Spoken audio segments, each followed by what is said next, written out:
Good morning. Maybe, yeah, the ones that are still standing, maybe take your seats and we can start in a moment.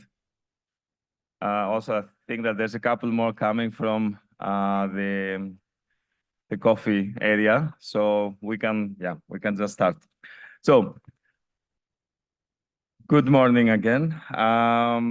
Welcome to this final conference of two of our best projects, let's say, today. My name is Vasilis Latinos. I'm with ICLEI Local Governments for Sustainability, which is a partner in one of the projects, in the REGREEN project. I have actually the pleasure to be there from the beginning, even at proposal stage. And also like to collaborate with the Clearing House project throughout all these years. And it's a big pleasure, basically, to see that these both projects are coming to a very successful end, that we are all here today from both projects, that we also have an online audience, and that we bring like this journey, let's say, together to an end. You saw the conference, of course. We're going to talk a lot about regreening our cities with nature-based solutions in both Europe and China. We will hear from the living labs in both projects, and we're going to also have the pleasure to see how actually this journey took place with the goods and the bads. We had the COVID-19 pandemic to go through over these years, and for projects that have to work with Europe and China, this was also like an extra burden. But I think that we did it, given the circumstances, we did it like very well. Before moving basically to the program of the day, I would like just to highlight a couple of logistical issues. There will be like a simultaneous translation from English to Chinese. And you need, all of you have like your headsets with this interpreting devices. Please connect your headset with a device. And then once this is done, you will need like to switch on and then like look into the different channels. Channel 1 is for English and channel 2 is for Chinese. And then if for some reason this doesn't work, there are people around that can help you. Just go to the reception and someone will be there to help you with the device. Looking into now the program of the day, we're just gonna go it like very quickly through, and then we can start then with the first session. I can move it.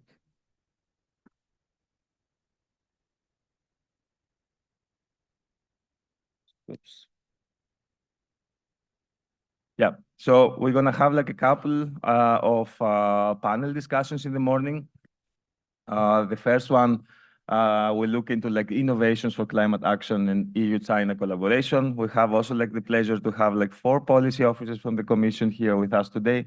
Actually, no, wrong. 2 with us today here in person and 2 online. And then we're gonna go into like a coffee break and then continue with a session on regreening cities with nature-based solutions, which will also bring more information about how these projects went down, what were the main achievements, and how and what is the most important and transferable outcomes of these projects. We're gonna have like a lunch break at 12. And then another panel at 1 o'clock on how basically we can enable transformation with nature-based solutions. We have also like made sure that we bring like quite a diverse group there of like different projects and also like researchers that are working on nature-based solutions. Important is that then we are going into like a marketplace. It is basically, it's going to be like in the area that you've seen already with your, where you had like your morning coffee, and there will be an exhibit space also like with various projects also related to nature-based solutions. And of course, also like a coffee break again. And then in the afternoon, we're gonna move into parallel sessions on the following themes: on policy, governance, institutional issues, looking into barriers and enablers in nature-based solutions and governance. Looking into also like the environmental aspects of nature-based solutions and restoration, and the ecological quality of NBS and restoration activities. You can choose where to go. I think there is like a bit of a mix up here with the rooms, but I'm sure that you're gonna find your way. Just like what says there, white room is actually the red room and the other way around. And then at the end of the day, we're gonna have also like a last session where we're gonna look into the highlights of today. And of course, then we hope that the networking will continue in the reception that we have also prepared for you here in the venue. And also you will also still get the chance to look into like the marketplace exhibits. And tomorrow, we're gonna have also, we're gonna have the morning is gonna start also looking into like the urban living labs and to see actually in both projects, in Clearing House and REGREEN, to hear from the cities that were participating in the project and they worked with the living labs in both and how they did like the co-design basically of nature-based solutions in their cities. And then in the, we're gonna have like again parallel sessions on the social and economic values of nature-based solutions, on nature-based education, and on practitioners' perspectives on how it is to work with nature-based solutions. And then in the afternoon, we're gonna have also like the 3 study tours that you can also like see here. And of course, you can also like see and you can choose what you want to achieve and what you want to attend and which one of the field trips you would like to go with. I'm not gonna go like into detail today. I'm sure that tomorrow morning you're gonna have also like another overview of the whole program. So I think it would be already now time maybe to move into our first discussion, our first panel. And yeah, we always need, of course, like not to forget that we have also like an audience online, of course. So we will also like try to make this as interactive and as live, also like lively, also like for them. So moving into the first panel of the day, that is looking into like nature-based solutions and the innovations for climate action in the whole EU-China collaboration. We have 4 speakers, all of them from the European Commission with us. 2 of them, as I said, here in person and 2 of them online. And I would like already to start with Marco Fritz, who is the Deputy Head of the Unit on Climate and Planetary Boundaries at the Directorate General for Research and Innovation. So Marco is here with us.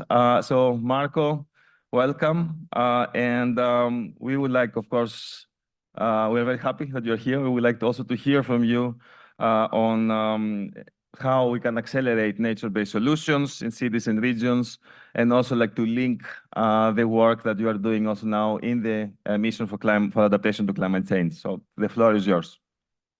Welcome. Yep. Yep.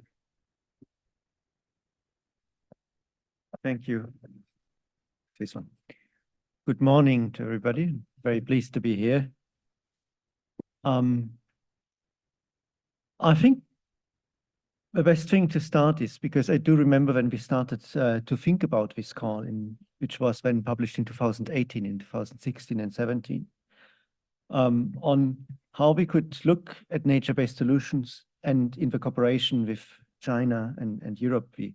I do remember that we have seen the sponge cities in China, and we're thinking, oh, how can we make what we have developed since 2-3 years before in Europe on nature-based solutions in projects and bring them together with what the Chinese experience was. And now we see a few years later, in 2023, we see after what has been said, it was sometimes an easy, sometimes a bumpy ride. We see now the results, and I think what I understand is that both projects, REGREEN and Clearing House, will deliver and are delivering very good results. And all of this is happening in a world which is changing, which has changed very much on what we had in 2017-18.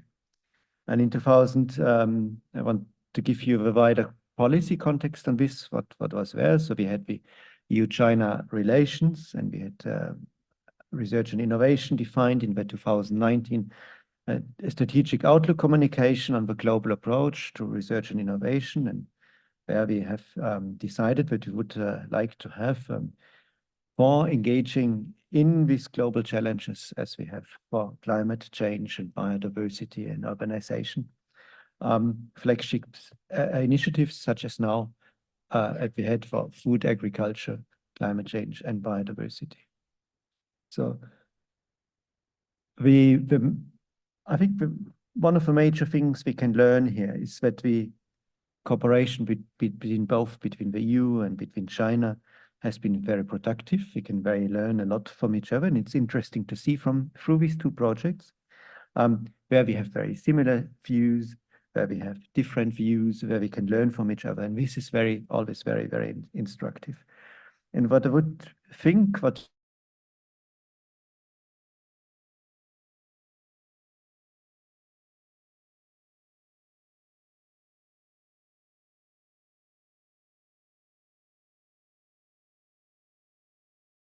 coming out under which, amongst others, from which conference where you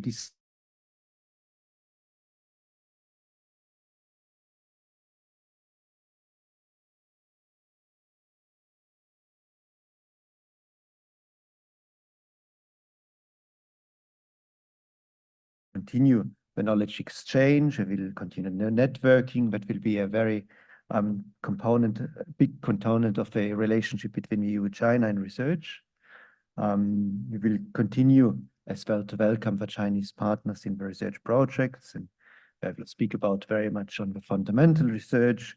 We will also look with further the EU-China flagship initiatives, and we will further see how we can further develop this joint roadmap for the future in the EU and China cooperation on science, technology, and innovation. And I'm glad that we have really a very, what I would call a joint attendance here from colleagues from China. Why?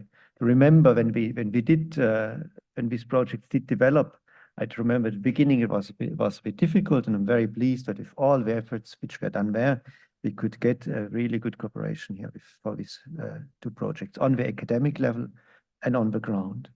And I come now to the ground, and that is where I linked a bit to what we have said on the mission adaptation.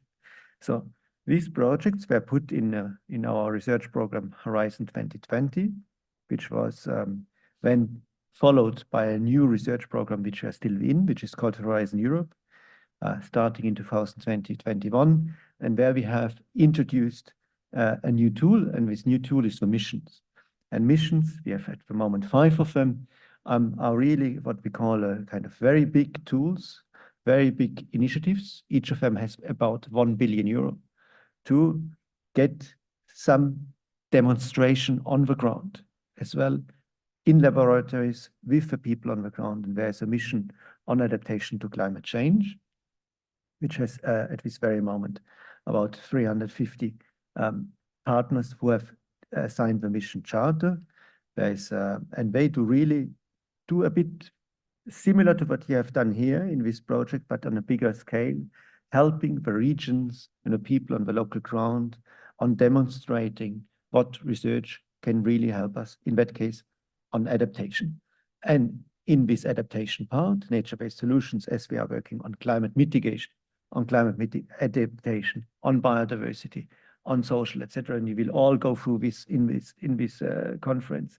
The mission adaptation has as one of the key components nature-based solutions in it. So what you're doing here, the mission adaptation, is learning from as well what you're doing here. So these are really the idea is to bring together not only in the mission adaptation, not only research, but also other funding and that is the new thing and the difference to a normal research projects is funding from regional funding, funding from life funding. So all these different EU funding streams to put together to the service of the people who are doing these very specific solutions on the ground. And here we speak about nature-based solutions. So again, we have put NBS very central in this mission as a central tool. We use the way how we do develop this mission is as well through calls, and we have put very specific topics in these calls through Horizon Europe for the mission for the deployment of nature-based solutions. And for example, we know that the mission at this very moment is funding already 7 big demonstration projects. We have a budget of about 140 million euro. And these are really doing this demonstration on the ground. What I need to say is at this moment, the mission adaptation and is really testing and applying these solutions in Europe.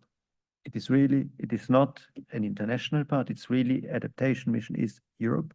Once these projects are running, because we are just starting of them, once we are delivering results, then we will open it up in a sense on networking with other countries outside Europe, and we will opening up in a sense of exchanging information and so on. But at this very moment, the mission adaptation is a very European initiatives. So it is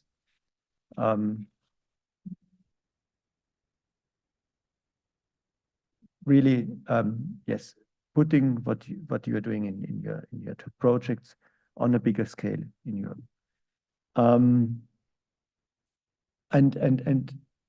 putting NBS, one of the major parts we need to do at this very moment is really to mainstream them into the different policies. And that is also what we try to do with the mission here. The mission adaptation is putting it into the adaptation policies. We have for more missions, and one of them is called the mission cities. So, and of course, it makes no sense to work with them individually and in parallel. So here we have nature-based solutions in urban areas. And of course, what we do with mission cities is, which is much more on mitigation and on adaptation. We are jointly funding projects, again, on nature-based solutions to climate mitigation and resilience in cities. And they have a budget of 35 million euros. So all of this is still a key element of a European Green Deal, and that is important to recall, that we have these green transitions, and we want to put them, all of them together. So they will learn from you, because you are the first ones, and at one moment, I hope that these missions will give back the lessons learned to people really on the ground. I stop here, and when we have more time for a discussion, I think that's much more interesting than learning to me. What I want to say, one thing before I stop, is really, I want to congratulate you. I think it's impressive that we are all here now at this moment I think it's a celebration what you should do as well, and you will do specifically. So one of them is to very carefully look at the lessons learned, but then celebrate yourself as well. I mean, you had a long journey until here, so the project has been prolonged as well. So really celebrate as well what you have achieved here, and make the people are now around know through the different networking initiatives. We speak about this later as well, what you have achieved and what you've done. So celebrate. Congratulations for my part. Thank you very much.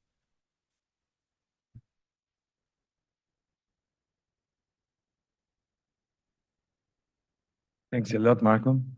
Yeah, take a seat, and then we will come back to the panel in after we have heard from all the speakers. So I would like now to also like to mix it up a bit, to move it to one of our online speakers.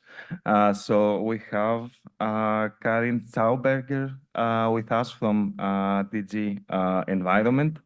And let's see also how this will work now. So basically, Karin is a policy officer at the Directorate General for the Environment. of the European Commission at the unit F3. And with Karin, we're gonna look more through her speech into how we can emphasize on the ecosystem restoration and biodiversity conservation. This is also something that both the projects are putting quite high in their agenda the last 4 years. So Karin, yeah, great. It almost worked. Yes, there. We can see you. Let's see if we can hear you also. Yeah, thank you. Yeah, thank perfect. you. Thank you. Good morning, colleagues. And first of all, my apologies for not being here in person. I really wanted to do so, and eventually it didn't work out. The more I'm grateful to the organizers who made it possible to allow me to say a few words, online. So, I would like to talk a bit about the urgency and the opportunity and the importance for societies when we speak about nature-based solutions. Science has been clear over several years, if not decades. IPCC and IPBES together, they really made it clear that climate change and biodiversity loss are interdependent and can only be addressed in an integrated manner, only be addressed together. If we try to do this in isolation, we will fail on both. They also made it clear that each decimal degree of warming matters. Each year, each decision matters. So this makes this decade very crucial, because we can observe several of the changes are actually unfolding faster than expected in the models. And also the pandemic has actually shown how crucial nature is, not only for our physical health, but also for our mental health. So in a way, we had it in recovery plans and so on. And still, unfortunately, now that we see that we come out of the pandemics, and still the headlines, general policy, there always seems to be another priority taking the lead. And yet the planetary emergency is not waiting. So we are Fix this one. really losing time. We continue to discuss, we assess the risks, the cost efficiency and all that. And all this is super important. We try to make projects of nature-based solutions bankable, and we look at the cost efficiency, and all this is super important. But so much more important is it to look at the multi-benefits for nature, people and climate, that we can harness through these nature-based solutions when we implement them in a rural and, the more important, also in the urban setting. That brings me to the social role of nature-based solutions, because it's about working with nature, with people. It brings jobs and business opportunities, and it enables people to be part of the solution. I think you have been working on the ground in China and in the European Union. You have seen this in working, and it also makes it so important that we should not forget that the narrow growth paradigm is actually part of the problem. As long as if we only look at the cost efficiency in terms of money, then we lose out a lot of the benefits. So we have to lose, but of course, we have to make projects more bankable, but we also have to see that there are many benefits which cannot be expressed and maybe never being expressed in money terms, but that they are so important. The social role of nature-based solutions is extremely important. And still, if we look at climate action, for example, this will come very high on the agenda in the next 2 weeks. There we can actually, unfortunately, see what sometimes can happen if we look through a very narrow climate and economic lens. When we see natural solutions, I don't want to call them climate, I don't want to call them nature-based solutions, when they are implemented for net carbon neutral strategies, and not looking at the environmental safeguards, not looking at social safeguards. And some of you might have seen or might have heard about what happened earlier this year in New Zealand when a cyclone hit, and many of these big monoculture plantations of pine trees that have been actually planted also for carbon neutral strategies of New Zealand have just been devastated, and it led to devastation in many areas that had really nothing to do with it. So we need to really look at the environmental and the social safeguards. So I'm really encouraged by the fact that the 3 COP presidents, meaning China, Egypt, and the Côte d'Ivoire, had made a joint declaration where they insist on the importance to work with nature. They insist on the importance on collaboration. They look for a united approach to address climate change and biodiversity loss.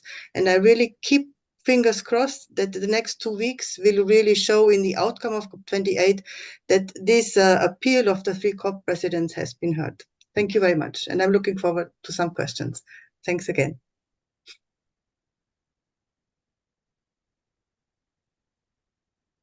Thanks a lot, Karin. We're gonna leave you alone for a moment there until we hear from all the speakers, and then we will have a hybrid panel for all the 4 of you. So I would like then to move to our next speaker, who is also online. So we have with us Vojko Bratina. He's International Relations Officer and Policy Officer at Science and Technology Attaché at the delegation of the European Union to China. So, and Vojko, great that you are with us online. We can see you, and we can also like now we're gonna hear also like from you on how basically a bit like more into like how it is. How it has been to build this global cooperation for climate and biodiversity between Europe and China, and also like that you can share a bit more of your experience with us. So the floor is yours. We can see you. And I hope you can hear me.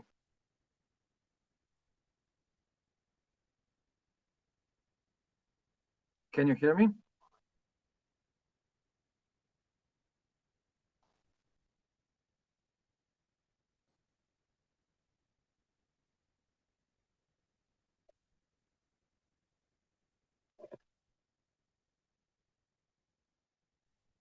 I cannot hear you.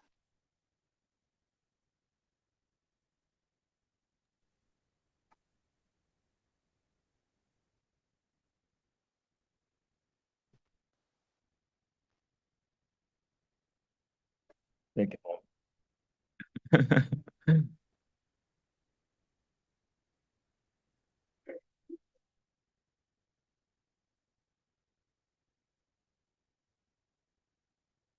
Yeah, these technical issues in all the events, without them, I don't think that we're going to have any successful event anyway. So I think it's good to embrace them somehow. Okay, Vojko, we had some issues, but I think we're getting you back soon.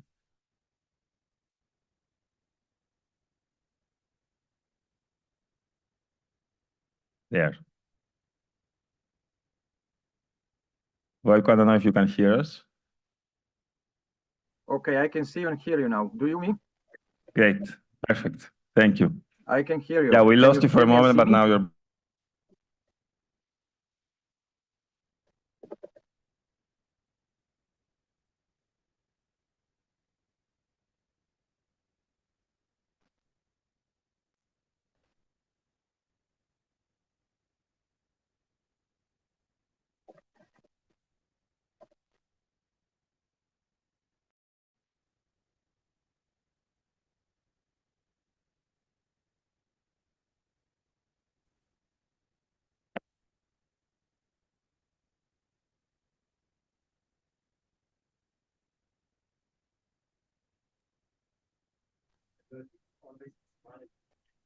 Yes. Let's hope that works now. Can you hear me? Yes.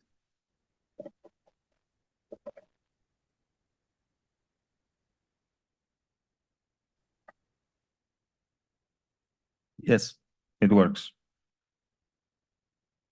You know, I don't want to speak. Like, If not interrupting somehow, send me a message or whatever. So I heard what my colleagues said, and I will not repeat what they already said. Indeed, we are observing that EU and China are discussing several initiatives in key areas to build a global cooperation for climate and biodiversity. At the end of the game, they have a kind of similar strategies to align goals, policies, and actions, and they also recognize the importance of preserving biodiversity ecosystems, focusing on conservation, protecting wildlife, and things like that. And I have to note that this goodwill from both sides has been clearly demonstrated in the last months when several high-level meetings and discussions were conducted in person to exchange views and seek common ground on key environmental challenges.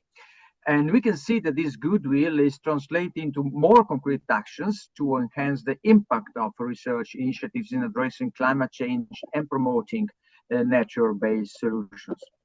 We can start right from the two projects organizing this event. These two projects, funded through the former program Horizon 2020, are co-funded by Chinese Ministry of Science and Technology to support financially tasks and activities of Chinese participants involved in the project.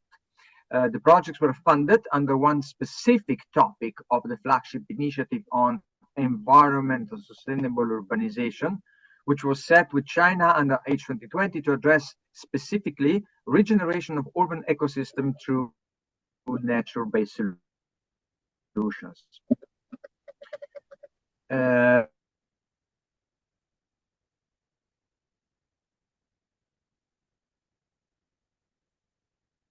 This couple of twin projects is not the only example. Currently, there's another, again, co-funded by most, to supplement management in agriculture. We're speaking here of initiatives on food, agriculture, and biotechnology, and they started under Horizon 2020 already as a flagship initiative, but this flagship initiative was renewed as well under Horizon Europe. And I would like here to highlight the importance of establishing flagship initiatives with China to set research cooperation. Through a flagship initiative, we define a research domain where the two sides have a common benefit in tackling together global challenges of mutual interest. Then we have a commitment at political level, which ensures balanced resources by both sides. Through discussions where experts are involved, it is possible to identify objectives, areas of common interest, and then these are reflected in topics published in the context, of course, for research funding, both on EU and on China's side. So in 2021, the EU-China flagship initiative on climate change and biodiversity was launched with 3 specific topics under Horizon Europe World Program 23-24. The evaluation for 23 has now come to an end, and I expect the results to be published soon, even before the end of the year. And there's another topic on pipeline already for 2024. Sorry. It's very important to drive the research cooperation through the mechanism of the flagship initiatives, because there are many important aspects. I would like to remind 3. First of all, then the cooperation is limited to specific sectors where we want to cooperate. The cooperation is not just symbolic, because both sides have then strong course of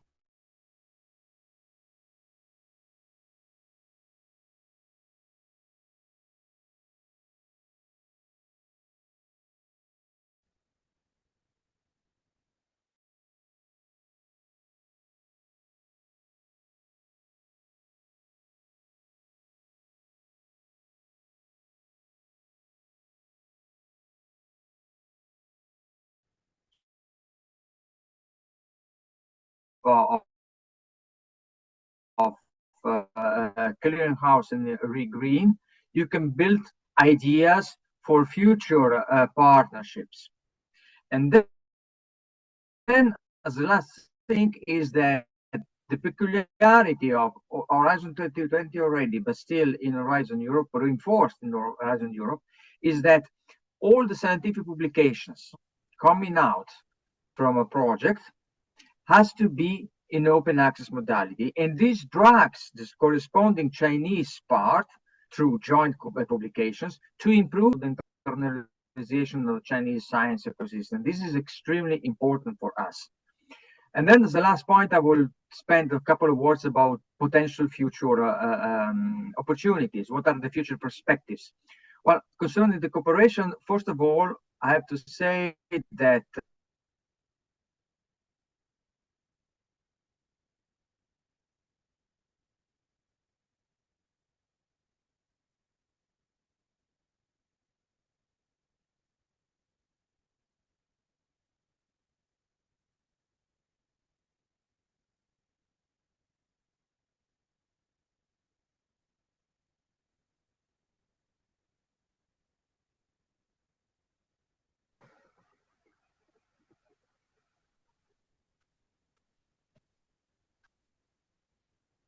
Hello, I see I'm back. I don't know where you lost me.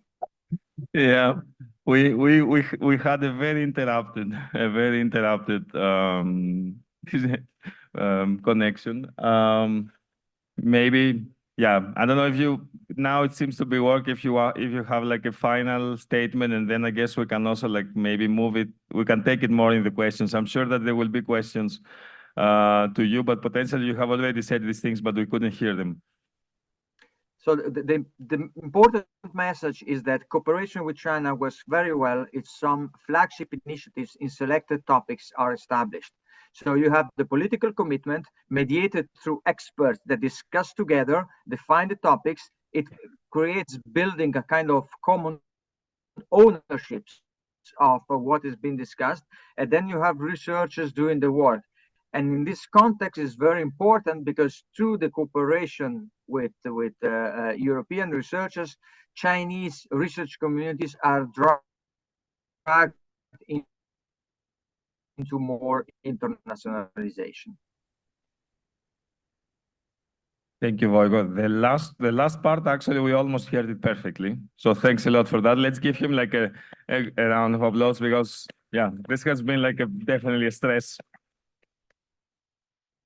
So please stay with us, and then after we hear from our last speaker, then we can also like move into the panel discussion, and we can also like get the chance maybe to get some questions from the audience. So I would like to move to the last speaker that we have here with us.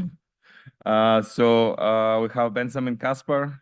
He is the team leader of urban environment policy at DG Environment, the European Commission, and also quite engaged in the urban greening plans that are also like linked quite well with the activities in our projects. And we're going to hear also a bit more about the urban greening plans and the EU restoration law. So, Ben. Thanks very much. I'm just kidding. I'm still here. So I'm just going to give a sort of introduction to our policy framework on urban biodiversity. And it's quite an exciting time for me, for us, for our policy. I'm going to start by just talking a little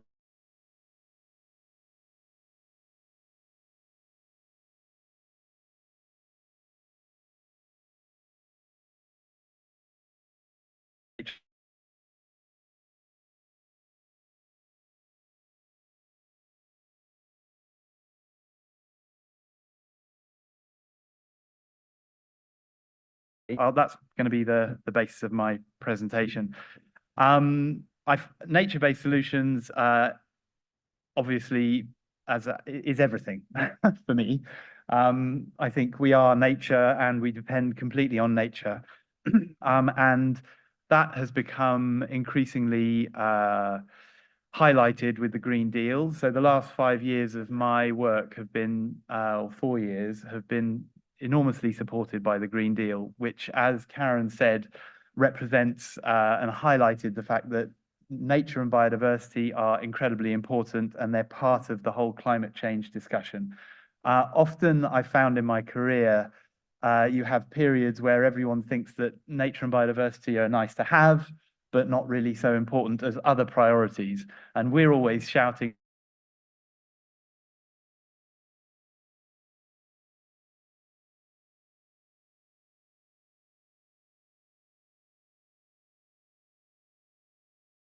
thing in your backyard. So that's sort of the background, which is good news. Now I've got a technical problem, is my phone doesn't recognize my face. I'm an imposter. And what's also happened with the Green Deal is that the importance of nature and nature-based solutions in cities has been highlighted and has become more relevant. So the multiple benefits you'll all know about, that it's not just nice green spaces, but it's also climate regulation, heat reduction, pollution reduction, water filtration, flood risk reduction, as well as actually cities are fantastic havens for nature and biodiversity, much more than we realize. It's not just that cities are some nice green spaces and parks. The whole city is part of an urban ecosystem. And this urban ecosystem is recognized specifically in our biodiversity strategy for 2030. And in that biodiversity strategy, we called for all cities in the European Union over 20,000 inhabitants to have ambitious urban greening plans. And this is something we're working on. Our urban greening plans are what we're really talking about, and we've developed guidance for all cities to that all cities can use to develop these urban greening plans. But it's about the process. It's about making sure that green thinking, greening urban development is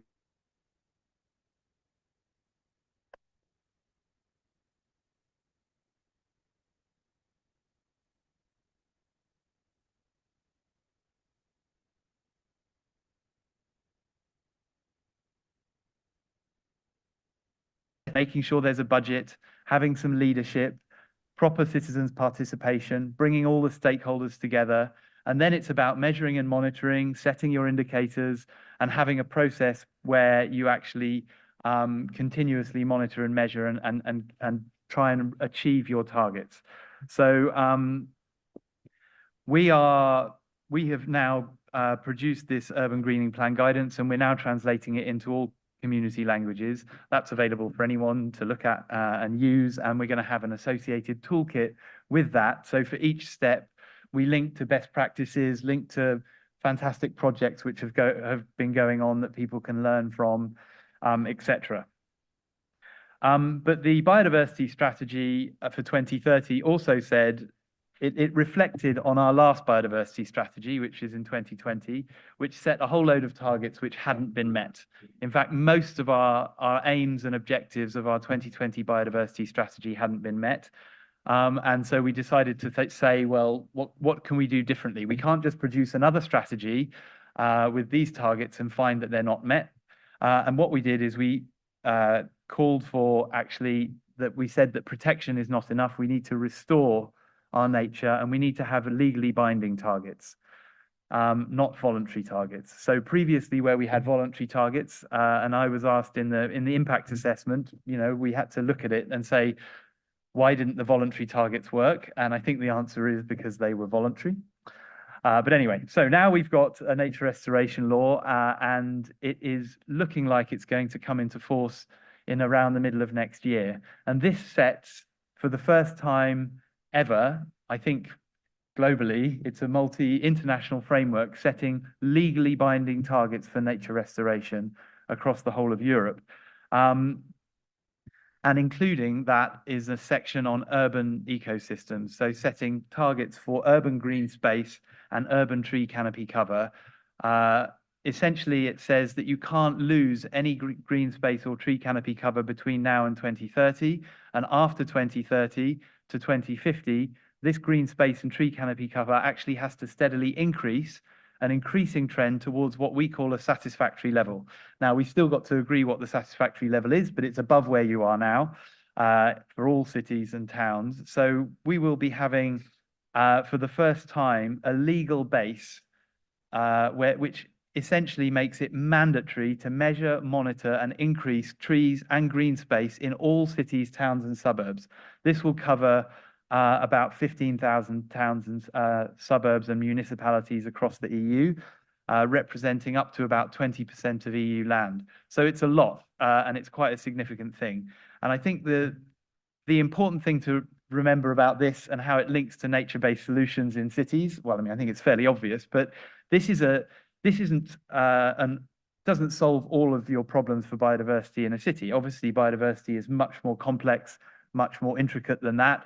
It isn't the nature restoration law doesn't look at the absolute quality of the green space. It doesn't look at the connectivity. It is about the extent. It does look at trees, which are obviously a very high quality form of green space. But what it will do is mean that where up until now, maybe you've had the front runners improving their green space, thinking about their green space, monitoring it, measuring it. Now everybody is going to be doing it. It's going to become, from the middle of next year onwards, universal practice. And it is going to be the biggest, I think, boost and promotion to nature-based solutions in cities that we've seen for a long time, because now lots of people are going to be turning to the different research projects that have been going on, the different best practices, and saying, okay, we've got to increase our green space. How should we do it? What are these nature-based solutions? What can we do? How can we implement them well? How can we do it cost effectively? And how can we sort of move this policy forward? So I think it's pretty exciting time, and let's watch this space, and we'll see how it gets implemented beginning of next year, middle of next year. Thanks.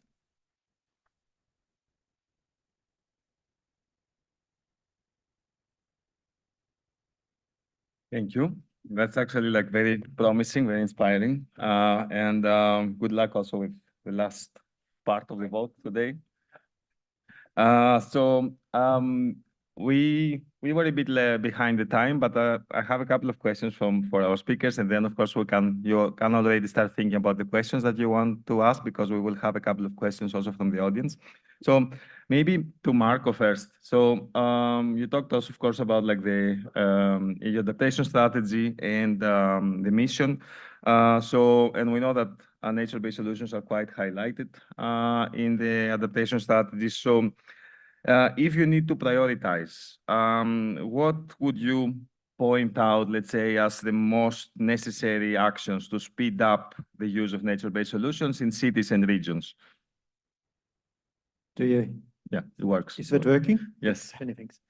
I will answer your question, but I wanted to say something on just following up what Ben has said. So I think the very good link with your project as well is that the nature restoration law foresees that every member state of the EU has to make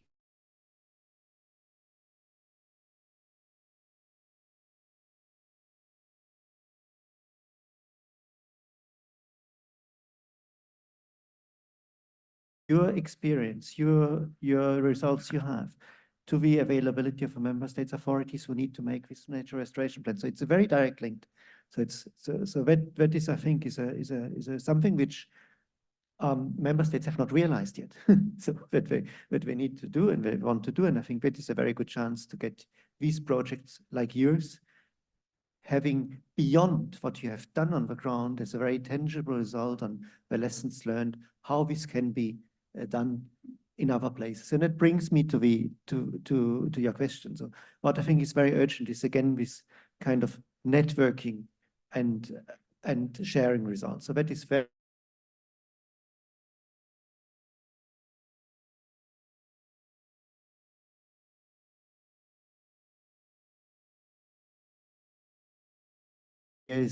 of people putting this into the ground. We have made, I go back to the mission, for example, in the missions and also in some projects we've looked with the front runners and followers, so that the people who have put this on the ground have taught other cities on how to do it, who are not doing this on the ground, but learning from the lessons. And this should be magnified, this kind of networking. So there are, of course, a number of tools to do this. We have the mission adaptation platform that is in the mission adaptation where this can be done. We have network nature, and we will certainly, I think, here in this conference as well, a bit more from network.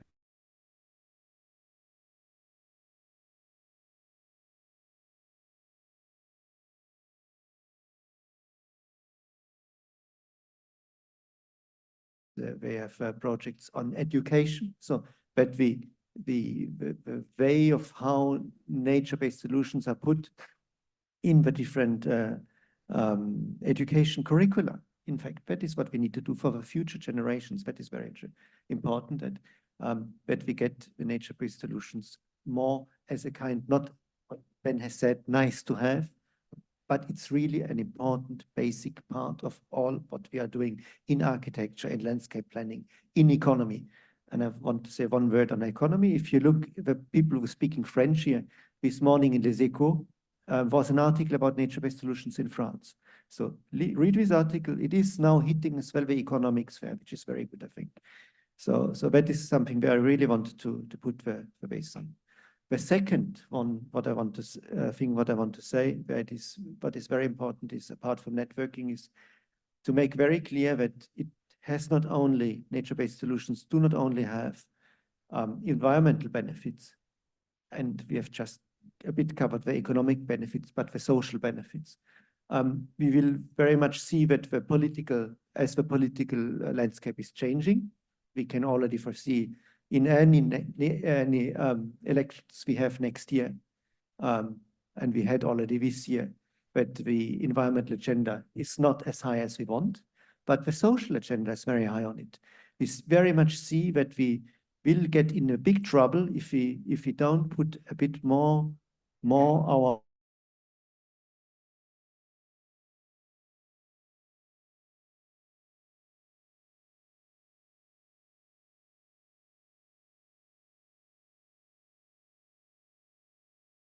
in high-skilled and low-skilled grades.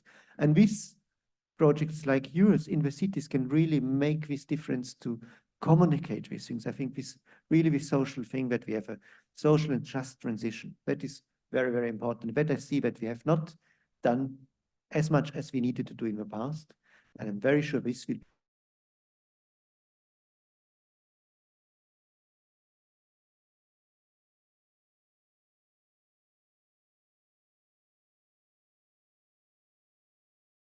Thank you. Thank you. I would like maybe to ask also, I don't know, Karin, you should be able to hear us. So I have maybe a question here. You talked a lot also about like the urgency to act. So can you maybe comment a bit more on this urgency of the situation we are, and also like what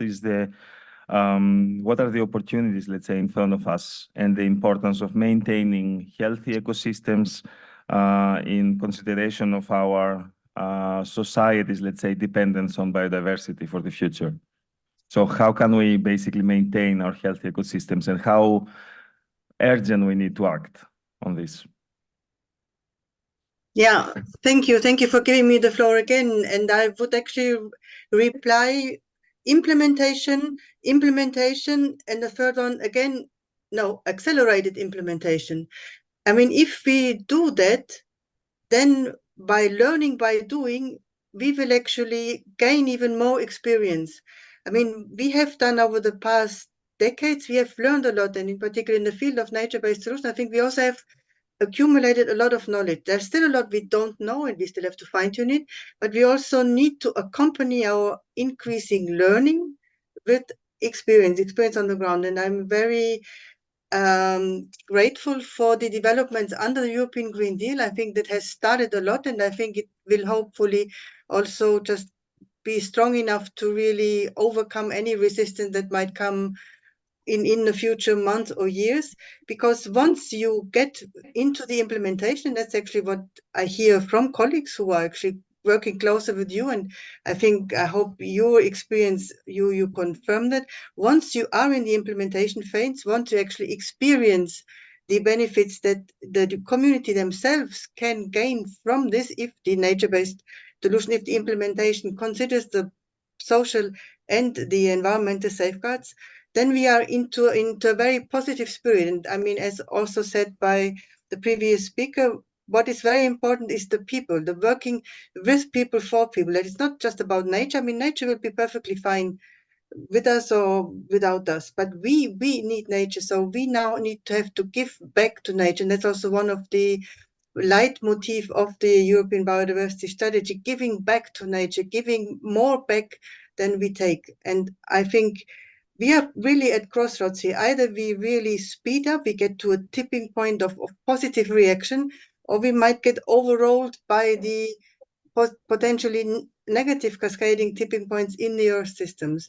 But I see a lot of potential possibility if we really manage to enable the people to also, because many people are very, in particular young people, I mean, have increasing anxiety also as part of all these measures, the pandemic and all, etc. And so I think by enabling people to become part of the solution, we really can manage to then get into an accelerated implementation and show that actually, yes, what some people who really think in very old, I mean, I do not dare to think outside the box, that we really can probably do a lot more. You can see many people immediately say, oh, it's not possible, it's not possible. And I would challenge them, try to do it. And I think if we get the people on your side, then, I mean, eventually also the political stream, the mainstream politics will then follow. Thank you. Thanks a lot. Yeah, I mean, it is also impressive. Like, I think we have like more than 50 nature-based solutions projects at the moment. And I think we're going to hear also more from the network nature project later in one of the next panels. I don't know if Voiko can hear us. Looking basically in all these upcoming initiatives, I'm sure that maybe you mentioned them in your speech before, but with the connection, we were not sure that we managed to hear. But what, let's say, upcoming initiatives can be highlighted in this ongoing collaboration effort between Europe and China to foster biodiversity? So is there anything that you would like to highlight that is coming up, something that our partners here that have been, of course, very much engaged in this collaboration and discussion the last years that they should engage with?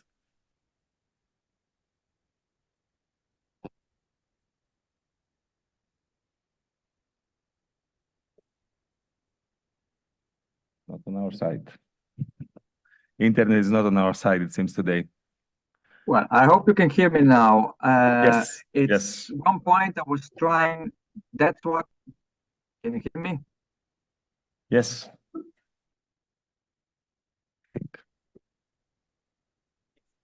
Yes and no, yes. It's coming, but then it's Can you hear me now? yes. I want to say So yes. one point I was trying to convey in my previous interventions was that at the moment, one of the main goal is to ensure the continuity to the flagship initiatives on climate change and biodiversity.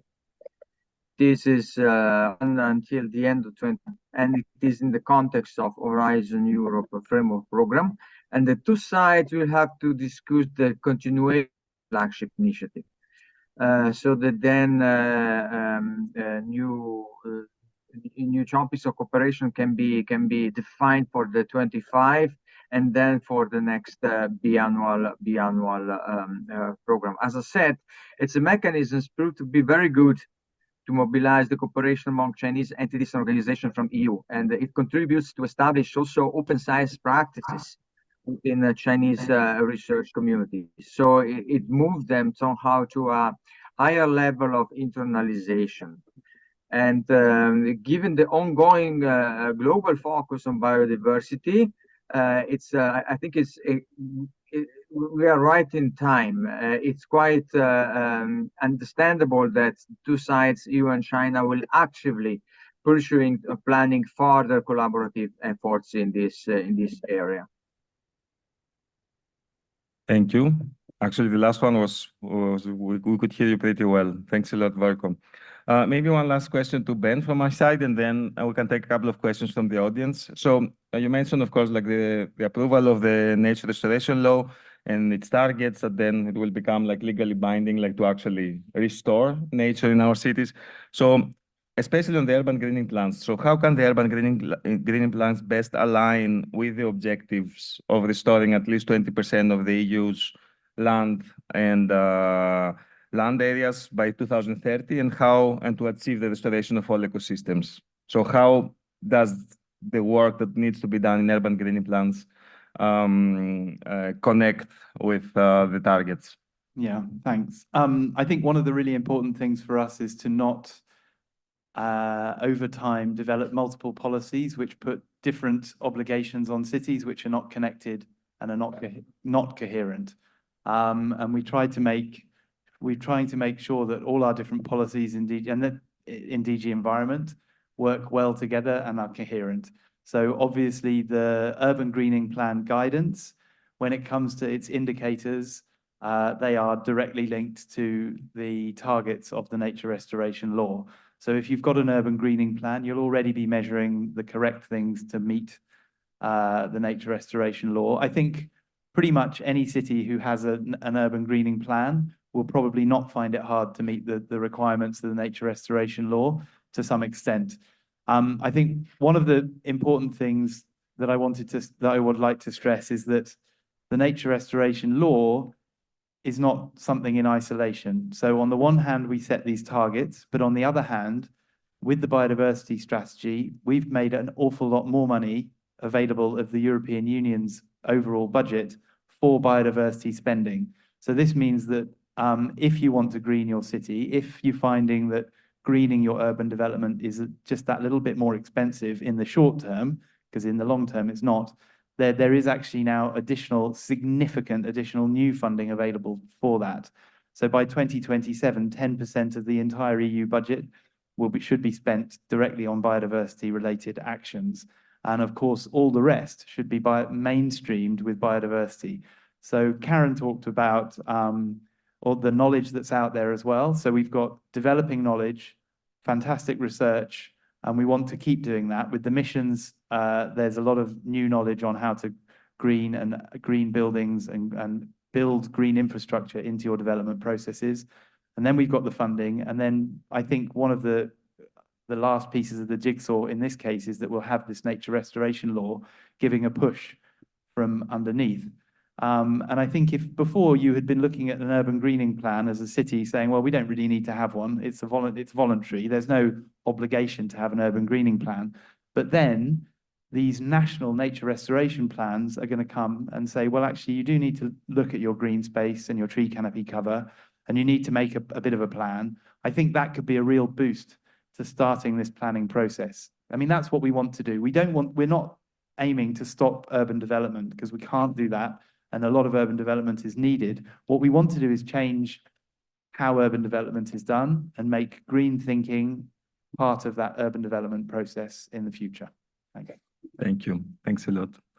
Coming close to an end, but we can take maybe a couple of short questions. So we see one there and another one. Okay, you're the winners. So Marianne first, and then the gentleman in front. There is a microphone coming, yes. Thank you very much. For Ben Caspar, a question on this satisfactory level of increasing green space in cities in Europe. How is that process going to be towards finding out what is a satisfactory level? I think the Commission and the EA are bound to do some guidance. So what kind of process are you planning? And then I have a question for Vojko Pratina. It's been a terrific journey to collaborate with our Chinese partners, but the process in terms of the funding has been very disconnected. So for instance, in both Clearing House and REGREEN, our Chinese partnerships did not get the funding, even if it was a win in Europe, and we had to wait a year, and the funding was cut to about the half or a third. So that's quite disruptive in addition to the COVID pandemic we had. So my question is, does the new flagship or the continued, is that taken into account? Okay, on the first question is how we set satisfactory levels. That is a very good question. We're just starting that process. Obviously, this requirement on urban to have an increasing trend towards a satisfactory level, that wasn't written in our original Commission proposal. That was introduced by the Council and then supported by the Parliament. But the process is going to be an open and collaborative one. It's going to start with the Commission, I think, presenting various options, saying what the pros and cons of those options are. We are already thinking about it with our sort of scientific and technical colleagues in the JRC and the European Environment Agency to say, well, you know, what is a satisfactory level? Is it an absolute level? Is it set according to the other, you know, relative to others? Is it set according to your climatic zone? What is a satisfactory level in Helsinki may be very different to Seville. So, and of what different types of green or etc. So it's going to be, I think, quite complicated. It's going to be some interesting discussions. But the most important thing is that it's agreed, the guidance is going to be agreed by a comitology procedure. So that means that it goes to a committee of member states. And I think then it also has the opinion of a parliamentary committee as well, but I'm not 100% sure on that second point. So essentially, we're going to go through another sort of mini negotiation to agree this guidance, because at the end of the day, the satisfactory level and European law and regulations are implemented by member states. So they will set their satisfactory level according to this guidance, because that's what it says in the regulation. So we need to have everybody on board. and we have to have an open and sort of intelligent discussion about what is a satisfactory level. I think the thing I would stress is that the opposite of a satisfactory level is an unsatisfactory level. So if we're going to be setting something which is clearly unsatisfactory, then we've gone wrong somewhere. And I think the final point is that we need to come back when we're talking about these targets to the biodiversity strategy, the Green Deal, and what our aims and objectives are. We are doing this for biodiversity. We are doing this for adaptation and mitigation of climate change, primarily, and of course, also then, this is about all the different benefits that urban ecosystems can provide and all those services they can provide to the citizens of that city. Thanks. Thank you. Boyko, if you have like some response on the situation with this finding for Chinese partners? Yes, I can.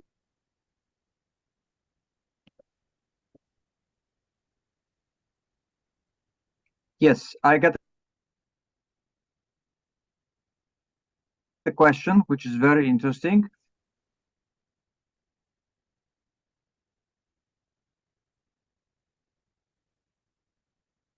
Well, the first reply is it was a win in Europe, but it was not a win in China when we speak about the Clearing House and REGREEN. At least on the first try,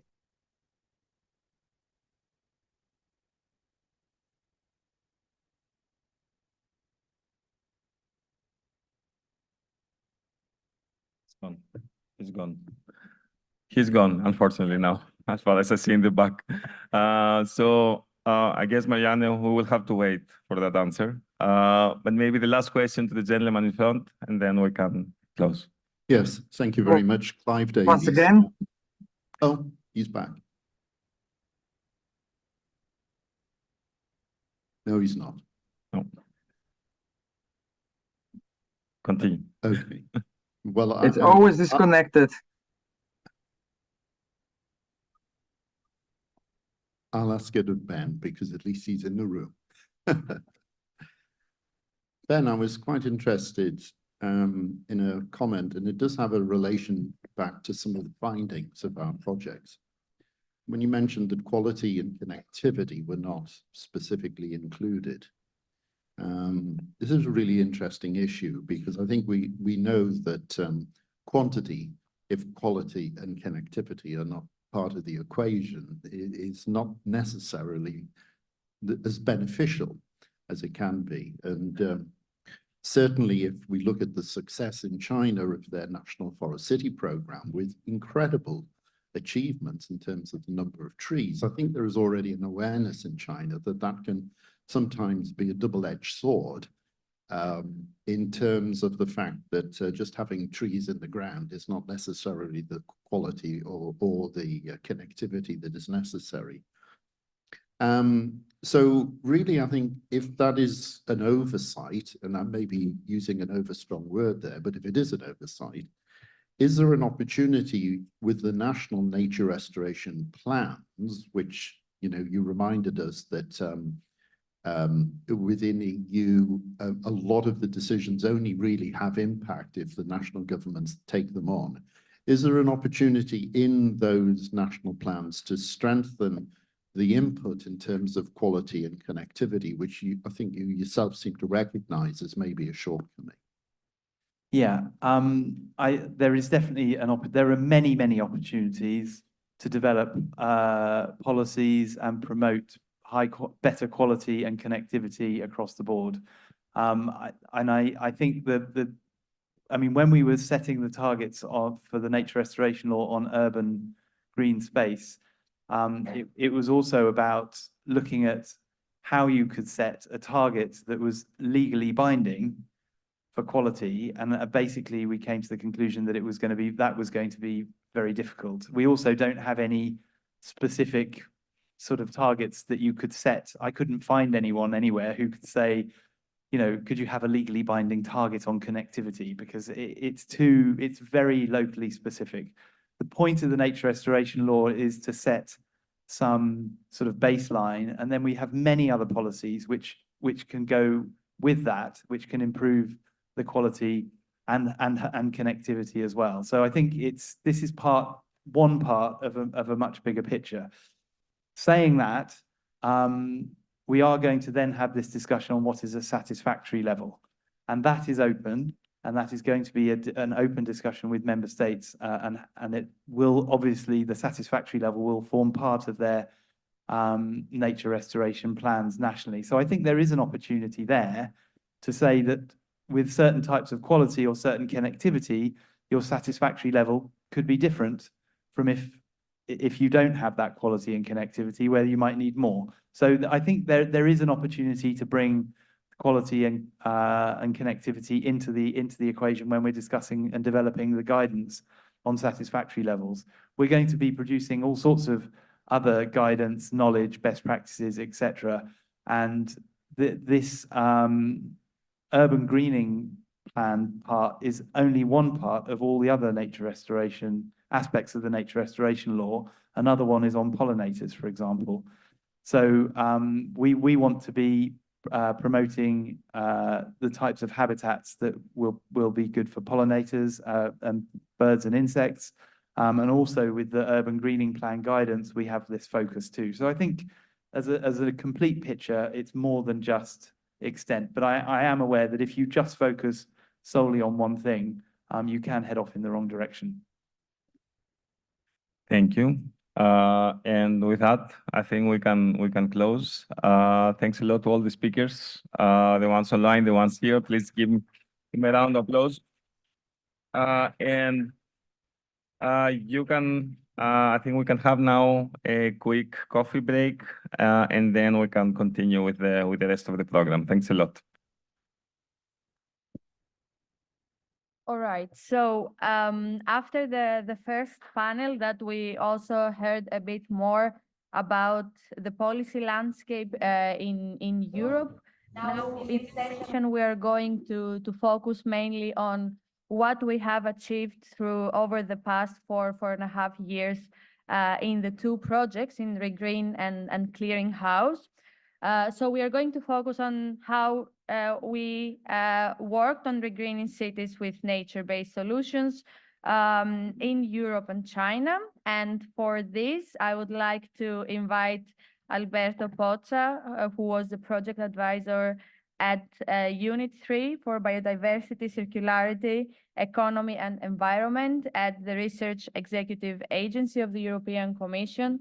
Alberto was also the policy officer for both Clearing House and REGREEN, so please, Alberto, have a seat.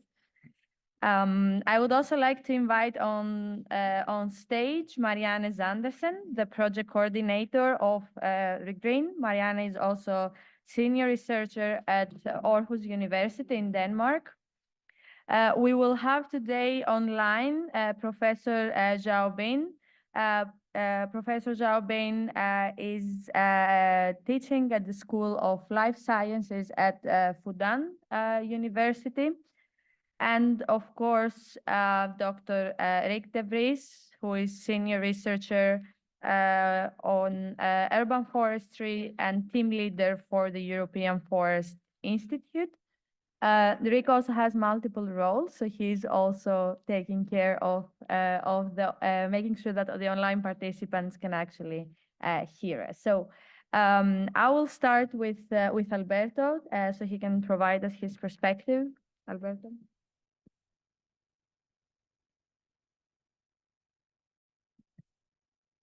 Good morning.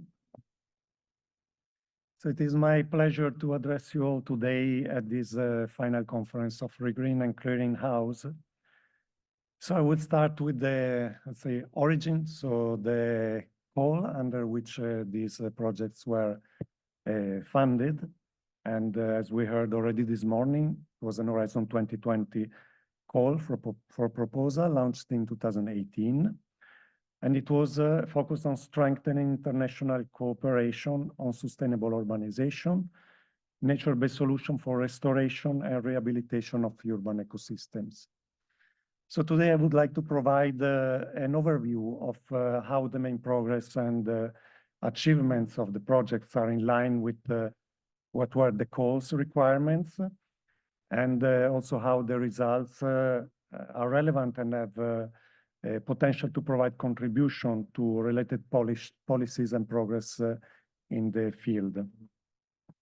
So the main request of the topic was indeed to address the unsustainable and non-resilient urbanization patterns that have caused fragmentation, depletion, destruction of habitats, biodiversity loss, and the degradation of ecosystem and ecosystem services. And so the aim was to study ways how to enhance ecosystem resilience, adaptive capacity in urban areas to cope with the effects of climate and the global changes. So to enable ecosystem to deliver their services and to improve the quality health in cities. So in this context, projects were expected also to develop models, tools, guidelines to enable the design, implementation, and monitoring of nature-based solutions. And additionally, the projects were required to review and capitalize upon the existing experience and good practices, both in Europe and in China. And also important was to raise awareness and educate citizens about the benefit of nature-based solution for their well-being. Also, the collaboration between Europe and China was a very important aspect because indeed, as we heard, this call was a part of the EU-China flagship initiative on environment and sustainable urbanization to promote research and innovation cooperation. So the project have successfully addressed these goals, and the results can provide valuable contribution also to the policies. So REGREEN focused on generating evidence on how nature-based solution can be integrated into urban planning to address urban challenges, such as climate change, resilience, public health, and social inclusion. And the project emphasized the importance of improved urban governance and public and private participation to integrate ecosystem services and biodiversity. And through co-creation with different stakeholders, also REGREEN has contributed to the long-term sustainability of NBS. And the models, tools, and guidelines that the project has developed. I mentioned, for example, the City Explorer Toolkit and the NBS Business Investment and Decision Support Tool have the potential to contribute to the improvement in design, planning, and implementation of NBS, especially in urban areas. Then Clearing House focused on the specific type of NBS that is the urban forest NBS. And the project has made significant contribution to the understanding of this type of NBS in the European and Chinese context. So on one hand, the project studied how urban forests can provide benefits to biodiversity in urban areas by providing habitats to a wide range of species. And on the other hand, how urban forests can provide benefit to human health. And Clearing House has also developed innovative tools and methodologies, as well as guidelines that can be used to support the implementation of urban forest NBS. So the project also has successfully engaged stakeholders, promote implementation of NBS through guidelines for local authorities and civil organizations. And the collaboration between Europe and China has provided an added value, as this knowledge exchange has allowed to find similarities and differences in the approach to NBS.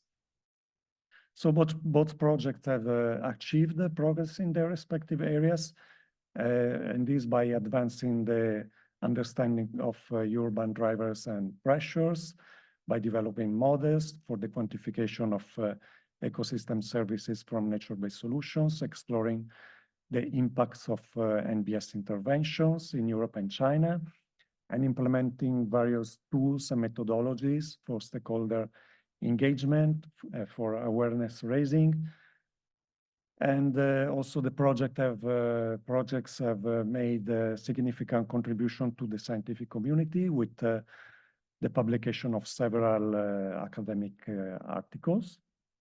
So I would like also to mention the excellent work that the projects have done for training and awareness raising, not only to the scientific community and policymakers, but also to citizens and schools. For example, with the educational toolkit targeted to children, such as the REGREEN's educational learning platform Greenopolis, or Clearing House's educational package City of Trees. And so the results of the project are valuable also for policymakers and practitioners, and this is important, as we heard also from the previous presentations this morning. And the evidence generated by the project can inform the urban planning processes and contribute to the development of sustainable and resilient cities. And this is important to contribute to different policies for the transition to greener, more resilient and sustainable cities, and also for policies such as the EU 2030 biodiversity strategy, to which NBS can provide a valuable contribution, also to the mission adaptation that we heard previously this morning, or to the United Nations Sustainable Development Goals related to sustainable cities and communities. And I would like also to highlight the fact that the project have demonstrated the added value of international cooperation between Europe and China. And this collaboration has provided mutual benefits and allowed for the exchange of knowledge, experience, and good practices between Europe and China. And it has also generated a better understanding of the similarities, differences, and this has fostered mutual learning. So in conclusion, I would like to say that the results that have been developed and the models, tools, the guidelines are valuable assets for different stakeholders. And it is important now that in order to assure impact, these results are considered and used for the progress in the field of sustainable urbanization, and therefore also contributing to policies. So I would like to congratulate the projects for the result and the progress they have made. And this despite the difficulties that were encountered during the first phase of the project, such as with the restriction faced during the COVID lockdowns, or as we heard, with the misalignment in the timing of the funding between the European and Chinese granting authorities. That's my message to you, and thank you for your attention.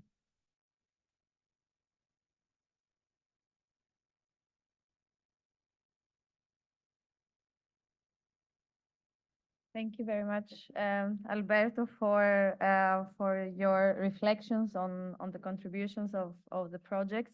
And as you mentioned, it's important that these projects have impact on the sustainable and nature-based activities in the cities. So maybe we can hear then more from Marianne on what we achieved during these years for REGREEN. Thank you very much, and very warm welcome to everybody. It's a pleasure to be here with Clearing House, and thank you very much, Alberto. Let's see if I can get this working. So REGREEN is about fostering nature-based solutions for both an equitable, healthy, and green urban transition in both Europe and China. And we work through 20 partners in China and Europe to combine research and practice, to advance knowledge and evidence, to develop and test tools and guidelines, to identify good investment models that can really enhance the uptake and investment in NBS, and to promote awareness. And a very important part of REGREEN is the urban living labs. There are 6 of them, 3 in Europe, 3 in China, Aarhus in Denmark, Paris region in France, and Velika Gorica in Croatia, just outside Zagreb. And in China, the big cities of Beijing, Shanghai, and Ningbo. And a strength, I think, in REGREEN has been this very close integration between researchers and practitioners, and that has really been facilitated by a very equal and full partnership in the consortium. Researchers benefit from the understanding on the ground challenges, while the urban living labs, they can build the capacity and insights, and at the same time co-create with researchers and validate our approaches, improving findings. But last but not least, very importantly, has been the teaching, the learning, the training in between urban living labs and between China and Europe. As you see here on the slide, we've worked across different challenges that NBS can help alleviate. So REGREEN really looks at the multiple benefits of NBS. And we started off by collating experience and best practice on NBS from Europe, and that has resulted in some fact sheets you can find out in the marketplace. It's translated into Chinese as well, with an emphasis on the good practices, barriers, and lessons learned. And that's the hope that that can also help in the adaptation mission and the nature restoration law, that this can get spread out. Another important part of the knowledge and evidence that we've worked with in REGREEN is typology for green infrastructure and NBS, where we evaluate 47 NBS categories against 11 urban challenges. So we have synthesized the evidence on this, and it's a quick reference tool to aid planning and design of urban NBS. And yes, it provides a synthesis of evidence that can be really, really useful for cities starting, but also for researchers to have a good screening base. A central part of REGREEN, we have got a lot of key and strengths here, but those are the ones I want to focus on, are the ecosystem models.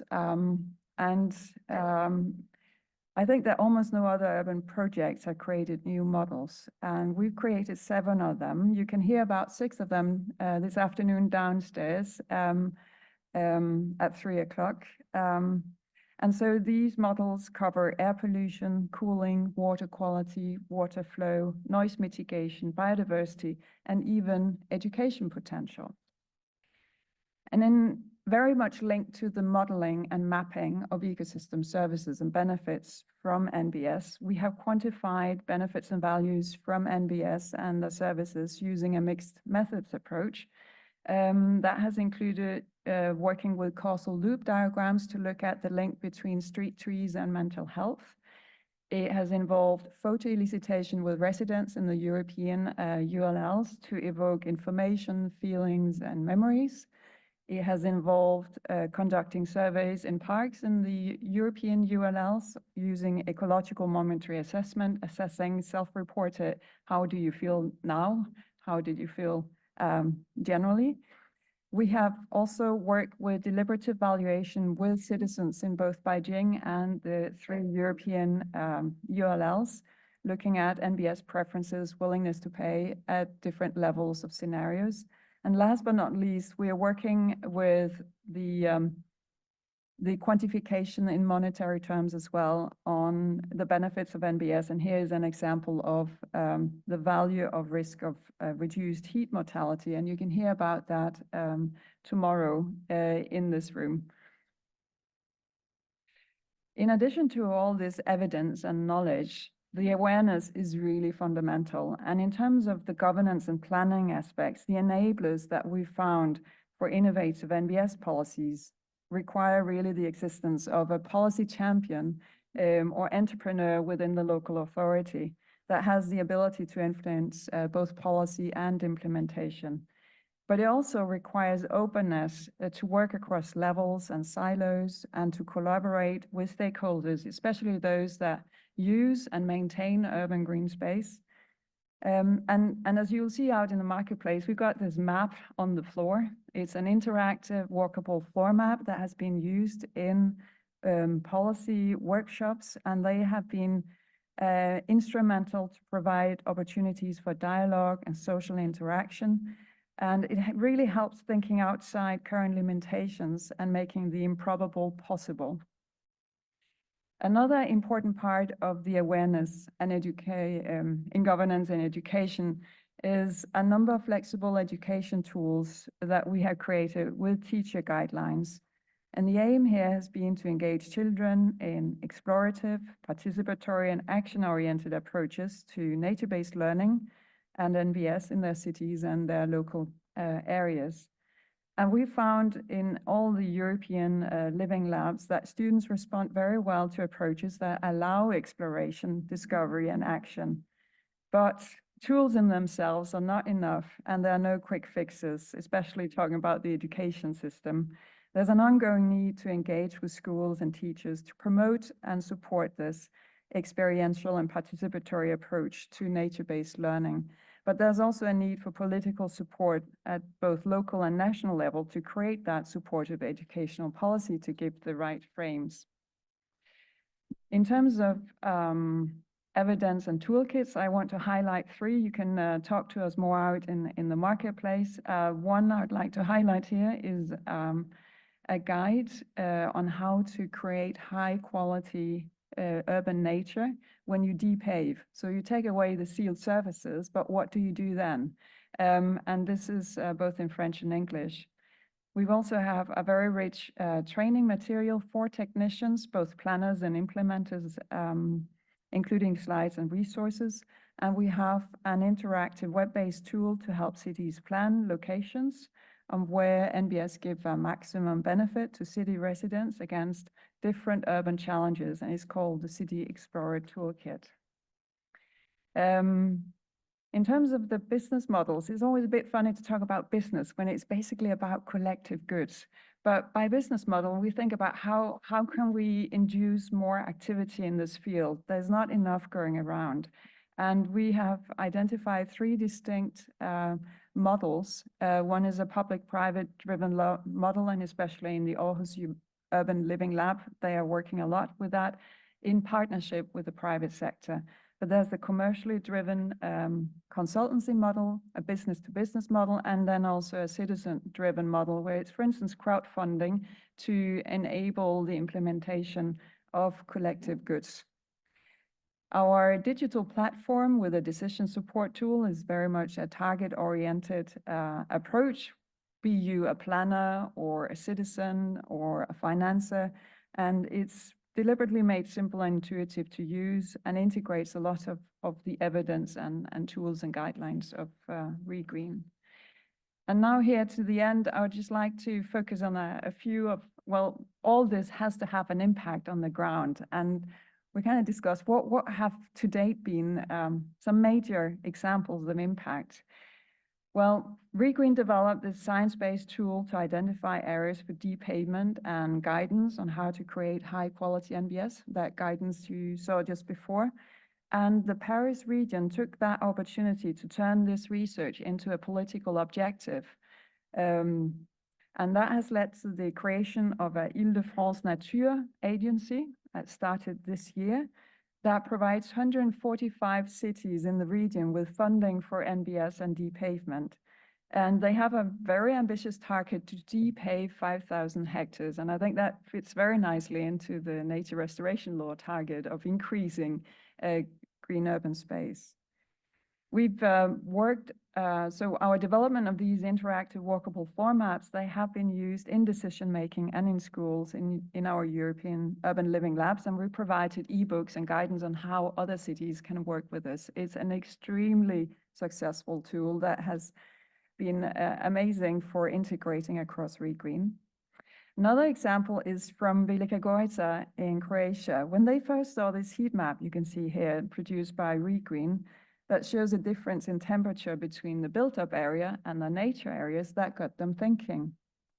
And so that kickstarted a process towards changing the existing spatial planning, and so that now they have a requirement of 35% green space on new development plots compared to 20% before.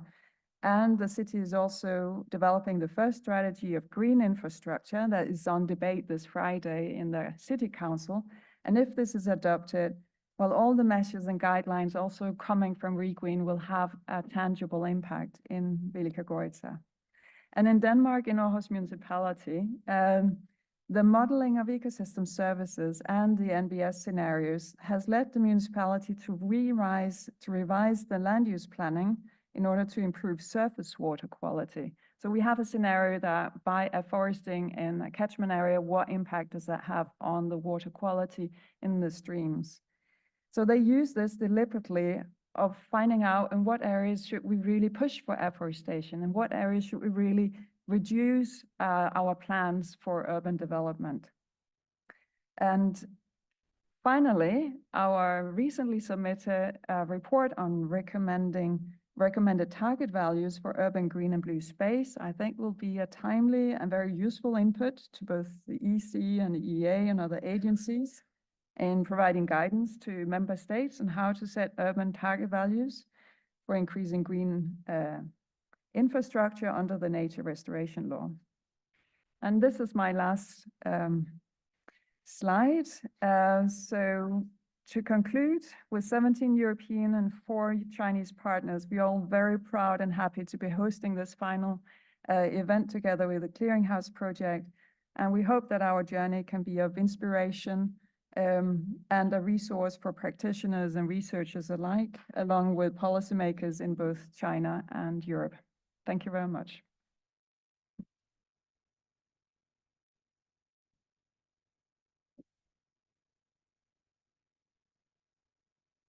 Thank you very much, Marianne, also for highlighting how important is the role of the urban living labs actually to implement on ground the research outcomes. So we will continue with the presentation from the Professor Bin Zhao online. So we can continue with the scientific outcomes from the REGREEN project in China. Professor Bin Zhao, can you hear us? So please use your headset, as there will be a simultaneous translation during this presentation.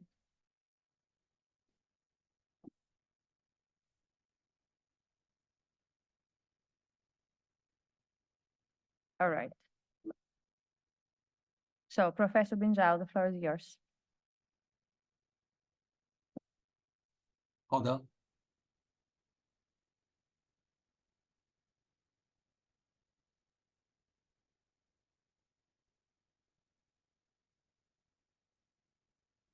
大家能看到我的屏幕吗？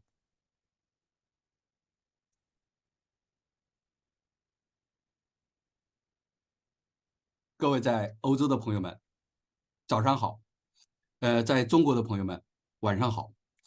首先的话，我要特别感谢奥胡斯大学的马尔安娜博士，他的邀请使我有幸参加这次中欧 REGREEN 会议。我们都清楚的记得，新冠疫情期间线上会议已经成为我们中欧合作者主要的交流方式。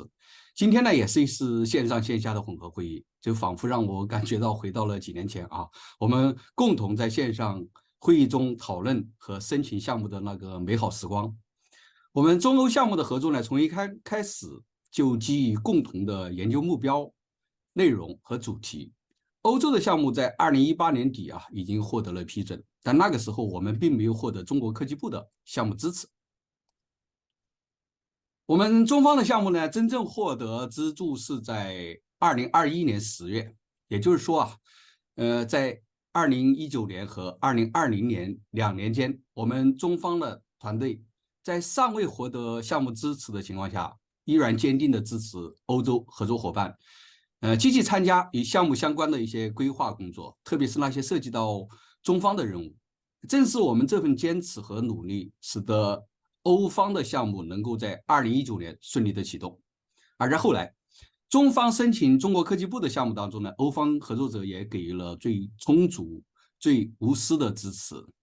我相信这种相互支持一定是源于我们从2018年开始，中欧双方的合作伙伴在项目申请过程中建立起的深厚信任。坦率的说2020年新冠疫情的到来，对我们合作的确带来了一些挑战。原本计划的互访工作受阻，但我们仍然保持了密切且有效的沟通。从2018年以来呢，我们多次参与了欧方项目的例会，但由于我们双方的任务不同，我们没有那么多时间参与所有的例会。从中方项目立项以来呢，我们已经从多个维度开展了国际合作与交流。左边的这张图是2022年3月23日，欧方项目组的成员线上参加我们中方的项目启动会。还有右边，这是2022年4月28日，生态系统服务的价值评估、资源与数据共享网络研讨会。在人才联合培养方面，最突出的是项目组联合培养了两名博士研究生，现在已顺利毕业。虽然疫情中出国交流不便，我们还是克服困难，派出了吴万本同学前往德国赫姆赫斯环境研究中心进行了为期1年的联合培养。今年的夏天，吴万本同学已经以优异的成绩获得了复旦大学博士学位。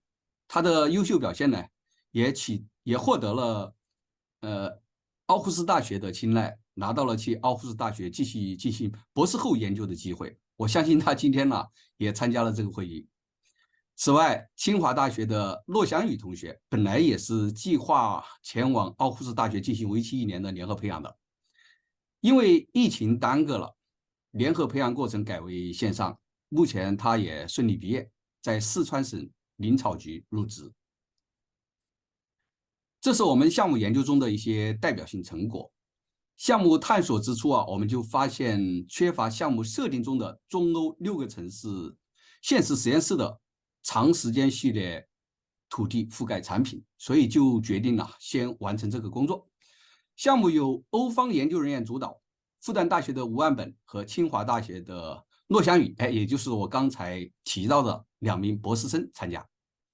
这个研究结合开源的土地覆盖、土地利用数据集以及 Landsat 系列数据产品，开发了基于谷歌地球云平台的全自动土地覆盖的制图框架。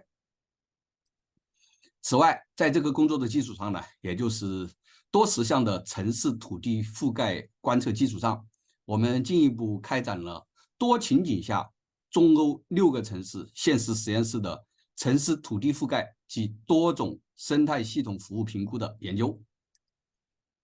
在这些研究的基础上，我们还合作发表了多篇文章。这个列表呢，应该不是一个完全的版本，只是我这里暂时统计的。2022年年底，中国解除了疫情封控，欧方项目成员积极寻求访华的机会，陆陆续续的派遣了研究人员到中国进行项目交流与合作。2023年5月，欧方项目课题7的负责人Anders 访问清华大学地球系统科学系，主要是为了推动基于自然解决方案的理论与实践方面的交流。2023年6月，欧方项目课题8的项目组成员 Richard 访华，他访问了中方所有参与的城市和单位，包括北京、上海和宁波，还专门去研究地进行了考察。右边这张照片呢，就是 Richard 参观上海红树林基地的照片。这是刚刚过去的10月，我们在宁波召开的中欧国际会议。这是中欧合作项目组众多成员第一次真正的线下见面，同时也让欧方更多的了解了中国的研究。我相信这样的交流呢，一定会为我们未来的合作奠定更加坚实的基础。在欧方项目即将解体之际我们再一次回顾一下有关中欧合作的必要性的问题是很有价值的。首先呢，中国和欧洲的城市有很多共同之处，比如说历史悠久、布局紧凑、人口稠密等等。当然也同时面临着很多共同的挑战，比如说城市内涝高温城市生物多样性、绿地和自然水体丧失等等。另外呢，我们也有许多的不同，包括不同的文化历史、社会挑战、气候、治理体系和经济与社会的结构，还有现有与过去的不同环境政策的优先事项，这都可以产生不同城市间对可持续发展问题进行相互借鉴的知识。同时，我们双方的研究呢，还有极大的互补性，一方面，中国可以学习欧洲在 NBS 应用方面的成功经验和方法，比如说促进公众参与的方法、项目收益评估的方法、项目的商业化以及成果的业务孵化等方面啊。另外一方面呢，欧洲合作伙伴也可以向中国学习一些，比如说可持续城镇化方面的经验和成果，这就包括生态文明建设的指导方针、人与自然和谐共生的哲学，还有大规模实施海绵城市和城市生态修复、生态修补当中积累了许多的经验，特别是我们中国实实在在在践行碳中和政策当中所产生的实际效果，也是与 NBS 不谋而合的，这是我感到特别欣慰的地方。下面我举几个例子来说明。在项目执行当中呢，我们复旦大学目前正在开展的一个工作，也是非常具有代表性和科普性的活动，那就是在临港开展红树林种植活动。上海并非红树的自然分布区，这个工作有一些颠覆性的思考。我们的具体方案呢，是在人工设施的帮助下培育耐寒品种的红树林，这是对未来气候变化的一种预案布局，最终是为了维持海岸生态系统的健康。这是一种在人工技术帮助下，最终依靠自然的力量来获得可持续性的经济、社会和环境的效益，充分体现了 NBS 的关键方面。基于这个方案呢，我们在大学课堂、中学课堂也开展了相应的体验活动，一个是走进红树林暑期行知课程，一个是超越自然智慧、解锁基于自然的解决方案的课程。活动当中，我们尝试将 NBS 框架具象化，并融入STEM 教育理念当中，构建我们在项目中所提出的 STEAM 教育新框架，提高中学生理解生态学相关政策的能力。大家注意我们这里的 STEAM 比传统的 STEM 多一个 E， 这里的 E 呢，就是指的生态学。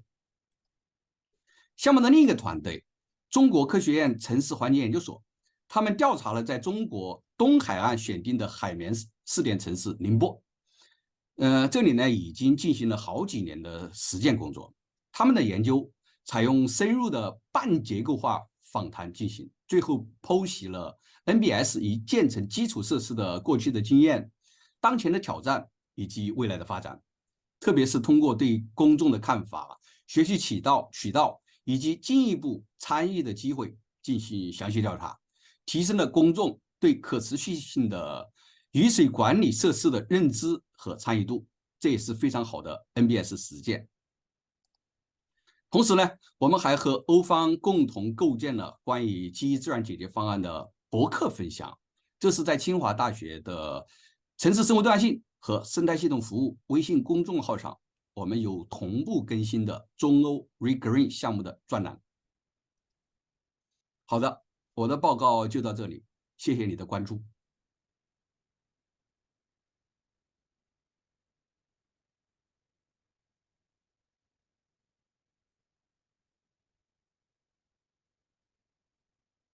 Thank you very much, Professor Binzhao, for this overview of the activities from REGREEN. So then we will continue for now with Professor Dr. Rick de Vries and provide an overview of the Clearing House project. Thank you, Elena. Great to see you all here. It has been a long journey, literally for some of you. I think I should definitely welcome the Hong Kong and Chinese delegation to Brussels. So I'm really glad that we have, I don't know, about 10 people from China and 2 from Hong Kong. Sorry, I did not make the calculation. So we have colleagues here from the Chinese Academy of Forestry, the Beijing Forest University, the Guangzhou Institute for Forestry and Landscape Architecture, and the Hong Kong University, and which one I forgot? Sorry, I think I forgot one organization. Anyway, very welcome to Brussels. But we also have people from Mexico City and Belo Horizonte in Brazil, we also have been working very nicely with you to do some exchange of material and ideas between the continents. So we chose, when we were writing the proposal, we chose to really focus on urban forests and urban trees. Well, trees are so existing already for a long time in our cities. If you go back to the Roman Empire, there were already trees in the cities being planted there for aesthetic reasons or for providing food. And it's only quite recent that this approach of, or the importance of urban trees and urban forests for ecosystem services, and later on trees as nature-based solutions, has become more important. So that was the starting point for Clearing House. How to facilitate and create change in policy and practice to facilitate the role of urban trees and urban forests as a nature-based solution. So I will not explain you the long name behind the title, but I'm very grateful to all the 26 partners we have in Clearing House, 20 from Europe, 6 from China, representing 11 countries. And well, in the end, as I said, Clearing House will have been working or having activities in 4 continents of the globe. So I'm also very grateful to my colleagues at the Chinese Academy of Forestry for the work that they have been doing as coordinators of the Chinese side. I feel a little bit embarrassed to present, or to only be able to present really a very small amount of the things that we have been doing in Clearing House. And I've tried to outline a little bit every partner and the work of every partner, but I'm definitely not able to present all the things we have been doing and to present all the things all the partners have been doing. So we have been working in Europe and China, as explained, Beijing, Huaibei, Hangzhou, Xiamen, Hong Kong, Guangzhou, and Shenzhen at the Chinese side. And in Europe, going south to north, Barcelona, here in Brussels, as you can see tomorrow also, in Gelsenkirchen in the rural area, Leipzig, and then in the east in Krakow. As I said, I will only briefly touching upon some of the Clearing House outputs. Some of them will be discussed further later on. And we started with a Sino-European literature review, a very nice overview of, at that moment, 422 records of papers, scientific papers, that we identified as discussing urban forests and urban trees for the ecosystem services and the nature-based solutions they provided or provide. Very interesting, also a bit more, I would say, oriented towards practitioners, is the 22 case histories we have on network nature. So 6 of them are from China and 16 are from Europe. And I take the opportunity also to thank the people from Network Nature, because I think both from REGREEN and Clearing House, we have been very much working a lot with Network Nature and the opportunities they provided through the task forces. So the next slide is not coming up. I'm not sure. Yeah, okay.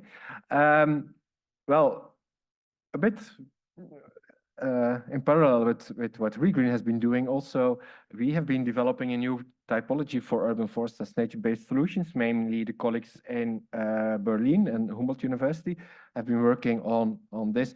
And very innovative for this typology is that it's integrating all the different approaches to typologies that have been existing before. So before, in more traditional typologies, you have one typology based on the use of urban forest, another one based on the species, another one based on the function or the form, and this one is really integrating the typology. I'm sorry I cannot explain it more into detail, but it's really interesting, the work. So Sebastian can explain you more if you're interested. So also more to come tomorrow is about comparing how Europeans and Chinese see urban trees and urban forests and the ecosystem services and the ecosystem services they provide. I was a bit surprised to see that the differences are not so outspoken. Mainly for ecosystem services, there are differences, but both in Europe and China, urban trees and urban forests are seen as quite important and quite interesting to a lot of the population. And when speaking to people who are sitting in cities, maybe it should also be part of the urban greening plans in the future. People who are in greening departments, they receive a lot of complaints about trees and the leaves and all the dirt and whatever. But if we now really do this systematic survey, I would say only 10% of the people are really complaining about trees, and 90% of the people in general are really happy with the trees in the cities. So more to come on this tomorrow in the session on social aspects. I'm very proud that we have our education package now in 8 languages.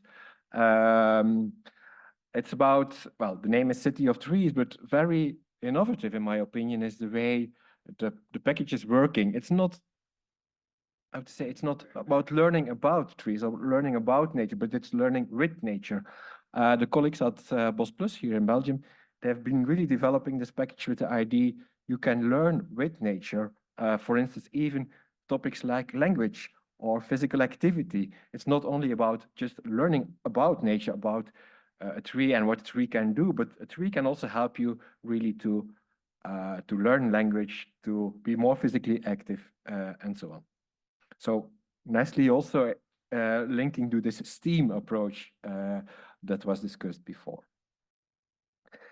Next, well, really more or less fresh or still to come are the 4 guidelines that we have been developing. The draft versions are available for consultation on the tables. So these guidelines are really trying to translate what we have been learning into a practitioner and politician-oriented language, including cases and so on. And it's only around 30 pages, so it's not, how to say, not taking a lot of time to read, although I was just told the other day the average politician is only reading 1 page.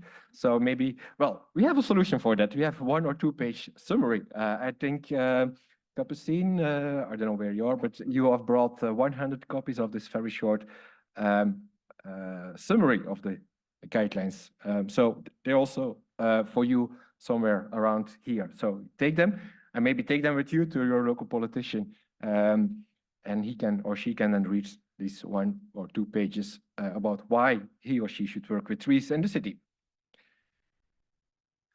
Very fresh, very new, and I cannot explain it into detail for time reasons, but it's what we call the SEC Hub. It's visualizing some of the data that we have been generating about the trees, about connectivity to trees, about how trees are situated in our 4 or 5 case study cities in Europe, but also explaining the story behind the indicators, the story behind the data. So it's really fresh, so just have a look if you want. And I think this will be further discussed later on too.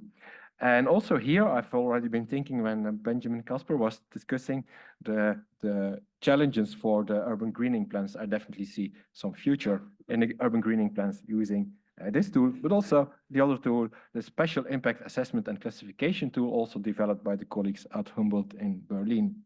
This is a QGIS plugin, and it's really able to generate all kind of metrics and indicators.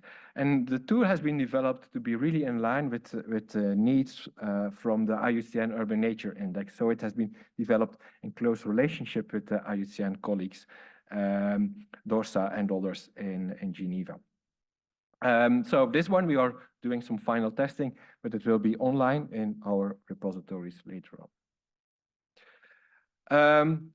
Some of the outcomes in China, and first of all, these slides should not have been presented by myself, but by my Chinese counterpart, I would say, Professor Wang Cheng, who was the coordinator at the Chinese Academy of Forestry of the Clearing House project. Very unfortunate, Professor Wang could not travel for personal reasons this week, but still, I'm bringing you a bit of flavor of what the Clearing House has been doing in China. So, well, as Mariana was also referring before, we also had the challenges with the Chinese funding and the COVID, of course. But still, we have some nice outcomes. So there was a co-design workshop between colleagues in China and Europe in full pandemic in April 2021. we had, and then in 23, we were really gearing up. So you see on the left a picture from the Science Policy Practice Symposium that we had in Guangzhou. Thank you once more to the colleagues in Guangzhou for hosting this very nice symposium.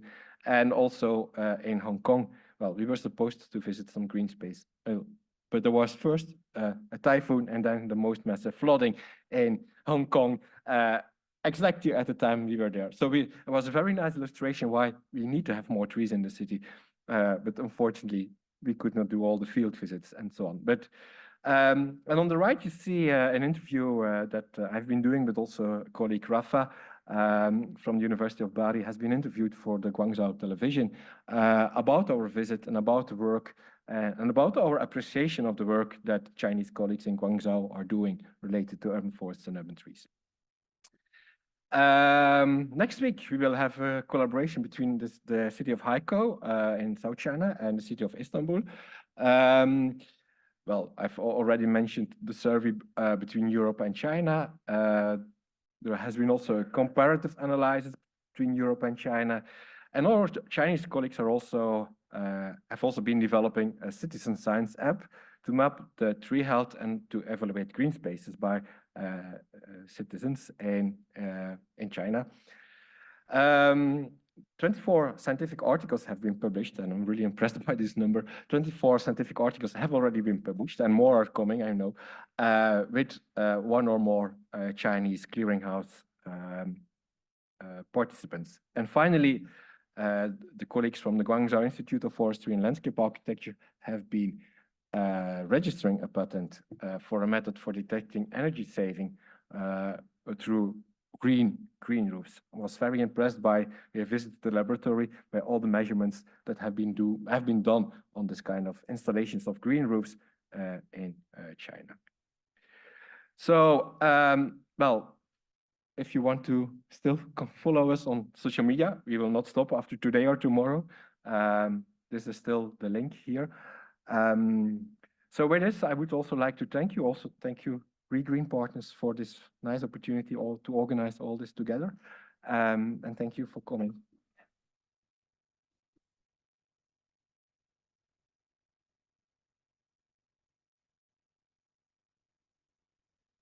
Thank you very much, Rick. It was also very inspiring to see what you have worked during the past years on Clearing House. So we are very much on time, and I would like maybe to get a couple of questions from the audience about our speakers, whether on stage or Professor Binzhao online.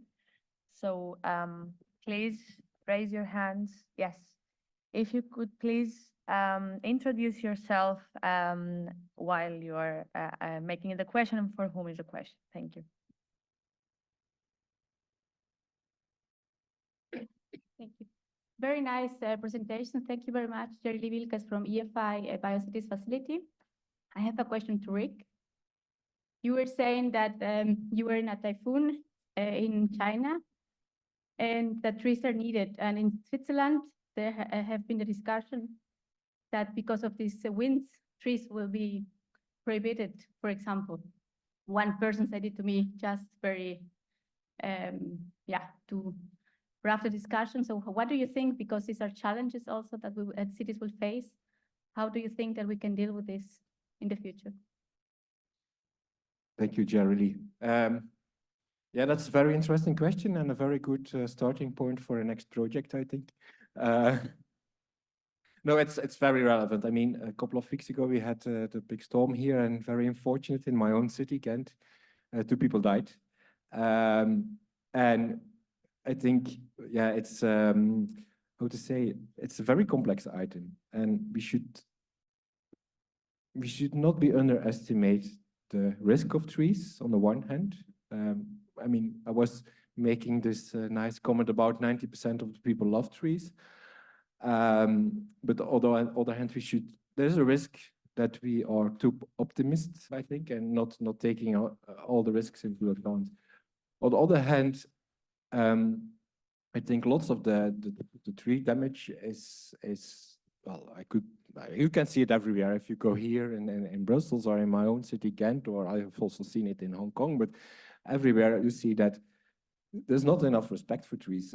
Cars are just being parked on the roofs and on the roads and so on. I have not explained it to this audience, I think, but one of the important items is that there's still a lot of awareness raising to be done to practitioners, but not only tree managers or green space managers, but also other people working in the public space, that trees.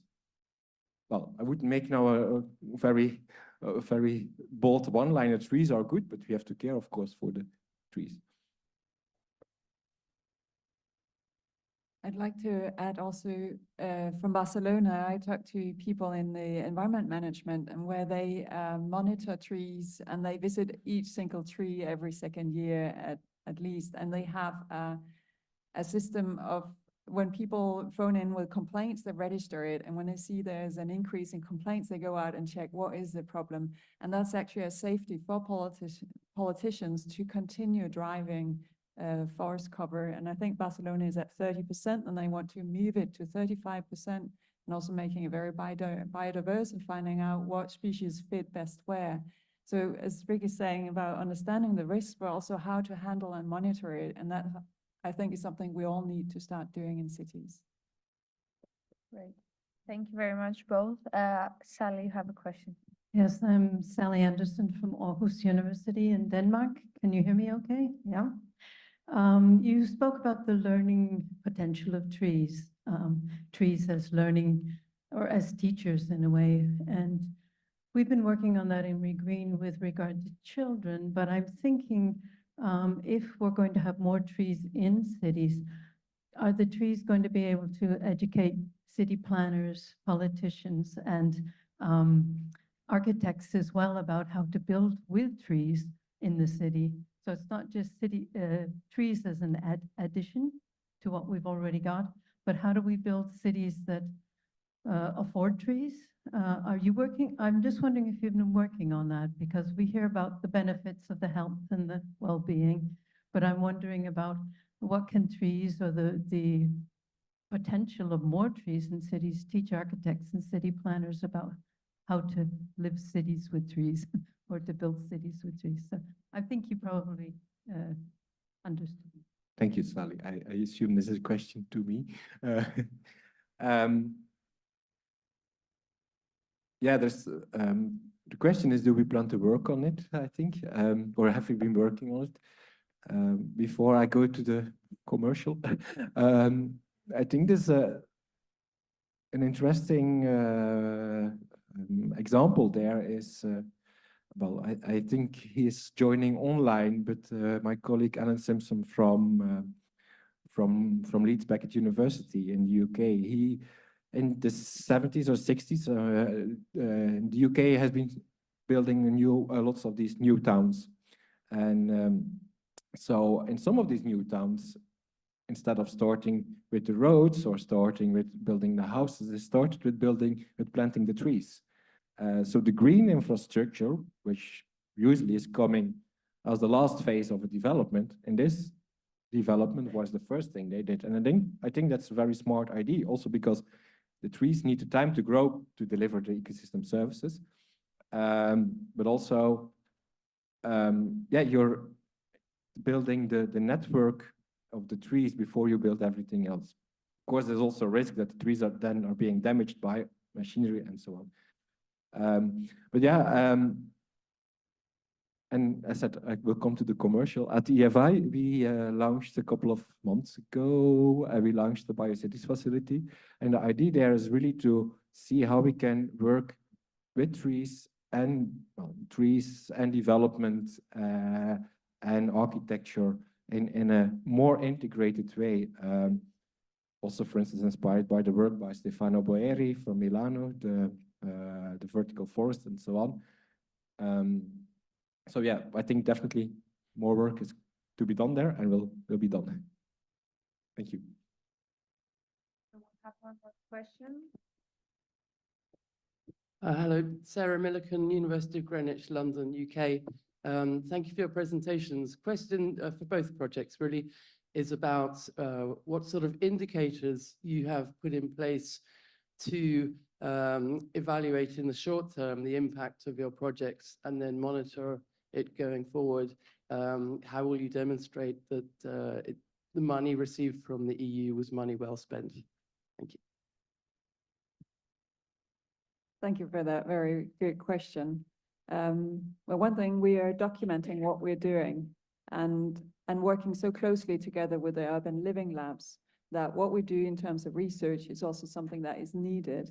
And if it's not needed, they challenge us and we challenge them back. In that way, we move ahead.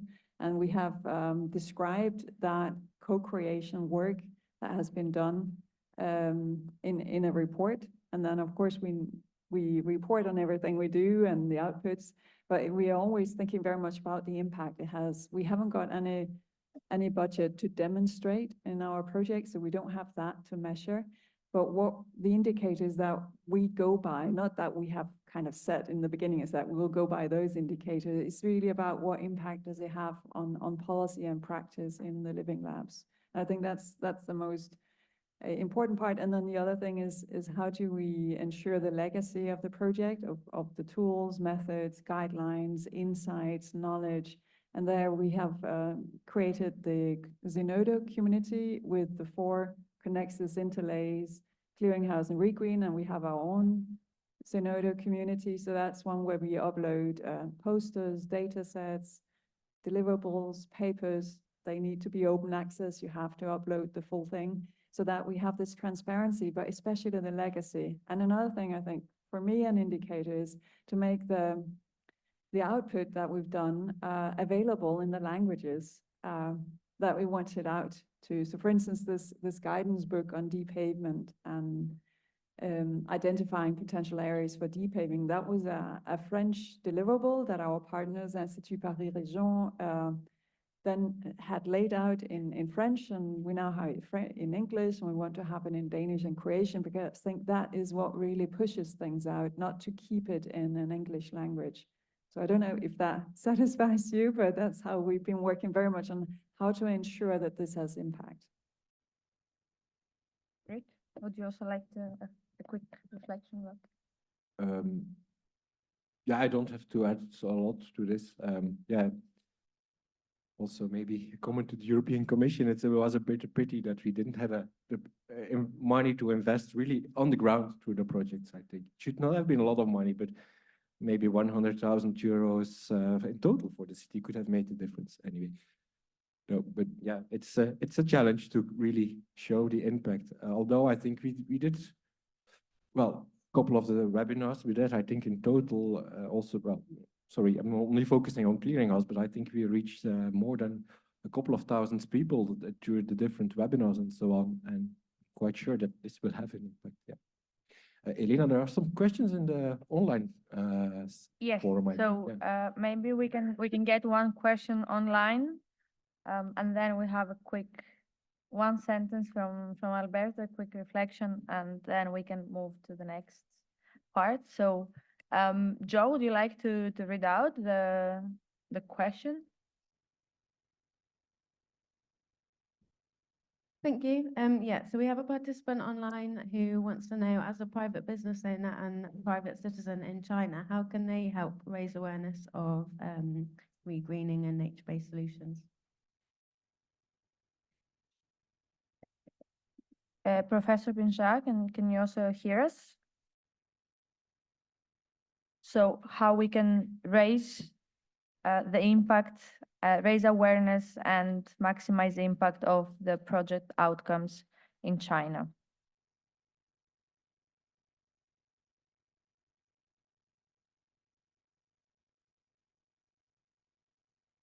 因为 NBS 这个概念嘛，在中国来说，应该还是刚刚进入到这个传播的这种领域，就是大多数人呢还不是特别清楚。所以我作为一个大学的老师呢，我更多的是关注的是怎么样来让从孩子们开始做起。至于和企业的这种联系呢，说实话，我还真的不是特别的清楚，就是和企业之间如何打交道，把这个概念的话灌输给他们。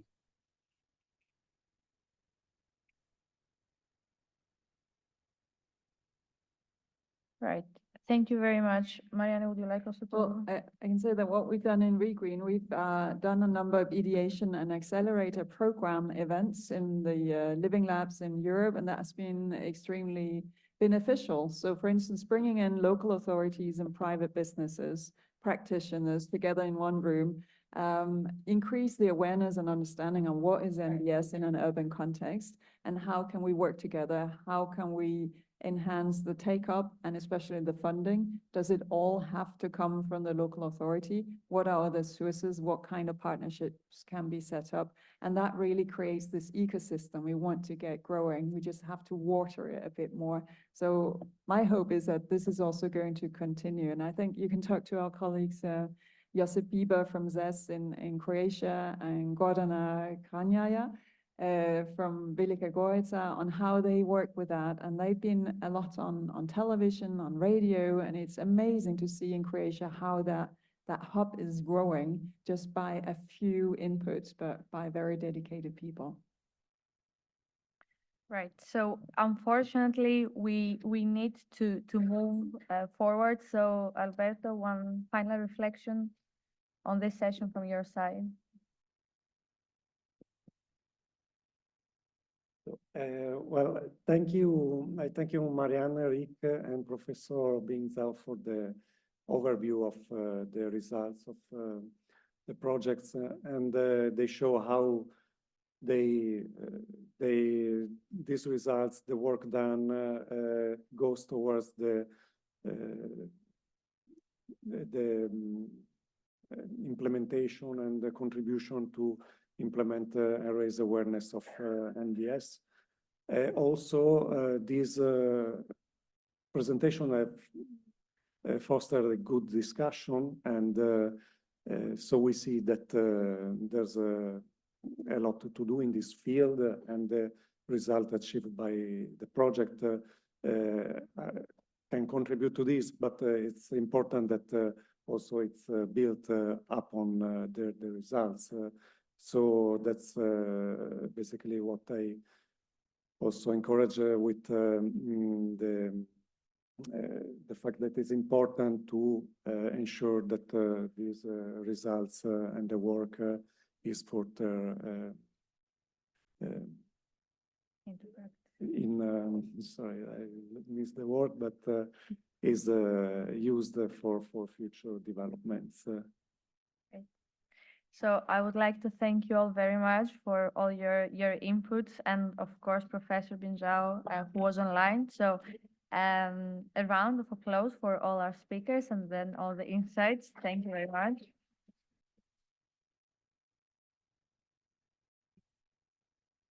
So for the next step, since we are all here, we would like to have a group picture for the final conference. So I'm not sure if it is a good idea to be here on stage or outside, since the weather is also quite well in the courtyard. And then we will have lunch, and after lunch we will continue with one more session here on the plenary, and after we'll have the marketplace. All right, so please, everyone, if you can gather in the courtyard to take the picture, the group picture, and then we'll move with the lunch.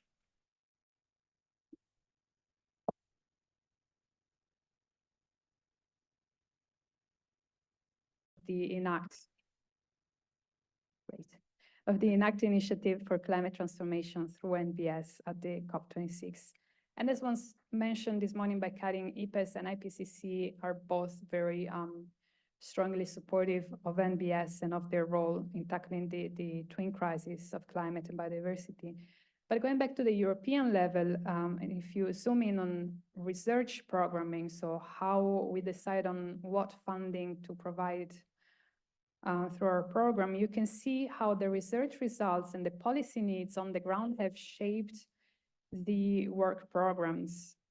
Horizon 2020 was more about experimenting and on creating the knowledge groundwork. Horizon Europe has moved to tackle more horizontal aspects, so governance, education, economics, a lot of economics and financing. And meanwhile, we have these new important research policy tools, the missions that Marco was mentioning this morning, and they have included NBS in their toolkit from the very beginning. So now, why this is very important, in my opinion, the missions are meant to go beyond research innovation and provide concrete solutions to these major challenges that we're facing today. And they're doing that in partnership with local authorities. Mission adaptation is a partnership effectively between the European Commission and regional authorities. The mission on cities is a partnership between the European Commission and the cities for climate mitigation. And this is how research really gets aligned with local needs again and has a chance to influence the shaping of local policies, in my opinion. Marco, again, this morning mentioned the funding of big demonstrators through the missions. And these are really opportunities to scale up, scale out, and also scale deep when it comes to NBS. And I think they are an interesting case because research and innovation on NBS is, from the very beginning, a very transdisciplinary field. And NBS have a strong social focus. This means that aspects linked to acceptability, active engagement of local stakeholders and communities, co-creation, co-governance are central to the design and implementation of NBS. So in other words, the mindset and philosophy of NBS is the long-term sustainability on the three dimension of environment, society, and economy. And I think that this aspect of NBS, which effectively translates into a fair distribution of benefits, and ultimately also can help strengthening the social fabric, is a very important and also refreshing aspect of NBS. There is also another important aspect that I wish to mention in EU-funded research on NBS, and it's the emphasis put on community building. Through Horizon Europe, we are funding coordination and support actions. We have here Bettina and Evelina that will present Network Nature and NBS EduWorld, but in a nutshell, their role is to build an NBS community. EduWorld brings NBS into education. So basically, they're contributing to building future generations that are going to be more sensitive to issues of sustainability. They're going to incorporate nature positive thinking, and for whom NBS will be an obvious choice when it comes to adopting solutions to our problems. Network Nature works on a very different level, but I think at its core, and especially Network Nature Plus, which has just started, there is the science policy dialogue. And by collecting and synthesizing the work of the various projects, by offering opportunities to cooperate and also steering this process, they're making sure that the results are really policy relevant and they are delivered in a timely and digestible manner to policymakers. Yeah, Bettina will certainly talk more about that, but what I want to highlight here is that through the work of, for example, the NBS task forces and the regional national hubs, we really have a chance to impact the policies and make sure that research results are aligned with the needs of local policymakers. And I think I'll stop here for now. Thank you very much. Right. Thanks a lot, Paula. Indeed, it is very important that, and we have also here many city representatives that they express their needs, so this can be taken into account when shaping the next programs, but also policies. So that's very important. And of course, we'll talk later about how to build and how we are building this community practice. But before going there, I would ask Tom to reflect a bit on Andrei's 3.5 years journey for your project. So Also, your project, to give a bit of a context here, Connexus and Interlace were the sister projects, but they were focusing more on the Latin American context. So, Tom, what do you see the added value of this project to ecosystem restoration and this connection between Europe and Latin America in that Sure. context? Thank you very much, and thank you for the very kind invitation to come along today, to the hosts and to the two projects and the European Union for the funding. So I think I'd break it down into three main areas really, which is firstly the capacities, secondly the kind of infrastructures, and then thirdly the impactful products. So on capacities, really the number one kind of asset that we have is the people and the mutual understanding that's being developed. The networks, which go further than just the people, obviously that shared capacity in the kind of international arena for policy making and particularly evidence-based policy, and critically structuring the knowledge and evidence in Latin America and with the Caribbean and in European Union. On the infrastructure side, we obviously have the pilots, you know, the physical infrastructures, the kind of material investments in Latin American cities and European cities, 7 in our case. So Torino, Lisbon, Barcelona on the European side, and Buenos Aires, Bogota, Sao Paulo, and Santiago in South America. But also the social innovation. So in our case, what we call the life labs that are really engaging with real life. They're building on what was already existing in terms of the transdisciplinarity and the networks, the actions to address the grand challenges within the cities, closely aligned with those socio-political realities. And then thirdly, on the kind of impactful outputs, obviously the results include publications, but other resources as well. So last week we just published a book with UNEP through City Adapt on climate adaptation using NBS, edited by Daniel Kozak, who's from University of Buenos Aires. It's just online, but also things like kind of very practical frameworks for participatory assessment of nature-based solutions, involving more dialogue with citizens. So Sander van der Jagt and others from Wageningen is now at Harriet Watts, working on more inclusive ways of planning and measuring the impact of NBS. And then finally, things like fact sheets and policy briefs. Obviously, as you move towards the end of the project, there are more lessons that can be harvested. And we've put a big focus on that kind of harvesting also towards building curricula and so on. But it's been really great working with McKenna and Sandra and other colleagues at Ecologic Institute as well. So I'll hand over. Thank you very much. Great, thank you. Thank you very much. And also, of course, I guess you also had to overcome some challenges over this year. So what would you give as an advice to a new project? What you learned from your experience? Sure. We've already discussed COVID, so I'll move on from that. But the first thing really is the kind of socio-economic realities, the basic needs that remain unmet in many, many large cities. We're working with capital cities and large issues around, you know, very significant rapid urbanization, informality, and so on.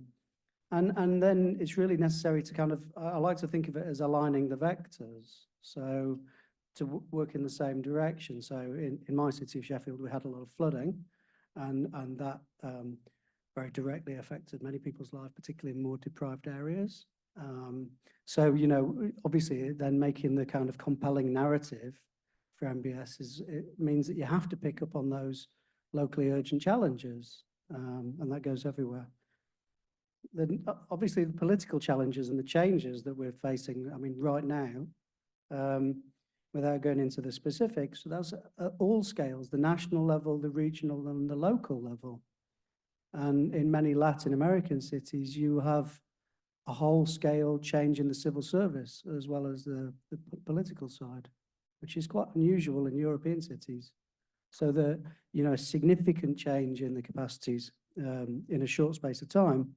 And we've addressed that through really genuinely transdisciplinary Life Lab approach, where the co-production is being driven by the local partners, which sustains hopefully beyond, well, definitely beyond mayoral terms. And we've witnessed that in four different cities. And then sort of finally, I think probably the biggest one of all, and kind of railing a little bit against the title for this, which is enabling transformations, is very ambitious. With respect is the scale of the challenge to retrofit nature-based solutions in city centres, particularly in city centres, is huge. And we're just scratching at the surface. So, you know, it feels like we're more in sort of steady, slow, stepwise, transitional change. And we're far from the kind of transformations that are required for climate change and action on biodiversity. Thank you very much, Tom, for all these aspects that you have addressed right now. I'm not sure if we missed McKenna or if you can still hear us. So then I would like to invite you to reflect a bit also on the work that you have done with Interlace, and to discuss a bit also from your perspective, what was the added value provided by your project, but also which are the challenges that you encountered during these years. Thanks a lot. I hope you can hear me okay? Yes, we can hear you. Perfect. I feel a little bit strange being above the rest of the panelists. It's quite anti what we are in Interlace, but thanks a lot for having me speak today. Sorry I can't be there. I was actually in Colombia until yesterday. I just got back from our Interlace annual meeting, which was very inspiring, and I'll bring a lot of that inspiration now hopefully to you. But thanks a lot for the opportunity to participate online. Yeah, just building, I think, on what Tom said, we've shared a lot, I think, of common challenges, but also opportunities as well. One of the main objectives in Interlace is that we're really trying to empower and equip cities, meaning also the populations and the communities within those cities, as well as the research community and practitioners, to really drive this NBS agenda forward. And we're trying to do this through a really participatory approach that's driven by the local needs, that's driven by the opportunities that the partners and the politicians have in those local contexts, and the knowledge that come from both sides. So we really built Interlace on what we call bidirectional learning, really putting a flat hierarchy, trying to value, integrate and provide opportunities for all partners, both from the Latin American and the European context, to have equal access and opportunities to contribute, to build on their knowledge, and to highlight their needs. So what we have is one thing that's worked really well in terms of just trying to have equal footing, which is sometimes not always the case with different languages, different language capacities, and different understandings, is to really have co-leads. So within our working structure, we really have one European and one CELAC partner for each of the work packages that join forces together to drive this process forward. And we also adopted what we call an agile approach, which comes a little bit from the IT sector, but which we took over into the NBS research arena, which is really trying to use and identify the users, the end users of our products. So that could be the politicians, it could be the research community, it could be a mix of all of these different actors, and bring these together from the conception phase of the products that we're developing in the project, throughout the creation process, and then again at the end, which really helps to build ownership, to build local relevance, to empower these users to take advantage of the opportunity to have their voices heard, to have their needs met, and to join in our ambition to really empower stakeholders and actors within and beyond the project. So we have 21 partners from 11 countries. We have 6 different partner cities that are joining into these efforts right now. And we really have tried to actually adapt some of the products in the project to respond to their local needs, which is something following this agile approach that I think doesn't happen too often within the Horizon projects, rethinking what we wrote in the proposal, if it still makes sense, if other projects have addressed some of these gaps we were aiming to fill, that we could use our resources a little bit more appropriately now at this stage of the project. So we have a wealth of resources that we've come up with. One of those is the Urban Governance Atlas, which I can share all the links afterwards for anyone interested, or feel free to write me. But we have a collection of 250 good practice policy instruments supporting nature-based solutions that are coming from 40 different countries around the world. And impressively, it was co-designed with 48 different partner institutions. So I think it's really a good model and representation of this kind of co-creation and collaborative approach. Excuse me. So that's one of our key products that we have. We also have a lot more local oriented products that we're developing together with the community. So we have trying to tap this Bauhaus initiative, trying to think about the arts. We have some local community arts programs. We have a Minecraft program, which is tapping into the gaming side of things and education and bringing that into schools. We have co-production of governance instruments that will list beyond the project as a sort of legacy. And we have some other exciting developments in terms of legacy that I would share maybe a little bit later in the panel discussion to not give everything away already. Great. So thanks a lot, McKenna, for giving us this very good overview of the project and what you have worked through.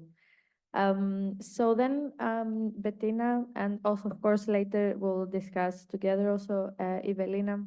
So we hear from the different projects that they have produced a lot of research outcomes, but also we heard from Paula that it is important to bring together the community and build a community of practice. So how does this work through the Network Nature Plus, and how does this platform provides the enabling conditions to cities and regions to build a community of practice, but also to be able to share their experiences and knowledge?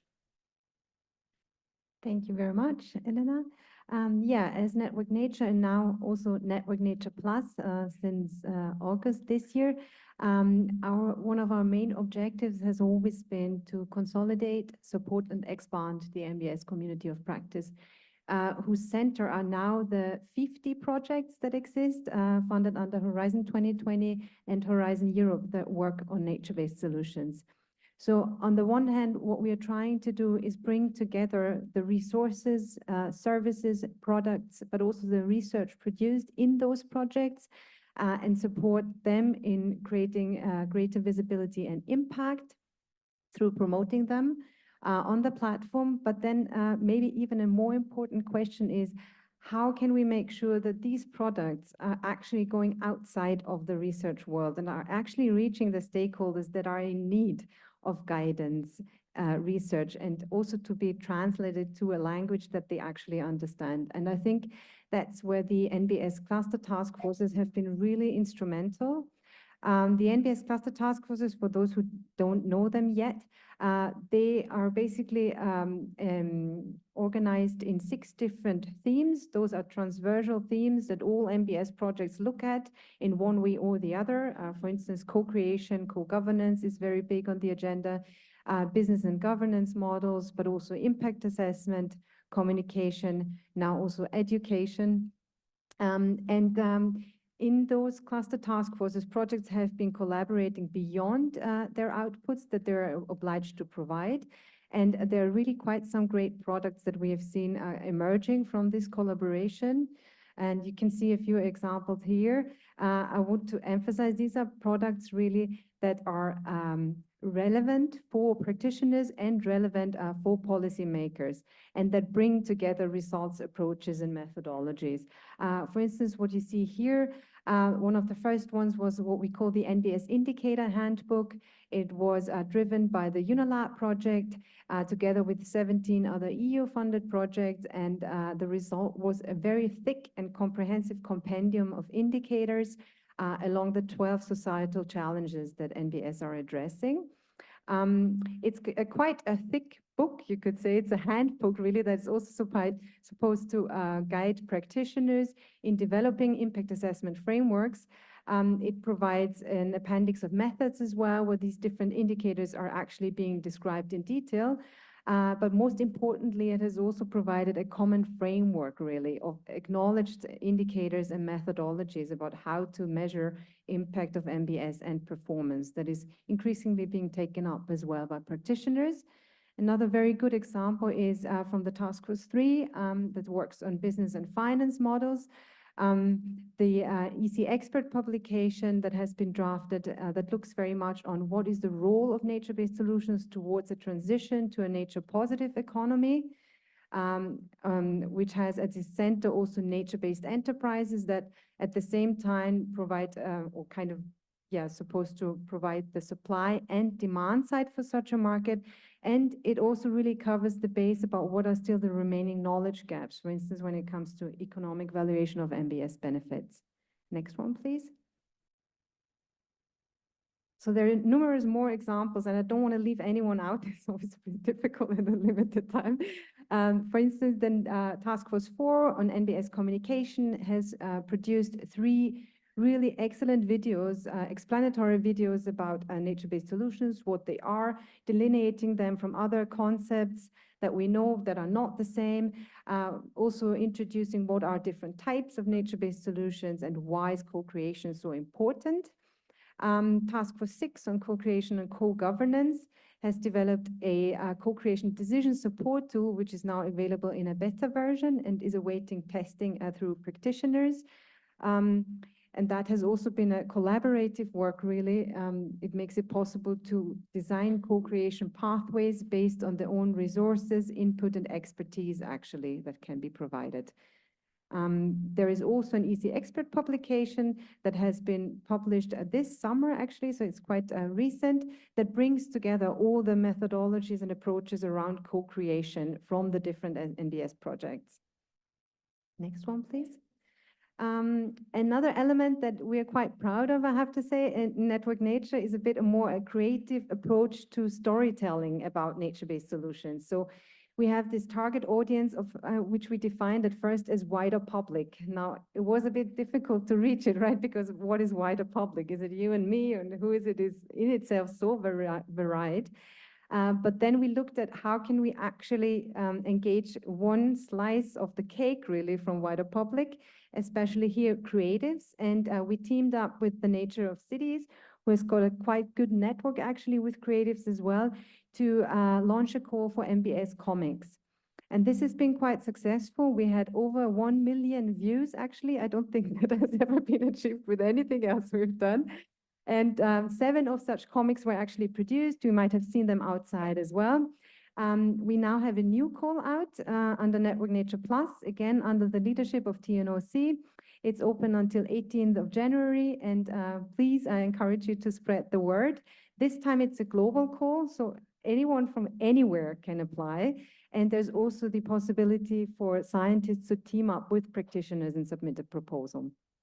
And I hope I'm not going over time. There's one last element I'd like to delve into. It has been mentioned before. Next slide, please. Nature-based solutions hubs. When it comes to really driving local action now for nature-based solutions, these have been quite important. So what's the idea behind them? It's really to create long-lasting structures for NBS uptake and mainstreaming in policy and practice in EU member states, but also in European regions. Also to gather stakeholders that can then talk in their own language and are addressing NBS from their very specific challenge and also context. So making it localized, really. So it's responding to their needs and also inspiring new partnerships for action. In Network Nature, we have kicked off 6 of such hubs. 5 of them were on national level: Italy, Poland, Hungary, Ukraine, and who did I say? Portugal, right? Sorry, thank you. And 1 on European regional level, the Nordic Hub. We will continue our work into Network Nature Plus, expanding the hubs and also provide a capacity building program for them. Thanks a lot, Bettina. So there is out there, right, a lot of materials. We have the hubs, we have the task forces, so it can be collaboration between researchers and cities can bring their own knowledge, but also more creative ways to raise awareness and share our knowledge outcomes. So also for all of you, we know that here we have an audience that comes from many different places, not only Europe, so please be proactive to share the best practices to become comics. So, Evelina, we are listening many different outcomes when it comes from building community of practice for nature-based solutions. But then how does this work exactly for the education part? So how the project also that you are working now, how can enhance to share best practices and knowledge on NBS education? Thank you very much. Next slide, please. Today I will talk to you briefly about the case of NBS EduWorld. And basically, you already heard a little bit from Paula here, and it was mentioned in passing that it's a project focused specifically on bringing NBS to the education sector. Well, what does that mean, basically? That we have several objectives which are focused on this. We have an NBS literate society as the #1 objective for us. How do we nurture that? How do we make this happen? Then we are also focusing on NBS knowledge building and sharing, which is very important. We do this at several levels. For example, we do this at the primary, secondary level, also with higher education, with a variety of stakeholders, and as well as with an approach towards different forms of education, formal education, non-formal, but also elements of informal education. In addition to this, we support first and foremost innovative pedagogies. This is very important for us as NBS in itself is a very innovative concept. One might call it a niche within the environmental education sector at this point. So we need to make sure that it is taught, it is educated about, with specific approach that will be relevant, that will be exciting, that will put the word out there, how amazing NBS is and how it can really change our perspective towards our nature, the world around us. In addition to this, we facilitate synergies between stakeholders such as different organizations, projects, but also specific individuals between the communities, between different countries, cultures. We aim to be as wide in our approach as possible and to encompass as many different stakeholders as possible. And last but not least, another very big objective for us is to really help the communities engage with nature. While we are not a project that's focused specifically on greening the environment itself, such as schools, we do support that as well. The first step in that for us is, of course, educating about it, making sure that everyone understands the importance of engaging with nature, how this could benefit not just us as individuals, but us as a society and the coming generations as well.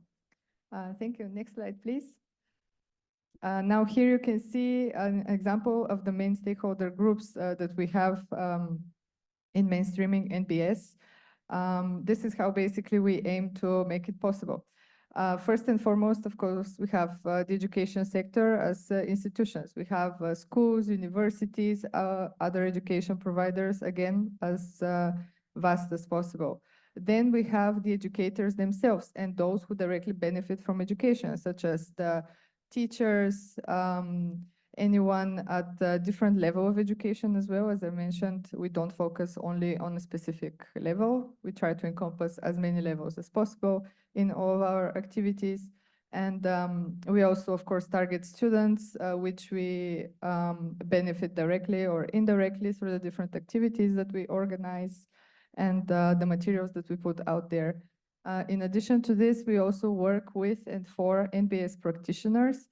And now this question has popped up before, am I an NBS practitioner? Well, if you are involved with NBS in your daily work or in your life, one can call that an NBS practitioner. You don't have to be specifically in the education sector.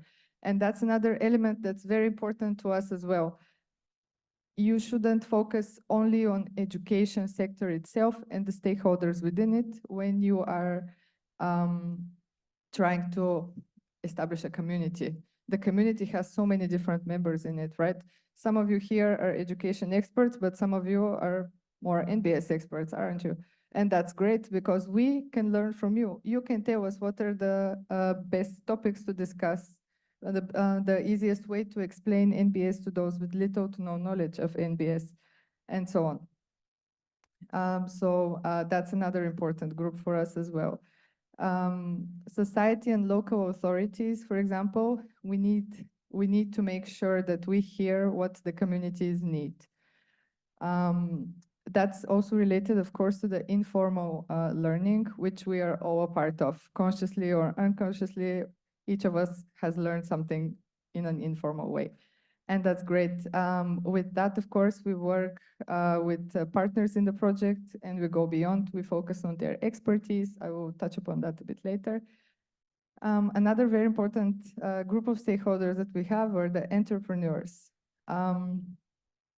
One very, very basic example about this is if we talk about teenagers looking for universities to apply to, career choices, thinking about the future.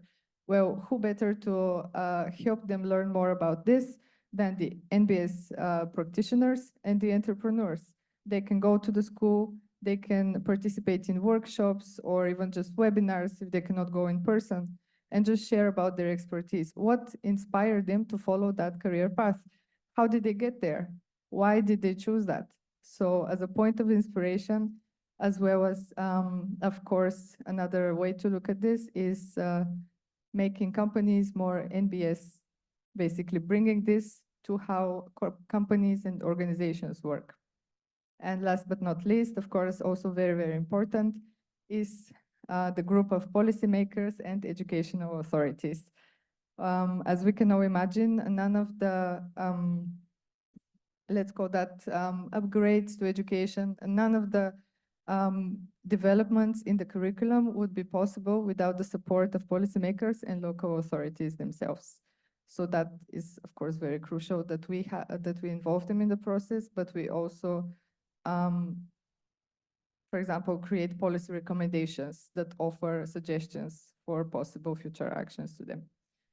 Next slide, please. Thank you. And now here, a very, very quick example. This is part of the project NBS Edu World, what we call the NBS Edu Systems, the demonstrators of NBS for enabling transformation. The word that we use for this is tier 1, tier 2, and tier 3. Basically, this is an inspiration from NBS demonstrators, first of all, that already have an educational component to their work. They share best practice examples with us. We have several partners in the project who focus on this, as you can see over there. And then they help us also develop materials which would be useful for the next year, and also to promote learning throughout. Now, the tier 2 are actually NBS demonstrators with little to no knowledge of NBS, they are NBS demonstrators with little to no previous knowledge, but they want to organize different activities. So what they do is they draw from the experience of the tier 1, and then they build upon that. And then in phase 3, what we do is we expand even further to other communities, other examples, and so on. All of this is available at the NBS Edu Hub of the project. Now, this is just one example of what we do along the way of establishing a community for NBS in education. Thank you very much. Thank you very much, Evelyn. And of course, if you have questions following this session, we're going to have the marketplace, and you can reach out to all of our speakers and the projects to hear and learn more about the projects or something that strike you more from their intervention. So I have a lot of questions still for you, but before going to my questions, I would like also to give the floor if there are any questions on from the audience here in the venue or also online. Yes, Salim.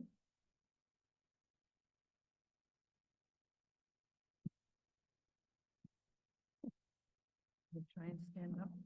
I'm tangled in wires here, sorry. So, Sally Anderson again, Aarhus University, and I've been leading the work package on education in REGREEN. And one of the questions that I've been struggling with, and this is for you, Evelina, but actually for everyone, what is the most important thing or things to know about nature to understand a nature-based solution? because the nature is a very abstract concept that we're using. And I keep wondering if I'm working mostly with children, but the question could also go to my husband as well, who doesn't know very much about nature. So what would the most important thing be to understand about nature, to understand a nature-based solution? Thank you for the question, Sally. In my opinion, the most important thing to understand about nature that's also directly connected to nature-based solutions is to just answer the question, why are nature-based solutions needed? So to answer this question, you need to think back on all the harm that has been done by humankind on nature, unfortunately, and to really make an assessment on everything that is that has been causing and will continue to cause harm unless other measures are taken. And this is where nature-based solutions comes into place, because they provide a way of addressing all of these issues that humans have caused to nature in a nature-friendly way. So it's, in a way, it's a two-in-one approach. From one side, you also learn about what is wrong, but then you also learn about how you can improve it and how not cause further damage. That's very important for the future generations. And we have also heard from teachers that we work with in our experience that they try to start the teachers who have already accepted NBS as part of their activities, and they're really trying to implement it more and more. They say the earlier that you begin with addressing NBS as a topic, whether it's from a very early age, the better, because it just builds up more and more and more as the student grows older. By the time they get to secondary education, they would already be able to take proactive measures and really improve their outlook on nature. I hope this answers your question, Sally, more or less. Thank you. Great. Thanks a lot, Sally, for the question. So in the meantime, while you're still thinking of your questions, I would like to go to Bettina. And so, Bettina, we are also talking about impact, right? So how are you thinking of network nature plus, of maximizing the impact of sharing research and knowledge? One way was the comics, right? But how do we maximize impact of such a rich platform with research outcomes and capacity building programs? Thank you very much. I think one of the elements that we are trying to do is really to steer future research in NBS as well.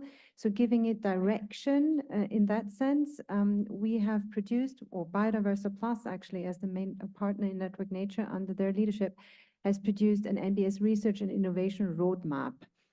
This roadmap is to 2030, and in that roadmap, they have actually outlined, based on really a co-creative process with the projects, with experts from the projects, with European funders, not only including Horizon 2020 and Horizon Europe, but also LIFE and Interreg, the steps to outline and carve out 5 core action areas that are supposed to steer future research. And for each of these areas, they have also analyzed what are the underlying challenges and knowledge needs, actually. So this is an activity that we want to drive further in Network Nature Plus, where this roadmap will now be implemented. And Biodiversa Plus will be facilitating that process. So there's quite a lot of activities on the horizon. We would like to strengthen connections with the before mentioned NBS cluster task forces to fill in those knowledge gaps that we know of along these core action areas, but also continue strategic dialogues with European funders and programmers, as well as policymakers, to make sure that there's also policy integration. So I think that's one of the elements where we want to work more on a strategic level and guide the community. That actually makes me think, and maybe you, Paula, can answer this question. So since there is a platform that is trying to steer research and shape also somehow these new projects, so what do you think that are these challenges to upscale nature-based solutions that need to be tackled maybe through research or demonstrators in the upcoming projects? Thank you. The challenges are many. One that I mention every time I get a chance, and that's actually Tom mentioned, is political awareness, in my opinion, because as you said, Tom, we're living through challenging times and we have different crises coming our way and sudden emergencies. They're not really sudden because I don't think they've been in the making. We just chose to divert our attention. But all these competing crises and emergencies, they demand our attention at the same time. And then it's a political choice which one you decide to focus on. And we, as an NBS community made of practitioners, researchers, policymakers, local authorities, educators, so on and so forth, we need to be super aware of the political landscape because it risks to derail the good work that we've been doing so far. I mean, Ben mentioned this morning, there is a pushback against environmental and climate policies. That's something that we cannot deny. So we need to understand why that is and how we can adapt to these emerging narratives, how we can be responsive to them, because ignoring them, ignoring and dismissing these arguments, it's simply not an option. And I think that was a little bit your argument as well. And all these projects, these research innovation projects that go far beyond research and actually engage people on the ground, they're very good instruments, in my opinion, to foster this dialogue and foster understanding, and also provide, in some ways, also some training to local authorities to accept NBS as actually a very good solution to many of their problems. Another challenge that I can think of is the financing gap. I have some numbers jotted down here, but they're a little bit scary. Every time I read them, I get a little bit upset. But basically, according to people more knowledgeable than myself, we need to triple investment in NBS by 2030. So basically by tomorrow, and to quadruple by 2050. And we are nowhere there. The funding in NBS is very scarce and is mostly from public sources. Clearly, that is not enough. But again, the role of the public sector is still very important in creating an investing environment that is more appealing to private investment. And so we need to really cooperate at all levels of public governance to create this conducive investing environment. And just because I think a couple of people today mentioned how many projects we have in NBS, EU-funded RNA projects, and it's actually 74 projects by now. It's not 50 anymore. Yes. And the investment is about 650 million euros. We're counting about 1,400 partners in 70 countries. And I think when we talk about the contribution of research innovation, these figures make it a little bit more tangible. And as a programmer myself, we will continue to fund NBS precisely because we understand the need to continue this work. The work of research innovation is obviously never done. The missions are a significant new instrument to do that. Tapping into other programs and other initiatives like the New European Bauhaus or Life and Interact programs is also very important. So it's all about bringing all of these streams together while understanding the policy and concrete needs on the ground. Thanks a lot, Paula. And indeed, the figures always make it more concrete and understandable to everyone. So talking about also mainstreaming our efforts and making sure that we maximize impact, I have like a question to both McKenna and Tom, and I would like to hear also from you here. Maybe we can start with you, McKenna. So Connexus and Interlace are already quite mature projects. So how do you see, what are the lessons learned of cooperating with the other projects to maximize impact? Yeah, thanks a lot. I mean, it's great to see Tom on the stage here. We've had a lot of ongoing cooperation also with REGREEN and CLEARING HOUSE. So I think I'll leave one key event that we jointly organized to Tom to speak about, but just in terms of the projects in general, I think it's important to recognize that each project has a specific focus, even responding to the same call. So for example, Tom and Connexus are focusing on large-sized cities. Interlace is focusing on small and medium-sized cities. So each of these small differences, even if it's within the same call, bring its own unique wealth of experiences and knowledge that are specific to, let's say, getting this message out and mainstreaming nature-based solutions, really trying to tap the potential of all of that diversity across the cities and across the projects. So within Interlace, we've tried a lot to really try to keep communication lines open. We also, in our global engagement event that we had last week in Envigado, we also had the pleasure of meeting one of Connexus's partners from Bogota that joined that event there. So that was great.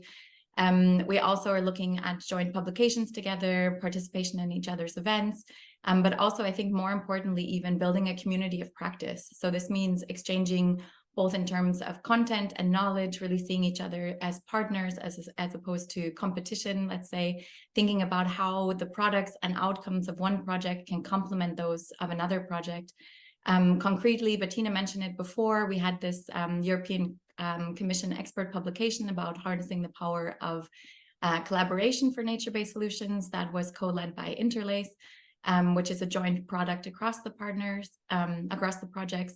And we also, of course, in developing things like the Urban Governance Atlas, which I shared before, invited Connexus to contribute to that with our focus on the CELAC.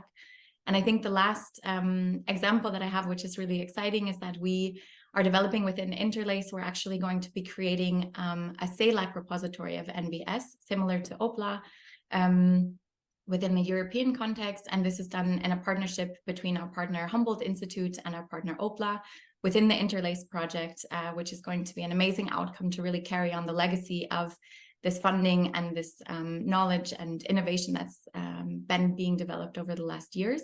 And we've invited Connexus to also be a part of that and contribute as well, with a unified front, trying to really build capacities and keep the sharing and spread of information going within the Latin American context, also beyond both of our projects. So that's one really good example, I think. Great, thanks a lot, McKenna. Tom, would you also like to provide an example? And yes, then we will take the question. Yeah, fine, thank you. Well, I think reflecting back on Sally's question, actually, and the response, the amazing opportunity of these NBS projects, which have like deep local roots, working together with the citizens, and probably the number one thing being hands-on, getting your hands dirty with, practical exposure to nature and nature-based solutions, I think is fundamentally important. And then when the chances of linking up then through strengthening international cooperation, which is what unites all of these projects we've been talking about,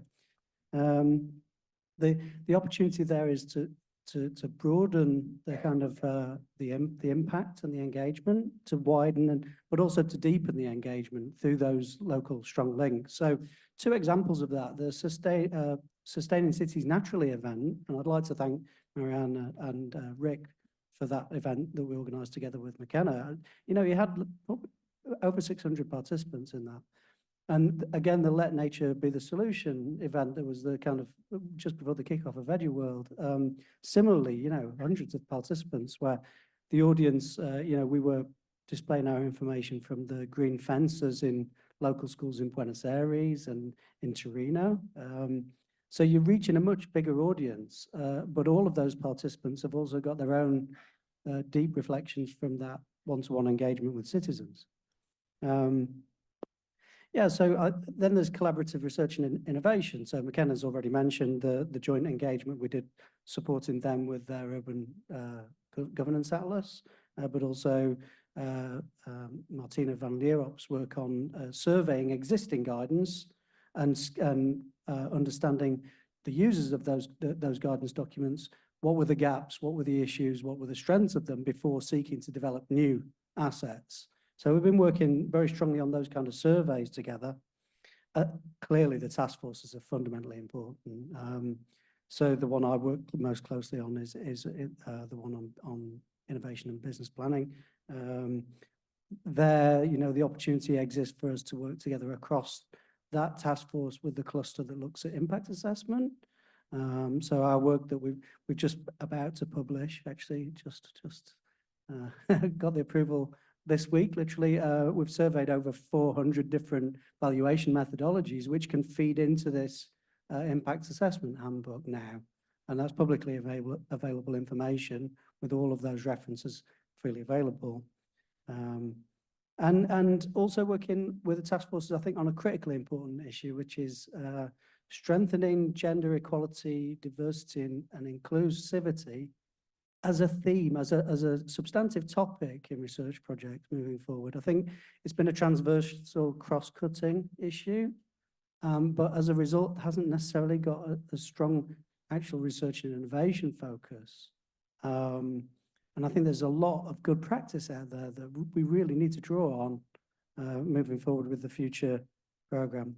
There's the obvious things like COP26. We jointly hosted the EU Pavilion event, COP26 on nature-based solutions.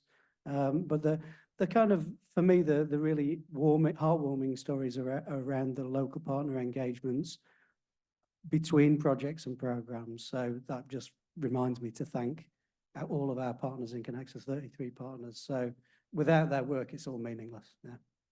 So thanks. Thank you very much, everyone. We have one question, and then we need to move to the marketplace. So please. Thank you very much.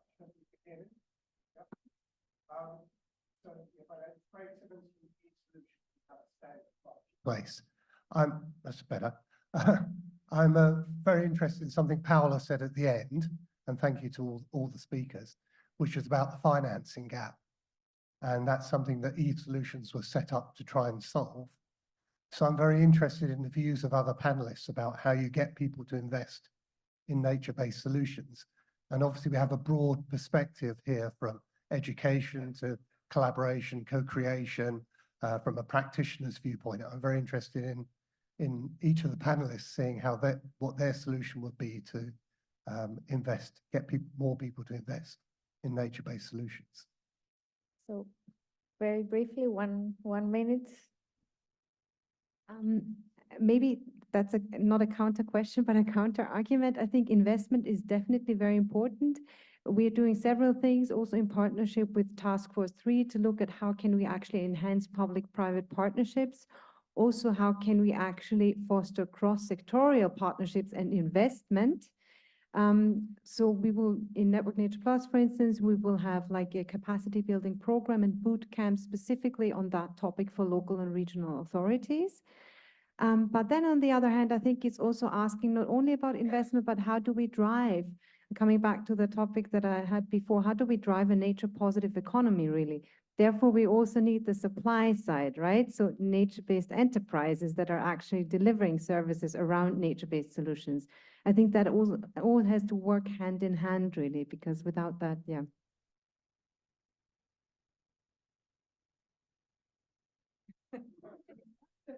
So then maybe we can keep also the more reactions, and you can have more discussions in the marketplace.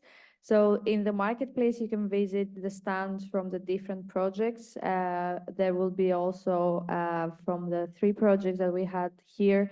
So please feel free to have discussions with any of the panelists or with any of the participants. So I would like really to thank you very much for this very interesting discussion. And just some reminders for the next steps and the next sessions. So until 3 o'clock, we are going to have the marketplace. And then at 3 o'clock, we're going to have 3 parallel sessions. One parallel session is going to be in this room, in the main room. This is policy governance and institutional issues.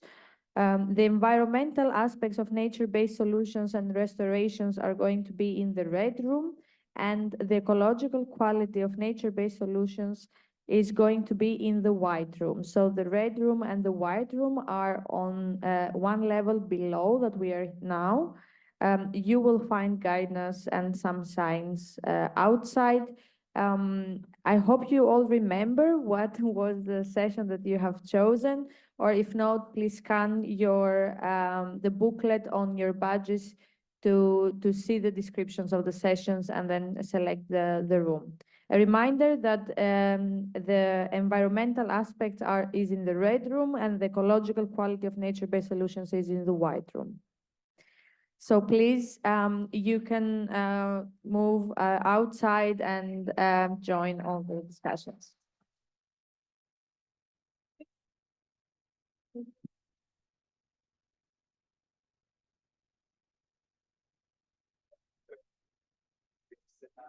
Yeah, let's make it here. I'll just say next slide. Oh, I can do that. We can all do that. No, you don't have. Is there enough money? So which one do you press? The middle? That one is forward, Yeah. and that one is back. Okay. Forward. Okay, welcome everyone to the session on governance of nature-based solutions, particularly focusing on enablers and barriers. So this is a panel discussion where we've got panelists from each of the REGREEN and Clearing House projects. They'll provide a quick 5-minute overview of some of the key insights, and then we'll open things up for discussion. I'll start with a few questions and others can chip in. Before we get down to the presentations, I just quickly want to introduce myself. First of all, I'm Duncan Russell. I'm from the University of Exeter, and I'm involved in the REGREEN project on the governance work package. Our speakers, our panelists today are, first of all, we have Clive Davis from the University of Newcastle, who is with the Clearing House project. Then we have Xiaoli Jin from the Chinese Academy of Forestry, who is also from the Clearing House project. The next panelist who will speak is Anna Jensen, who is a senior scientist at the University of Aarhus, who is part of REGREEN. And then finally, we have Richard Hardiman, who's a fellow at the Hebrew University and again, part of the REGREEN project.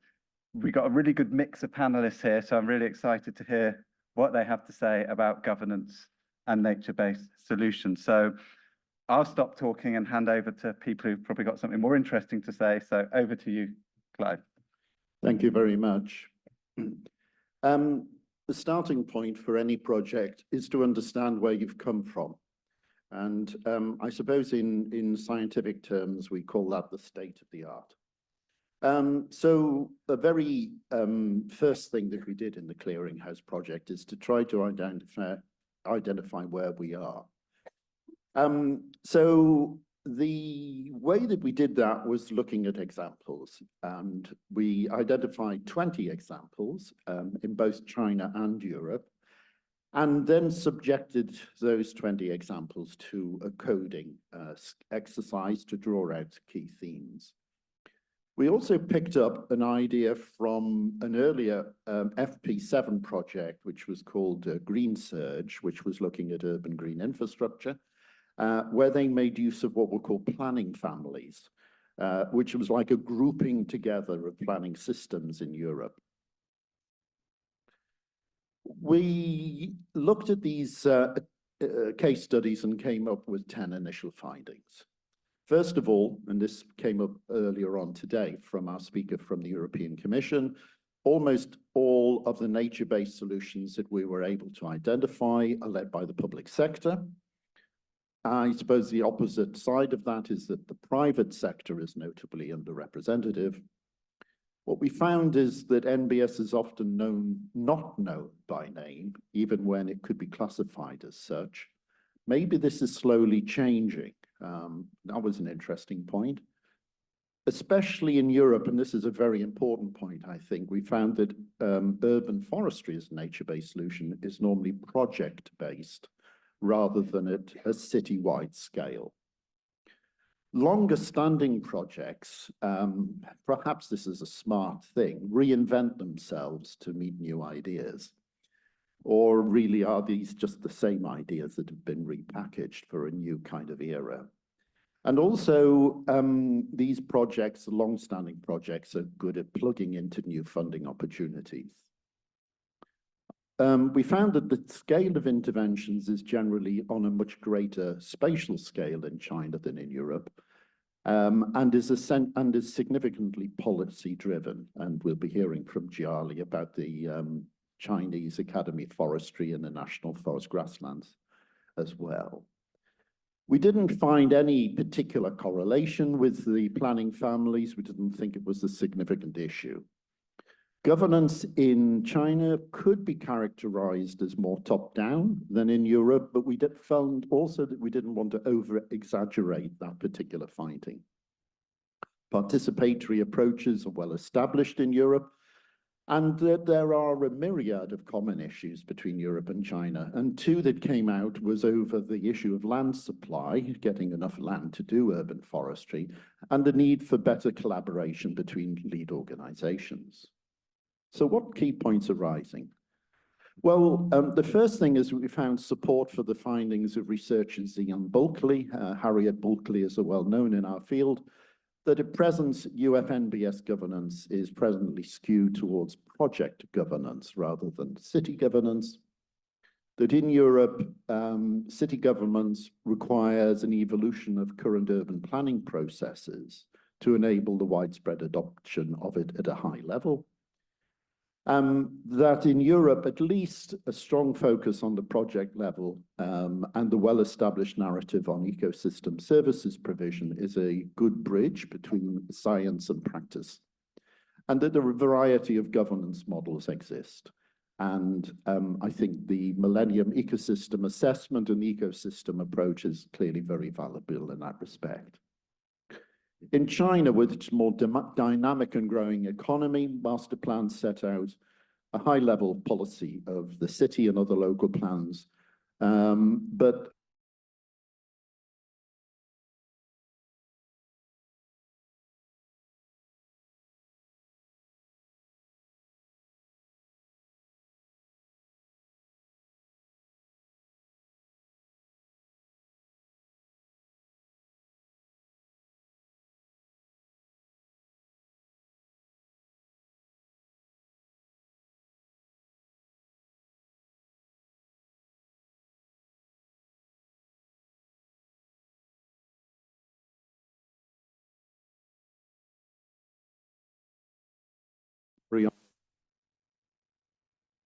do I have to repeat myself now? Going back to the beginning, that'll drive Lawrence nuts. Sorry, not Lawrence. Yeah. Ensure that urban forest plans deliver at least 3 goals: contribute to health and well-being, integrate into all new development, and maximize close to nature living. That in governance, that participation is very important, particularly if we're to overcome resistance to NBS as an alternative to other grey infrastructure approaches. And that in institutional terms, we must enhance interdepartmental collaboration rather than silo thinking, strengthen the public-private partnership to make it more of an equal, enhance collaboration with non-governmental organizations, some really good examples, but equally projects where there are none, integrate municipal plans and policies with urban forest management, and finally, a role for us all, I think, to be strong advocates for the benefits of trees. Perfect timing. I've been called perfect for other things, but anyway, thank you very much.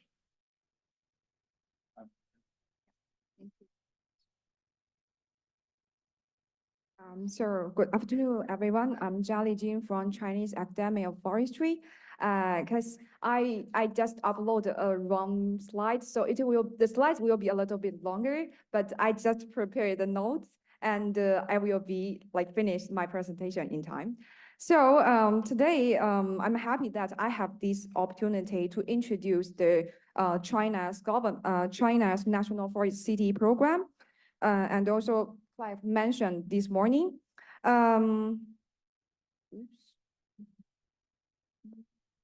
Okay, so well, first let us see what is the National Forest City in China. So it means a city comprising an ecosystem which is dominated by the forest and trees, the mountains, rivers, and the lakes, forests, farmlands, and the grassland create a resilient system across urban, peri-urban, and rural areas. So it was launched by the China's National Forestry and Grassland Administration since 2004 and has a history of more than 20 years. The whole development progress can be divided into 5 main stages, just shown in this slide. The most important milestones during the past 3 decades of the National Forest City program also show in this timeline table. And actually, at the very early stage of the National Forest City program, the government only developed a very simple and general document to guide this, the urban forest city construction. And then with more and more cities, they apply for this title and they join these initiatives. The government realized they need to do more to make it more standardized, to let the cities know what they actually need to do. So the government started to collaborate with the researchers from the academic institutions and also universities, which focus on the urban forestry, urban landscape ecology, and other related research fields to develop more specific key performance indicators to guide the cities how to construct a real urban forest city. So now in these time slides you can see there has the key performance indicators, because I won't introduce more about these indicators, but you can find more introduction in the table outside our room. And then you can see the practice of the National Forest City program in the last 2 decades has proved that the forest city creation can enhance the ecological resilience, such as increasing the urban biodiversity, also the quality of the urban vegetation, also reconnecting the urban green corridors. Here, just the maps of the Beijing, you can see they improved the qualities of the urban forest only in the plain area, which is the city most urbanized area in the city. And also it can help to enhance this is the right one, the social resilience. For example, it can enhance the it can satisfying the public needs for recreation, also improving the social interaction, and as well as providing more places for the ecotourism and creating more green jobs for the local communities. So here is the whole cycle for the Forest City program. They have the KPIs, they require the co-design, the co-learning progress. Also, they needed a master plan for the Forest City construction. And they also will ask the experts to review the whole progress of the urban forest city recreation. So also we have some challenges. For example, we still have the land use conflicts because the government wants to plant more trees in the cities, but also the cities need the development. New buildings are also happened in the city center, also in the peri-urban area. And also the government really planted a lot of new trees in the cities, but how to manage them and what we can do in the next coming 10 years, it is also a very urgent challenges for us. And you know, the government and also the citizens, they really need more evidence to prove that the trees really can bring the different benefits for the city and also the citizens. So more technologies are needed. So here, just 2 pictures I show. The first one is the old city center, the Forbidden City. So you can see the trees around the cities, and another is the new suburban sub-city center. So the government will protect the previous urban and green space first, and then develop the cities. It is really good, good two pictures I want to show you. So for more information about this program, please feel free to come and discuss after this session. That's all about my talk. Thank you.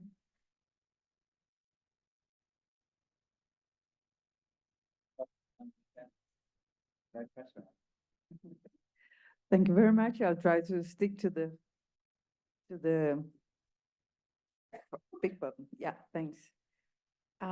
Yes, I will talk about some of the findings and insights that we have produced in REGREEN on the governance of NBS and with NBS. And first of all, it was a really interesting journey, and working with NBS in a governance, policy, politics, planning perspective showed to be like a goodie box, the goodie bag that we opened up. So even more things came up as we continued the research. And would you mind putting your hand down because your watch is blinding me? Thank you very much. Yeah, and first of all, it was very clear to us that when you talked about urban policy and nature-based solutions, the transformation from being urban nature, just nature, and then going to be a solution that you could integrate in urban policy and planning and politics, revealed the very political nature of this. And this aspect also comprised some of the contested ideas about what nature is, the role of humans in relation to nature, ecosystems, and as Clive also alluded to, the different namings of the NBS, ecosystem services or blue green spaces, etc., etc. And this was something we found across our case studies. Also, it was the political aspects were very clear because in the cities, as our case studies were in, it was the space is limited, territory is limited. So when you're doing a nature-based solution, even though these are at the core multifunctional and there are co-benefits, it's still some interests are more it's better for some people and groups in the city than others. Yes, and then we had some interactive formats, which I'll come back to later, that sort of provide the platform for addressing these political aspects. Another thing that was very clear to us and which came up quite early on in our work in the cities was the significance of policy entrepreneurs or the activists within public administrations and policy institutions that really want to create nature that try to address it across the different sectors of policy making, what policy is developed and planning is developed in silos, and which would very often be contrary to the co-benefits. And these policy entrepreneurs or inside activists, as we started working with them, have a really significant role in bringing nature-based solutions on their political agendas. And with the activism around nature-based solutions, it was also a way to integrate the public opinion, participatory processes, and the public interest and desires for more nature, and what types of nature, and what is nature to them. And furthermore, it was also quite evident that it had to be adapted to the individual city, so there was no single way of saying this kind of nature-based solution works everywhere. So for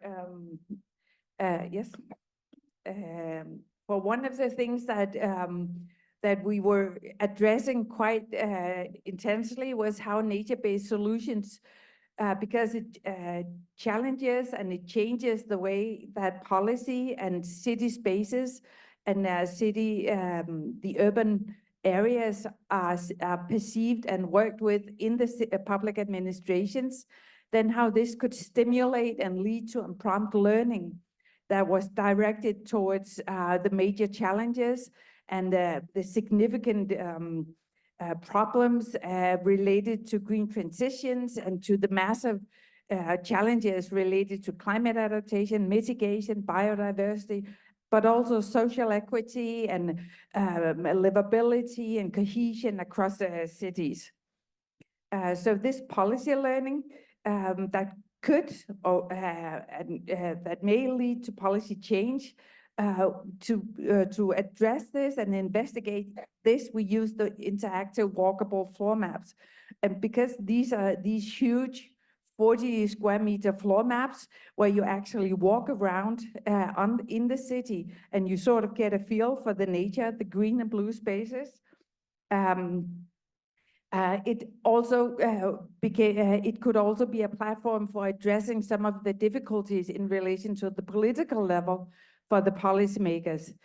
And it would also reveal and integrate in the policy learning the co-benefits for other sectors. So it would bridge across the different silos of policymaking. And furthermore, these would also better equip and increase the capacity of the public administrations for making policy public participatory processes where you could address the needs of communities and citizen groups in relation to nature. And lastly, this would also be a way to bridge different timescales, because with these approaches, you could address the immediate challenges, but also in a longer time perspective, have a more strategic perspective on how to use urban nature in solutions to the urban problems. Yeah, thank you very much.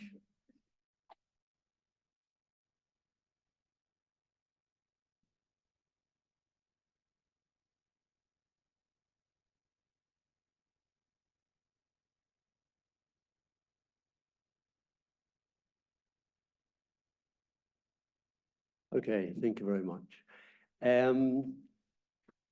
Before I start, I forgot to mention Kelly Dai on the contributors to this presentation. Kelly is in China. She was with ICLEI, and she did a lot of the case study work on the aspects of public participation and governance. As Clive said when we opened up, he said, before you know where you are, you have to know where you're coming from. And we have to realize China, first of all, as about 20% of the global population, and that modern China is not more than 50 years old. And when we talk of China in 5 minutes and public participation, we look at a very different China moving from west towards east. I think you can say we're moving from traditional China to modern China. If you move from urban areas to rural areas, then you're moving from, let's say, modern concepts, or sorry, traditional concepts, moving towards modern concepts. And these small bands of these purple areas is actually the area where we're working in, which is really the heart of, I'd say, modern thinking and awareness, that Eastern Seaboard area where we're looking at public participation in nature-based solutions. So I reduced my 9 slides to 1, and this is it. I use the word mindset, but I think it's a not really appropriate word, but how to change the mindset. And what Professor Xiamen said in his concluding statement, what he can learn from the West is aspects of public participation in nature-based solutions. First of all, policy. Well, China came up with its environmental protection law in 2015, and I would say that this law, this policy, was probably one of the most brilliant pieces of documentation that ever came out. It had 3 aspects. One was the right to participate, the right to environmental information and the right to justice. It means using environmental courts in case of need. It even added the aspect of corporate environmental responsibility. So it meant that this documentation was really, when it came out, I felt this sort of elation that at last something is going to change. It's very much akin to the Aarhus Convention. However, one has expectations and then there's the reality. So what happened in that process of reality? So then looking at, first of all, if you participate, you need information. Where is this information? The government had to provide the information for this to happen. And if you look on the government website, you find it only has a handful of clicks for the whole of China, and that the information is really user unfriendly. So what was happening was that the NGOs were coming in, translating the information that was available and putting it into a user-friendly version. And this was key to providing information. In fact, in the Ningbo Sponge City project, one thing the local government did was to provide information to the public, and I think that was very important. We talk about top-down systems, and top-down systems, yes, top-down it is, but I think more important is this aloofness of government to the people. If you look at the European system, it's much more on an even level, but here there's a certain aloofness there, and that is problematic. And the saying goes that you may know what you want, but I know what you need.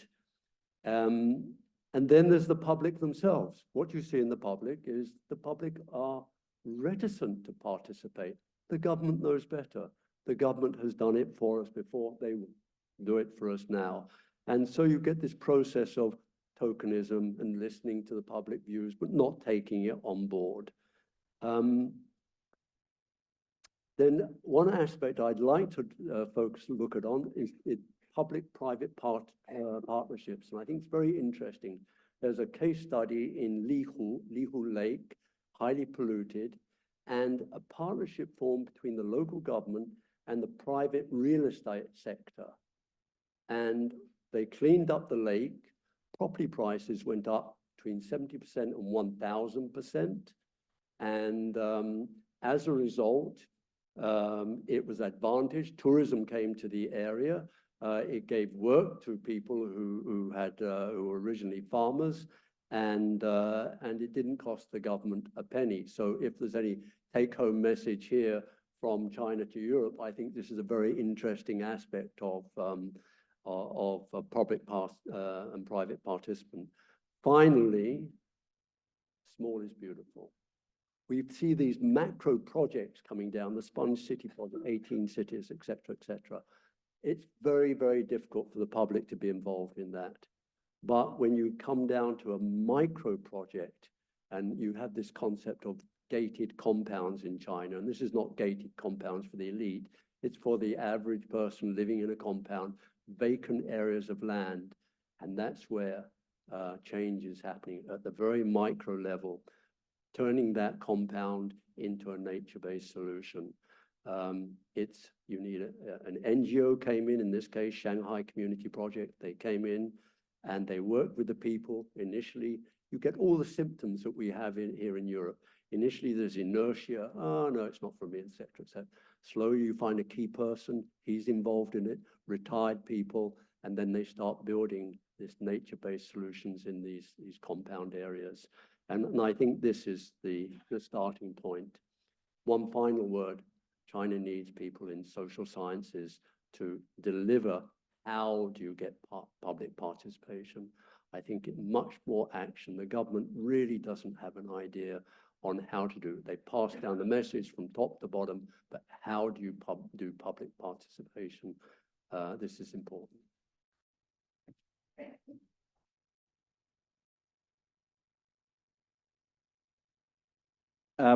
Thank you to all our panelists who gave a really good example of the spread of studies and different findings from across the two projects, but also across Europe and China. And I think that was really helpful. We're going to open the floor up to some questions, but I just thought I would try and probably to help Anders with some of his rapporteuring to just try and bring up some of the common themes that came through, and then ask a question myself. I mean, to me, across the talks, the issue of conflict came through, whether that was conflict over land, whether it's conflict over the idea, whether it was what I would call the conflict between whether you have a more top-down approach or a more participatory bottom-up approach, but that both of those approaches create conflicts and tensions in and of themselves. The other thing that really came across, I think, was the relationship between public and private, and it does seem that very much from the European case studies that the public seems to be the area that's driving things. I think we probably get that in China as well, but we also have examples where, you know, where Richard just finished off, where you have the NGO, we also have the companies getting involved. So it's very interesting that you have almost stronger bottom-up participatory processes in the European case studies, but not so much private actors involved, whereas in China we're seeing the reverse relationship. Now, this could be due to our sample size, so there could be some kind of selection bias, but you know, they're all interesting themes to look at and to think about as we go into the future. For the panelists, I have a question, and it very much ties into these themes, is when we started REGREEN, we actually looked at a literature review around the barriers and enablers of nature-based solutions. And one of the things that was very unclear in the literature was whether some studies said that very localized participatory initiatives got really good results of NBS, and then other studies said, no, you want more kind of top-down, more autocratic approaches, because you just force people to do things. You don't have to worry about, you know, trying to appease all these different stakeholders who get in the way. And we're seeing similar things from what's being said here.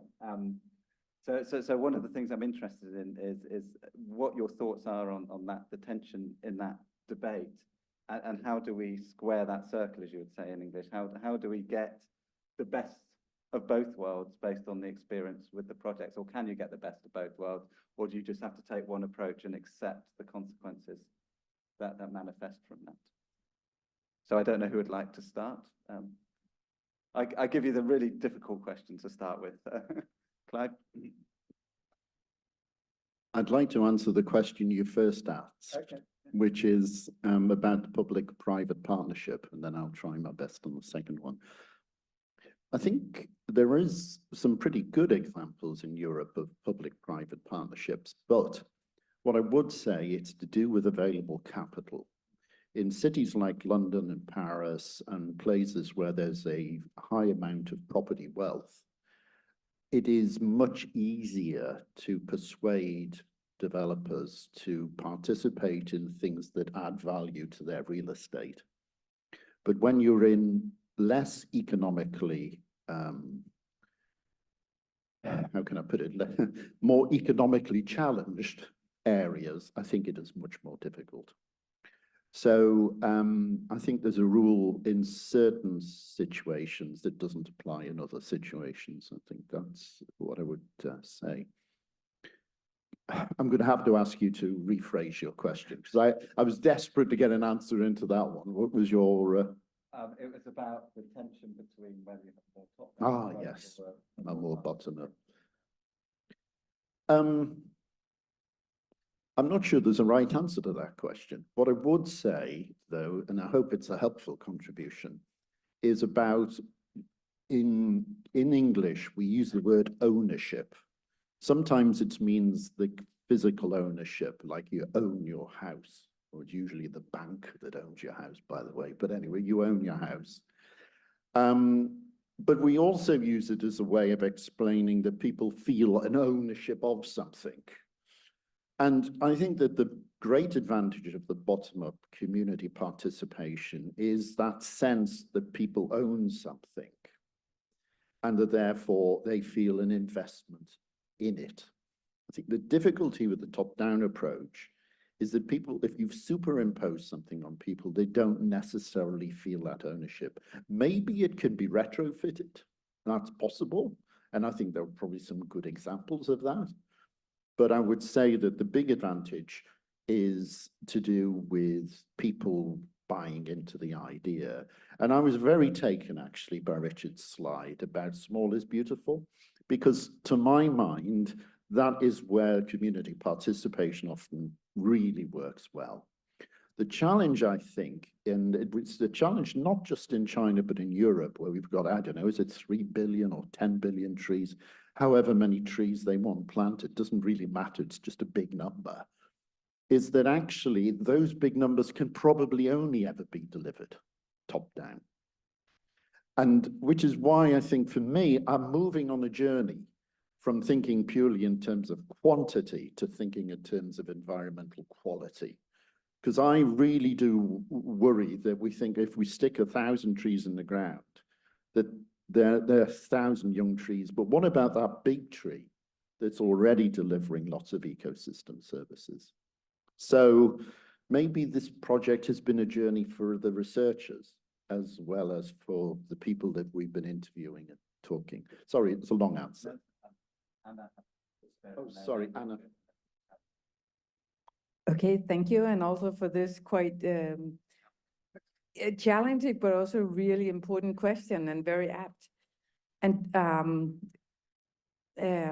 I don't think we should think about it as either or, either top down or bottom up from with public participation, but rather look at the different aspects of introducing nature-based solutions and actually what is nature-based solutions. Because in some cities, in some areas, there's the capacity, there's a drive among the public to actually implement and develop and do nature-based solutions, but to rely on that this would be the driver for increasing the green of cities, biodiversity, livability, I think would be a little bit risky, especially within the time frame we have for the biodiversity. At the same time, if you only have it, not only, but if you mainly focus on a top-down approach, it might never leave the desk table of the public administrators. And as a second aspect, I think there's also an element of trust. So do you actually really, both as a citizen, but also as a public governor, trust that people can actually take care of this by themselves, that they have input that are worth investing in, and also trust among the people in the city that the public planners, the public policymakers will actually benefit nature as well. And the last aspect I think we should consider here is also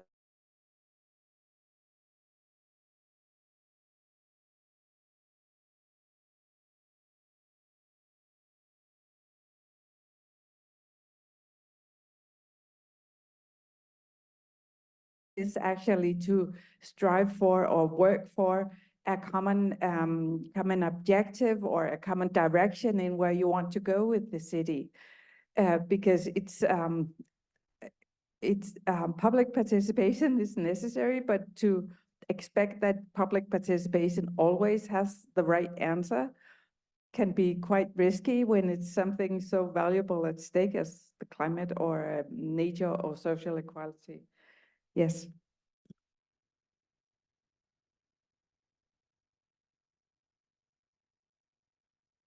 Okay, so yeah, there's nothing wrong with top down. I mean, we have it in Europe. You take the European Commission with their directives. I think specifically of the Water Framework Directive. All river basins in Europe have to reach reasonable ecological status by, I think, 2018, 2015. In China, had its Sponge City program. It had 18 pilot cities, and then expanded to 30 pilot cities. I mean, obviously, the idea was thought out at the upper level, considering the situation that we need to implement one or other of these policies. The question is that there are many pitfalls along the way. In the Sponge City program, one of the pitfalls was that the concept that one size fits all. And of course, you've got different climate regimes, different topographies, different geologies, and so on. And you cannot apply one size fits all for the whole country. And therefore, applying any program has to be with integrity. And the question is, you know, how do you get the public on board? I mean, on a macro scale, you can say, well, it's not possible. By the time you get to the micro scale, I mean, down to the lower level, that this is where we're going to have, let's say, a pond for infiltration so that we don't have excessive floods, or it's bringing people together.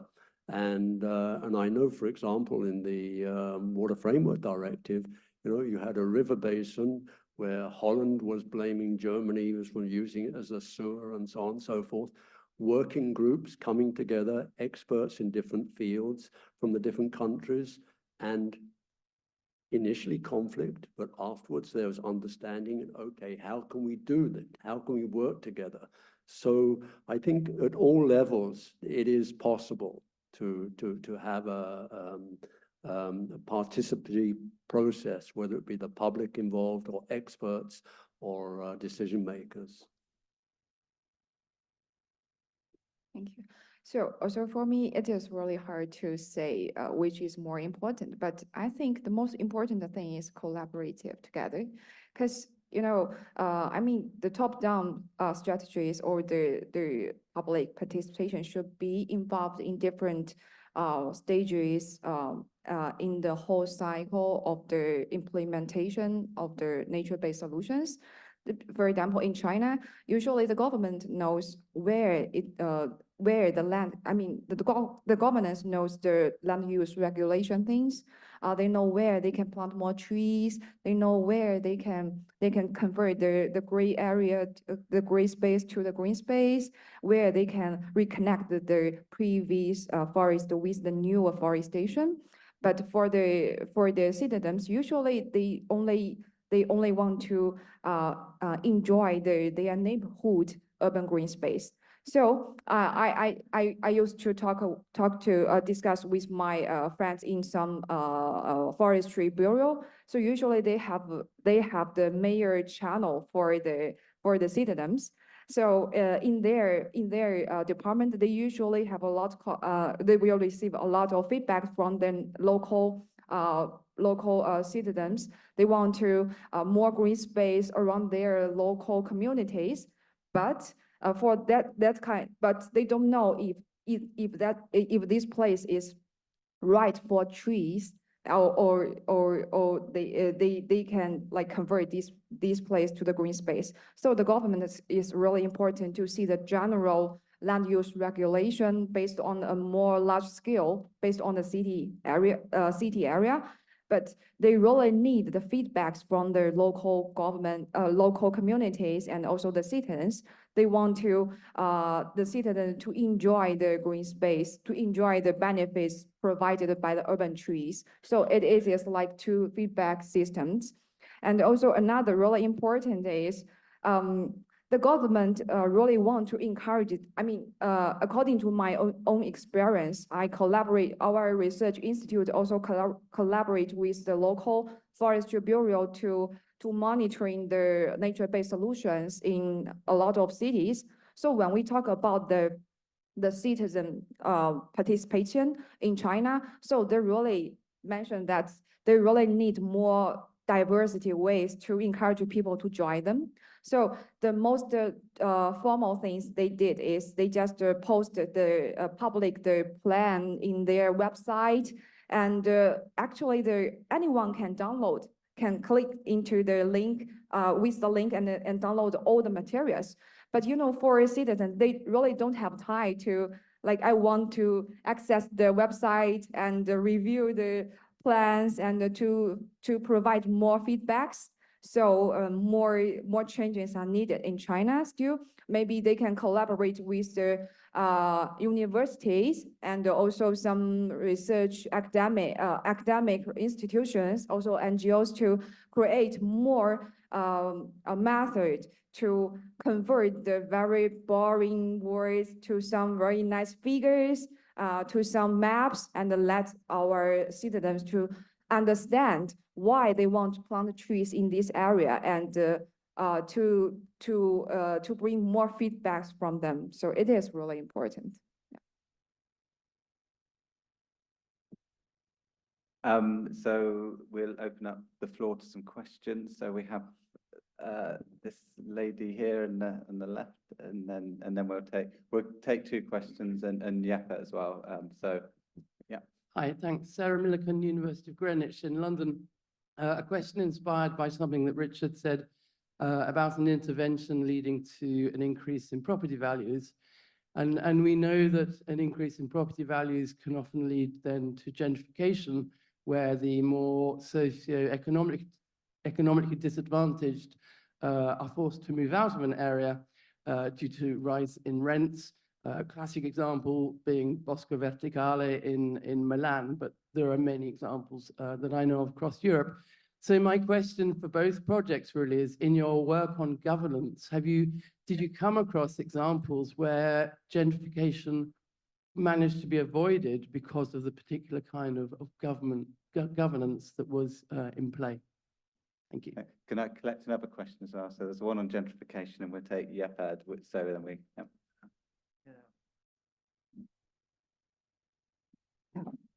Yes, first of all, thank you for your very interesting presentation. It reminds me very much about something I did in the 90s, where the concept urban ecology was hot, at least in Denmark, and where I experienced several things. One thing was that urban ecology more or less became building ecology. So it was split up in projects like you talked about, like, rather than more large-scale planning.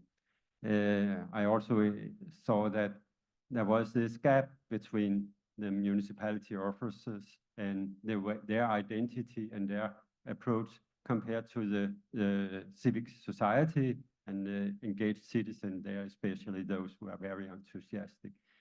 And at that time, I found that the way the local governments try to involve people was more kind of short events, meetings, workshops. And then there were a few citizens there, and they had a good process, but it was like a soap opera. It has no integration in any process. So what I was interested in was the possibility of establishing a mediating level, of some mediators, some process facilitators that could help the dialogue and the interaction between the planners and the citizens, to make it simple. And what I also found, that we had national program for some kind of green guides that could play that role, but they were not educated for that. They were not educated to actually promote this interaction. So what was needed was both space and resources for it, but also some competent change agents to bring in and make a kind of social learning over some years.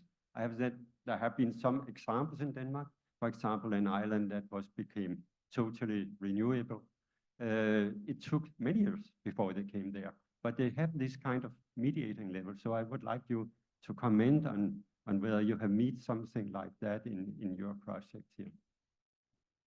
Okay, thank you. So we have the question on gentrification, and we also have a question on mediation or mediators between planners and citizens or other stakeholders, and around competence as well, actually having competent people to help with that. So I think Anna said she wanted to answer one. Richard, you had to, I suppose everyone. So I'll just pass the mic down, and then we can go that way. Yes, thank you for these questions. And Jeppe, I think you know what I would reply with Aarhus, so I won't do it. But I'll go on to your question about gentrification and the role of urban nature in pushing a social inequity related to gentrified cities. Because one of our case studies, Aarhus municipality, I don't see anyone here from Aarhus, but it's safe to answer, yeah. But they actually use nature-based solutions and greening of the city as a way to lift deprived areas and integrate some of the ghetto areas with the very challenged communities with the more affluent housing areas very nearby. Not only through creating corridors with nature in relation to especially climate adaptation, but also recreation, etc., but also in providing access to green spaces that existed already, but were experienced as unsafe and not inviting to be there. So here it actually had the other way around. And at a general level, I think you need to think about it in terms of it being part of the solution thing rather than something related to adding an extra problem. And in order to think of it as one of the solutions, one of the co-benefits related to nature-based solutions, it has to be prioritized politically. So if you go for nature, more nature in the city, not just to focus it on areas that will be gentrified, but also some of the areas that are usually overlooked, communities that are hard to reach with participatory processes, etc. If that replies to it, that's just one aspect. But, yeah. Two really good questions. I'll come to this one first, if I may. I work for much of my working life in a school that includes young planners in training. I spend an awful lot of my life trying to teach these planners what I think is some of the first rules about seeing their role as enablers and facilitators. After 4 years, they leave full of enthusiasm. And then 2 years later, they come back to me and they tell me what life's like in the real world, which is that the organization wears them down. And I think there's a structural problem within local government, certainly in many European countries, which transcends the individuals. So if you're sending out people ready to use that term, rock and roll, and they come back wanting to do the waltz, then you know you've really kind of got a systematic problem. And in that respect, I think there is a particular role for facilitators.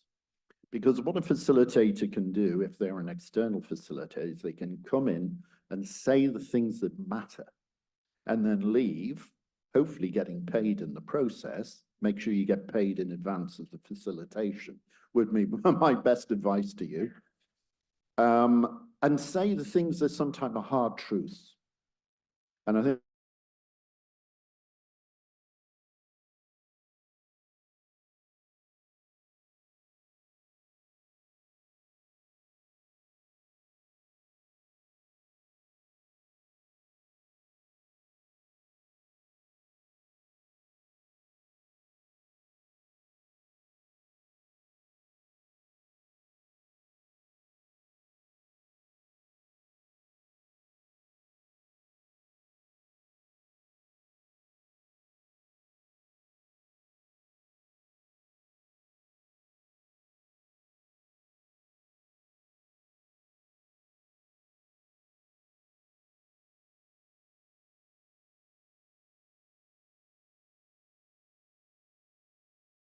a coffee soup.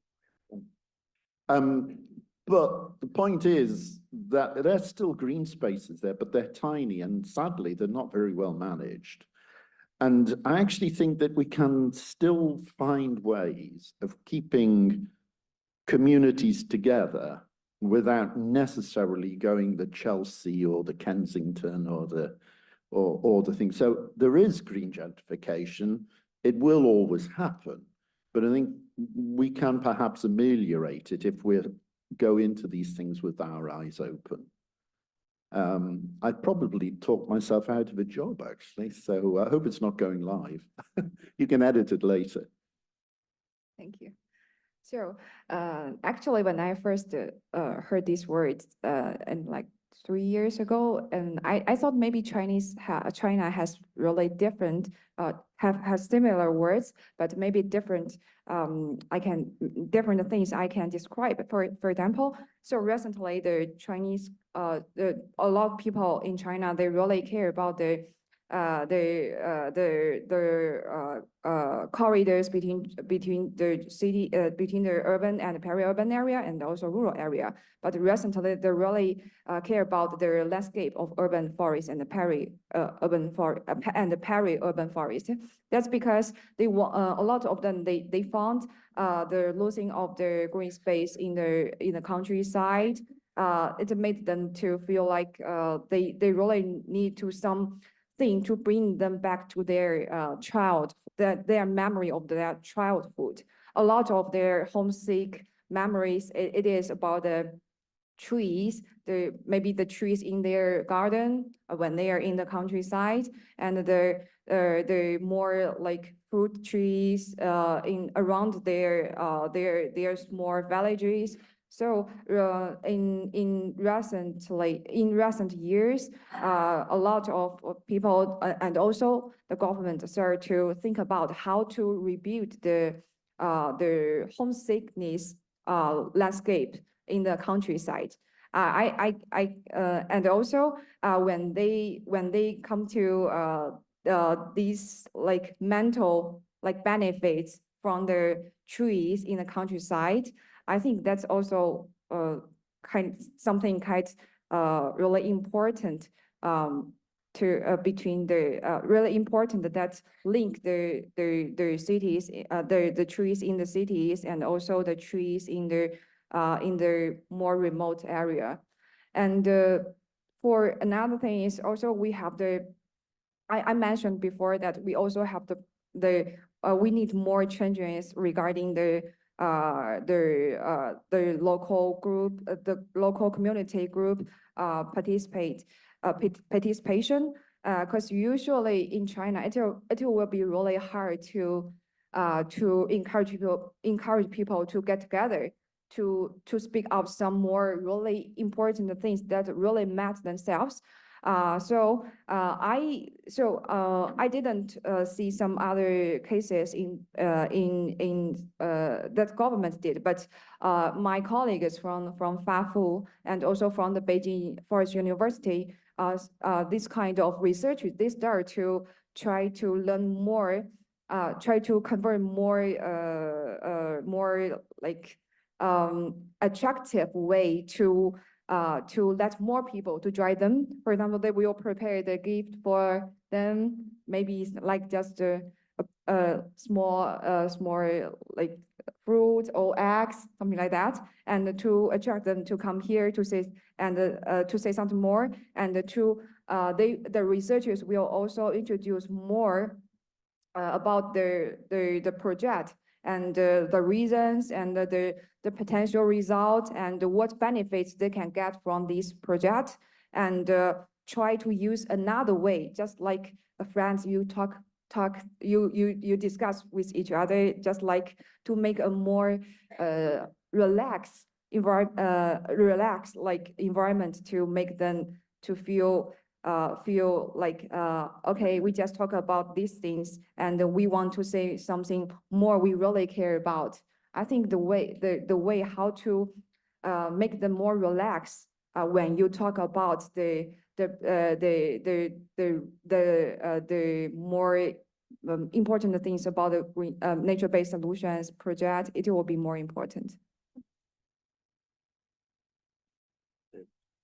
So first of all, the question on gentrification. So basically, I interpret the question is, how do you change winners becoming losers, or winners and losers to winners and winners? And giving the example of which I brought up here was Lihu Lake, which was restored from water pollution, and therefore, and as a result, property prices went up and increased tourism and so on. But what I omitted to say was about, I think, 289 enterprises were demolished, 5,180 hectares of farmland was consumed, and I can't remember the number of farm households which were taken also. So how do you deal with that? The way that the local government dealt with it, first of all, they gave all the farmers what's called hukou, which is the Wuxi town. They're given residency, and this is like a prized possession. In Chinese terms, it allows you to work, it gives you a place you can buy all kinds of things. So that was one prize. Secondly, because of the increase of the tourist industry, the people who had lost their land were employed in the tourist industry. And so they were given jobs. And of course, there was compensation for the land and the houses which were destroyed and so on. So I'm sure that there were probably aberrations in that system, but ultimately it was trying to change it into a win-win situation rather than they are winners and losers. So that's an example. The whole thing of public participation, getting them involved, how to do it, mediators and so on. In my perspective in China, I mean, I wouldn't give it to the Chinese government to have public participation. I think they're hopeless, you know. You know, and I think the public are not really in a position to come together or to say, yes, we want this, we want that, or we don't want this. I think the idea of mediators or NGOs who can facilitate and to work together with the public and then generate what the public thinking of that and act as a representation to the government. I think at least from a Chinese perspective, that would be a way to get the public voice in nature-based solutions. Since I have the microphone, just one final word. I don't believe that the government can do it alone, and they've got vast areas which need to be covered. To do it by their own is taking too much, and so the people have to be involved in it to make a change in terms of nature-based solutions.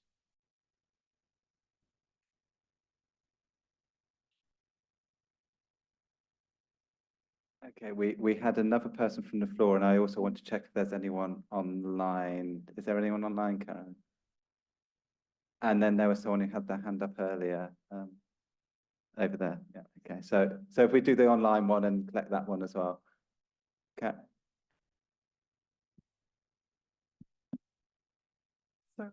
So yeah, this is an online question. It actually follows on well from what Rich has been saying. Someone's asking about really the nuts and bolts of building community. How do you build community? How do you build public engagement? How do you include citizens, educators, schools, students, policymakers, entrepreneurs? Do people have any experience they'd like to share on this? Okay, that's a research field project, but let's collect that, and then let's collect the one over here as well. Hello, thank you. Yeah, thank you for all your words. I also wanted to ask, we've been talking a lot about public and private and involving people and so on and so on.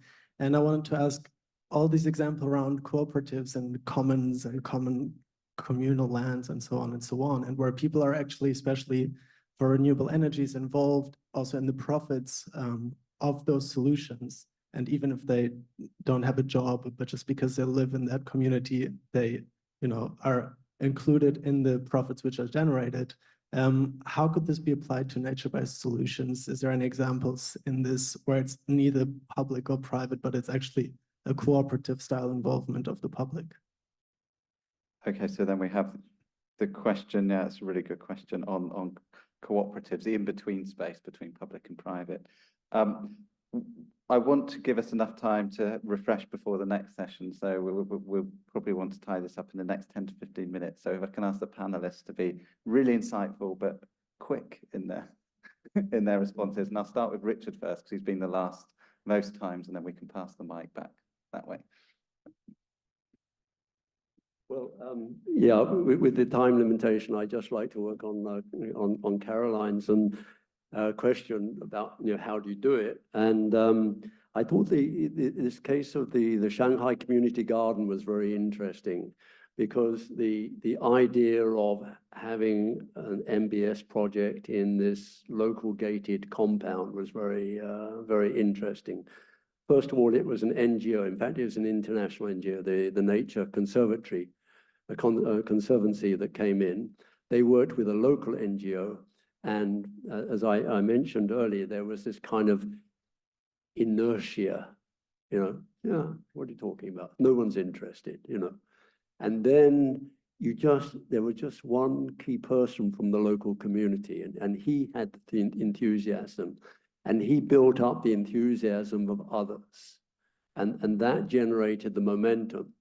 And then the next stage in the process was, what's in it for me? So you had all these different people involved, and then some people would say, well, I want to grow my own vegetables so I can, it would be organic and so on and so forth. Another person said, no, let's have bees or something like that. So then all the discussion and the self-interest come around. But eventually, and then of course the management, who manages it? Where's the funding coming from? And the interesting thing that the government was out of the picture, which is unusual in China. And once it generated momentum, the process was replicated in other communities in the locality. And as I mentioned, gated compounds are a very common feature for living areas. So that was the process, and I think it was very interesting that it did work. But it has all the characteristics of this, I think, a similar process that we would have in Europe. Yeah. So that's my comment on that. I'm sorry, I would talk to Julius. Yeah, actually, so we also have similar case in Beijing and also in Fuzhou trail case study, which we already present in our previous webinar. So actually, so usually the government, when the citizens, the individual groups to communicate, to try to communicate with the government, it will usually make them quite nervous, and they will think more, they will really think if I should tell something more or something really concern myself. So if we just, collaborate with the researchers, the academic institutions, the researchers, the NGOs, then to convert this kind of dialogue, to make them more relaxed, it will be really helpful. It happened in our Beijing Afforestation program.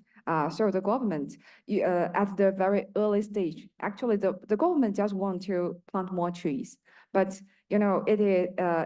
so this project was launched in 2012, and then after the first round of the afforestation, the government found, okay, the citizens really care about this afforestation.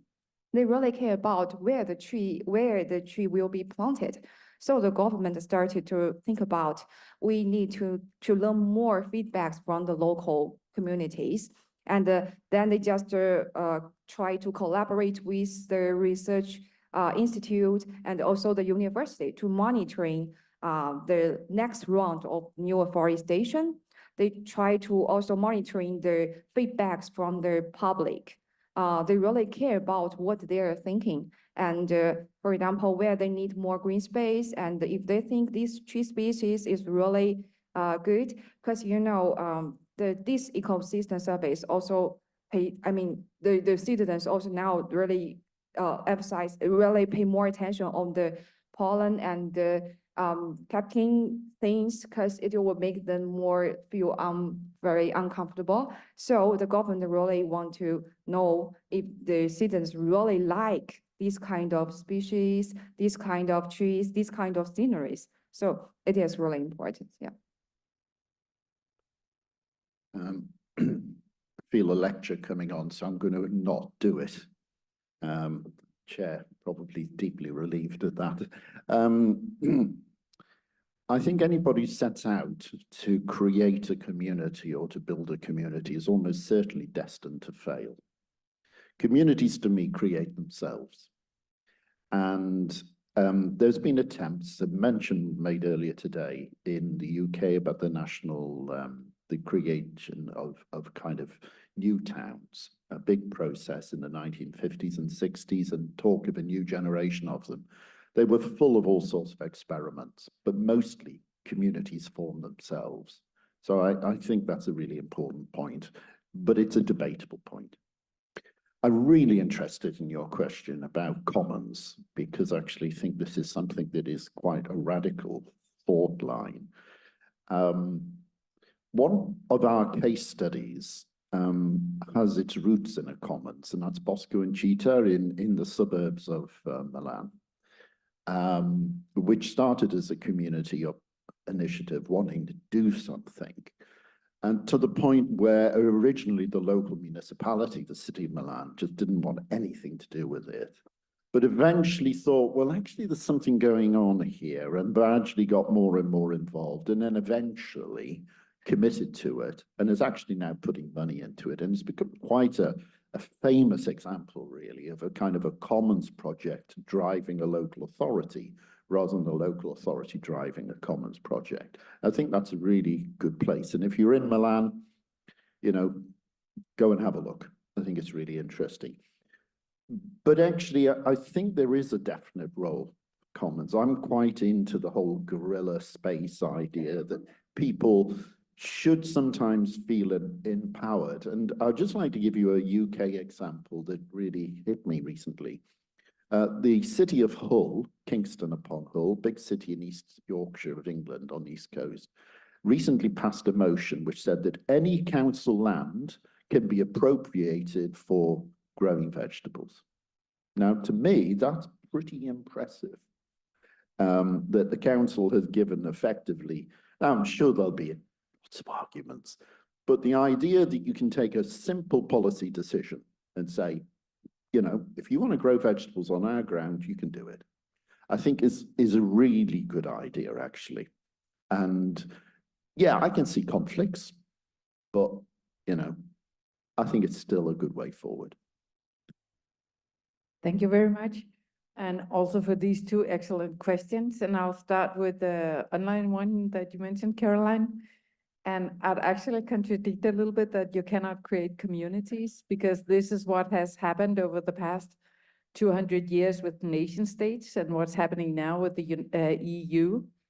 And this, if you look at it as imagined communities, then it's actually something that you can support, and which doesn't, and which also grows from, of course, also grows from below. But if you want to stimulate the creation of communities, and you think about it as imagined communities, and this is based in the literature, which I will not give another lecture on, like you were talking about. Then it's about creating a common vision about what it is that the community builds around.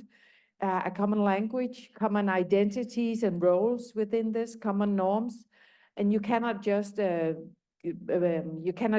that from the outside. But what you can do actually is to pick up on existing communities and extend what the community centers on to also include some urban nature, for example.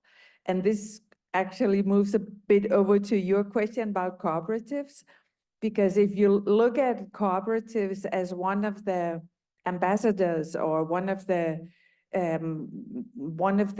types of actors, collective actors that can push forward and work for nature-based solutions or urban nature or biodiversity, then they exist many places. Like I'm from Denmark, and in Denmark we have like housing communities where they have common public spaces within the housing community, and this is not public at all, but it's governed by the cooperative that owns the land. So they're all the grass and gardens and vegetables and whatever is common and owned by the cooperative. In the cities, for example, you have green roofs on the top of cooperative housing buildings, and that's not public at all either. And this is a community around housing that extends to also involve green spaces and what we call nature-based solutions when we work with it in public administration and public planning and public policy. And from a public policy perspective, it's also about the role that you have as public policymakers. And if you, when you look at cases where the public policymakers pulls back and say, okay, here's I think one of you mentioned it also, here's a space, a green space, where you can, people who want to make allotment gardens or who want to have it as a pocket park or something, they can take ownership of this. Then you can also have it managed in a way that resembles a cooperative, whether it's a formal cooperative or not. And this happens many places and in many cities, not only the ones that we have, not everywhere, far from everywhere, but it happens many places, which goes also back to one of the initial points about many nature-based solutions exist that are not called nature-based solutions. Yeah, thank you. Okay, I think so. To be humane to everyone, to let them stretch their legs before the final session, we will finish this session. But first of all, I just want to give a round of applause to the excellent panelists again for their presentations and their really thoughtful answers. So thank you.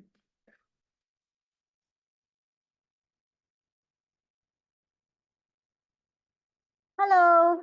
Can I have your attention, please?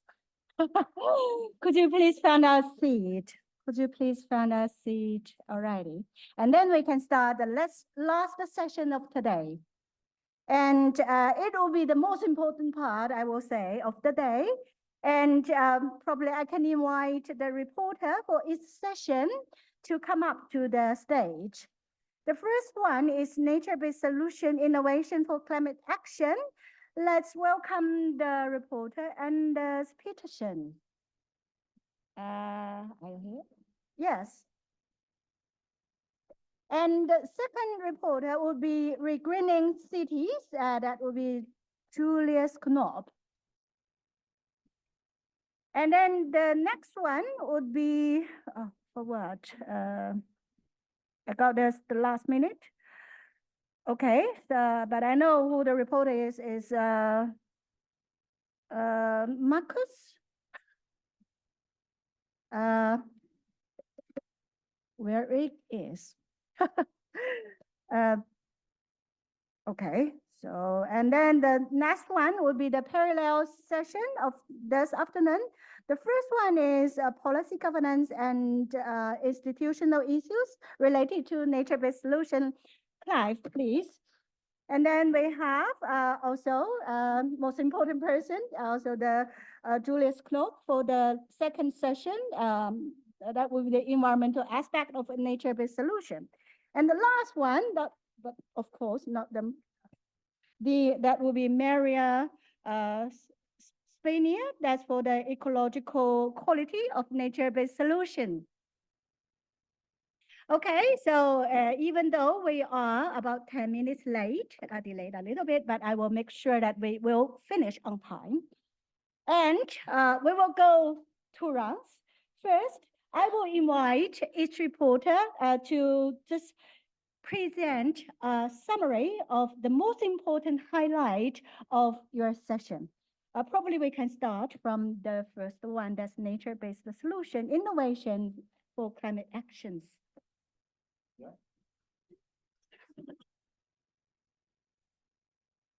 Yes, thank you very much.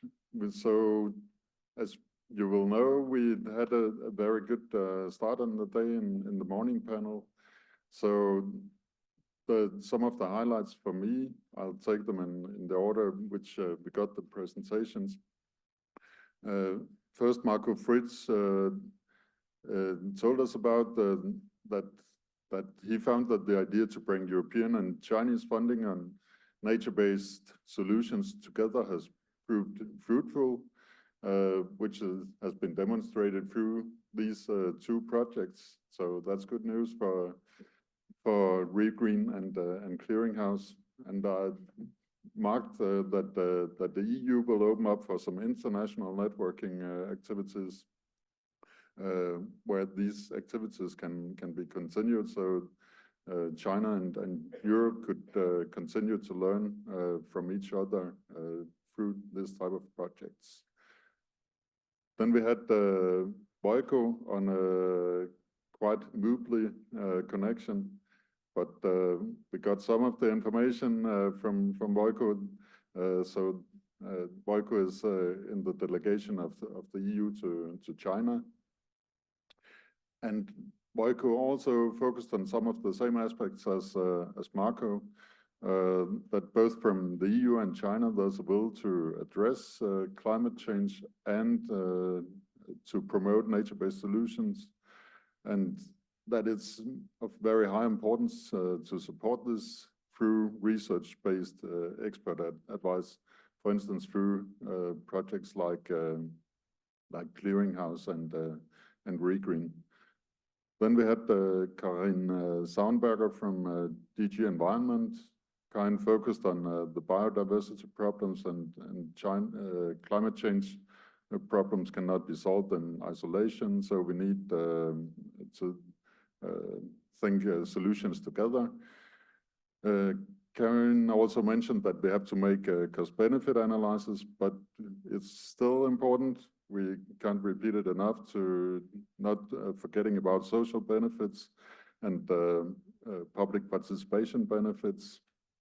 And it was also mentioned during the discussions, the importance of leaving nobody behind, which has become a prime focus also of the EU. Then we had Ben Kasper also from DG Environment. Ben, he focused on the nature-based solutions policy framework is increasing in importance. Nature and biodiversity are incredibly important for the EU. And it's important to focus on that the solutions are not only about parks in the cities, but thinking urban biodiversity more broadly. So I think it was an important message also from Ben that the EU is now moving more away from the voluntary targets in the biodiversity strategy of 2030 and more towards legally binding targets. So hopefully it can make a bigger impact, the new strategy compared to the one ending in 25. Then there was some discussions about what is a satisfactory level in urban ecosystems and the fact that we need to avoid policies that are not coherent. And to end this wrap up, I would repeat Karin's words: implementation, and accelerating implementation. Okay, I'll try and do the recap of the second session of today, Regreening Cities with Nature-Based Solutions in Europe and China. I'll go through some of the highlights in no particular order because some of them were overlapping anyway. Some of the key quotes we've heard today is that we really need to address, and this was also highlighted at the start of the first session with the first speaker, Alberto, is to address in general, the non-sustainable urbanization patterns in which we are seeing today on the global scale. And here it is very important that the projects present here, both Clearing House and REGREEN, what they've stressed multiple times throughout their talks is the close collaboration with the urban living labs. This is really, really helpful integrating the knowledge the researchers have and the practitioners alike into implementing nature-based solutions, being it in a more general sense or either in urban forests as one particular element of that. Then it was also stressed that the collaboration between Europe and China has been very fruitful. We have seen both perspectives from the EU and also from China through Bin Zhao's speech. So that has been like one of the other highlights I wanted to mention here. And then there's still room for improvement. So we still have some time if we think about that the major urban centers, I think I'm quoting Rick over here, they are yet to be built. The major urban centers of 2050 are yet to be built, excuse me. So there's still some time to implement these changes. And for that, we need a really successful engagement of stakeholders, awareness raising, training for citizens and schools alike. So it's a really multifaceted approach which we need to take here. And this can be done, for instance, by what the Chinese colleagues have established in collaboration with the European colleagues, for instance, the joint training of PhD students. So as Bin Zhao mentioned, putting an additional E into the STEM. So also including ecology into sciences, technicians, engineering, and mathematics, that is. We also looked at some of the ground impact examples, which we can already see by now. So for instance, we heard some development about Paris region, for instance.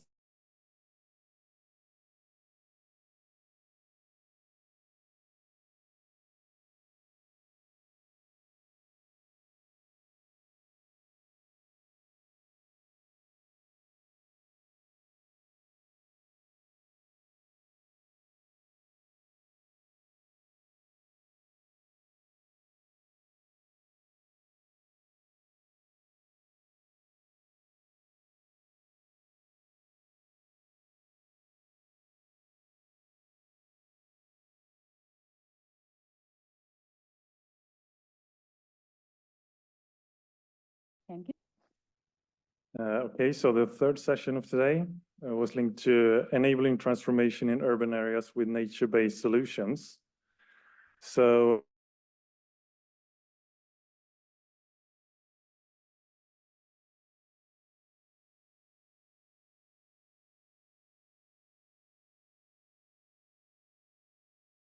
horizontal cooperation, that's in brief. So there was an emphasis on local engagement and education. There was a consensus on the importance of engaging local people through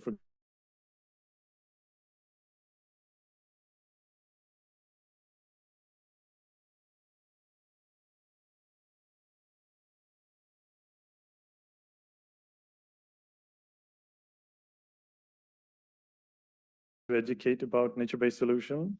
There is a large impact on schools and university educating younger people, but it's also very then important to include practitioners and entrepreneurs.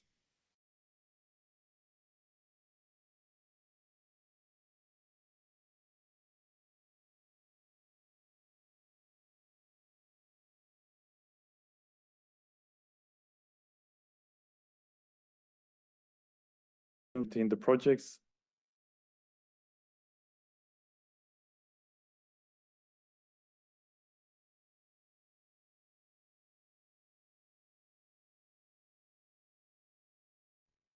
there were also some identification of challenges.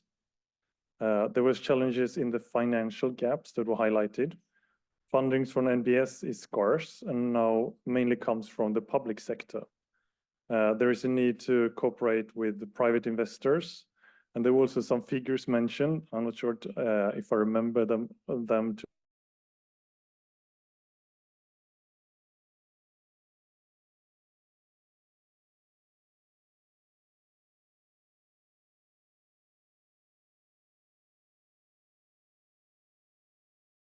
demands at the time. We have to be super aware of the political landscape. And the final challenge was like the IRL, like in real life. We need to be aware that there are social economic realities in major cities competing with nature-based implementations. Also, for example, from South America, the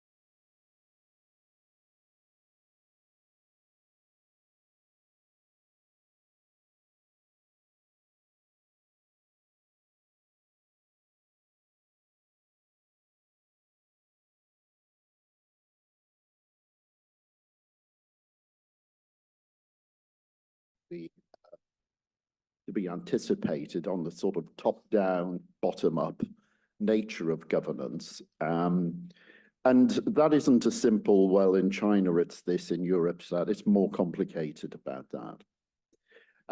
We talked also about the need for more private sector engagement, which seemed to be a weakness.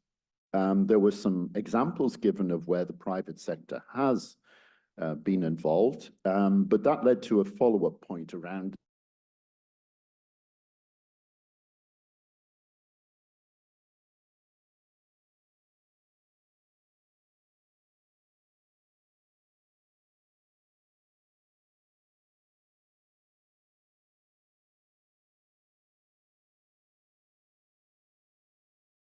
necessarily as a person who is a simple decision maker. The role of non-governmental organizations was mentioned. I think it's important that we sometimes talk a bit about public and private, but NGOs have a key role. And beneath that, probably the role of communities. That led to a discussion about commons and people perhaps appropriating land for their own nature-based solutions, which I thought was really interesting. We had some really good examples given of projects in both China and in Europe. I quoted, just as an example, Bosco and Chita in Milan as a particularly inspiring example of a bottom-up approach, which had led to the local authority deciding it needed to get in on the act. I think I've had 10 seconds. Yes, that's your 10 seconds. Probably we Clap now if you want. Can we invite Julius to talk about the second session related in the afternoon? That's the environmental aspect of NBS first, and then the lady last. Okay, sure. So I'm first, apparently. So the title of one of the parallel sessions, which took place just before that, was the environmental aspects of nature-based solution and restoration. And to be very short, because I think we are running low on time, it was a big recap of all the models, guidelines, tools, scenarios which have been developed both in REGREEN and Clearing House, that is, of course. The ULL specific challenges we faced, combining the different models, how to approach them. Do we want to make the outcomes more, more practitioner related or more science community related then? And from this, we had a very nice panel discussion, which developed in the aftermath. And the main question there was, how will you use some of these products and results in your city? So we had representatives from Krakow, Barcelona. I'm not able to spot them in the audience, I'm sorry. One from Velika Gorica and one from Aarhus. And they were all asked this same question. And for Barcelona ULL, it was definitely the systematic definition of functions in urban forests, having this clear concept as a baseline, which was really useful for them.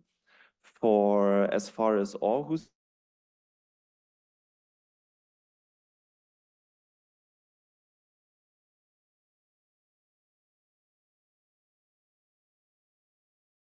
impact the water quality.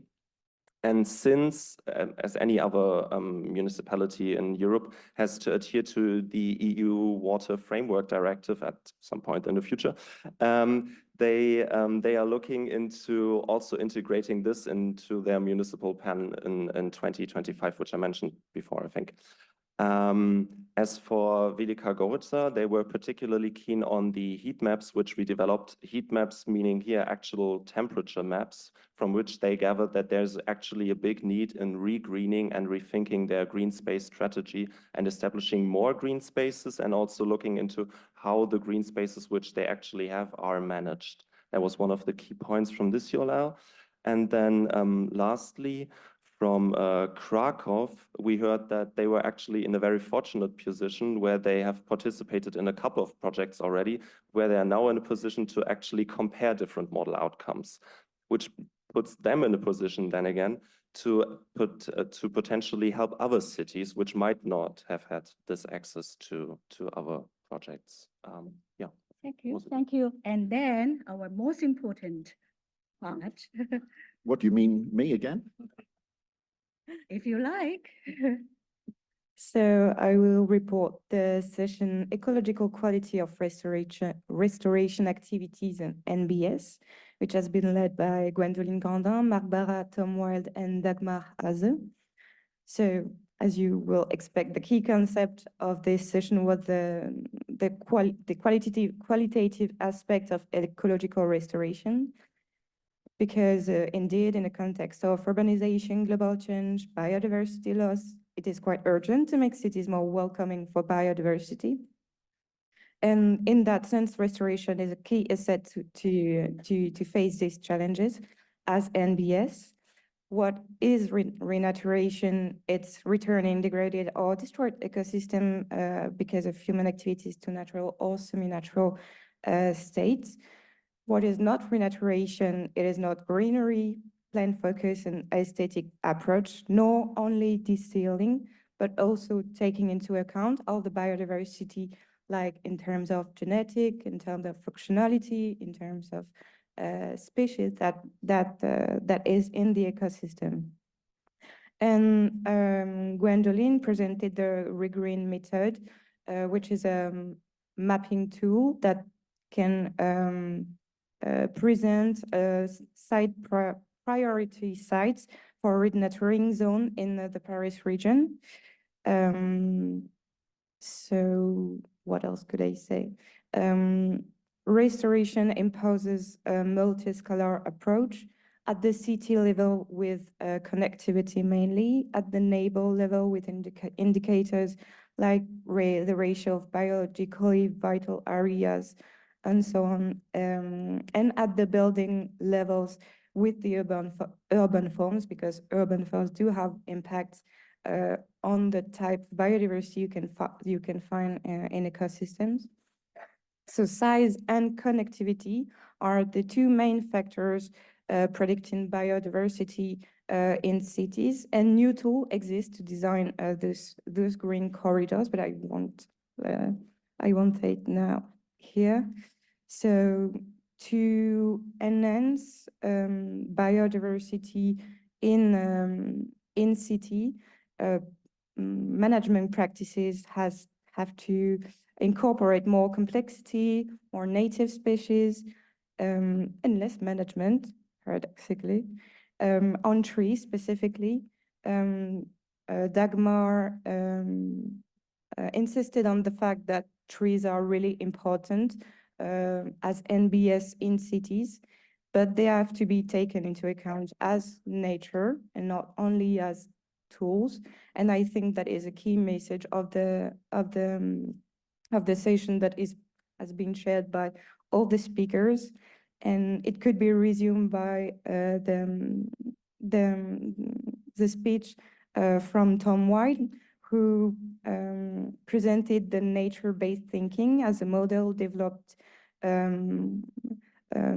development of a new approach, which is less anthropocentered, that see nature and humanity as a whole, connected, and it has to be considered in an interdisciplinary way, in a multi-governance way, and in a multi-scalar way as well.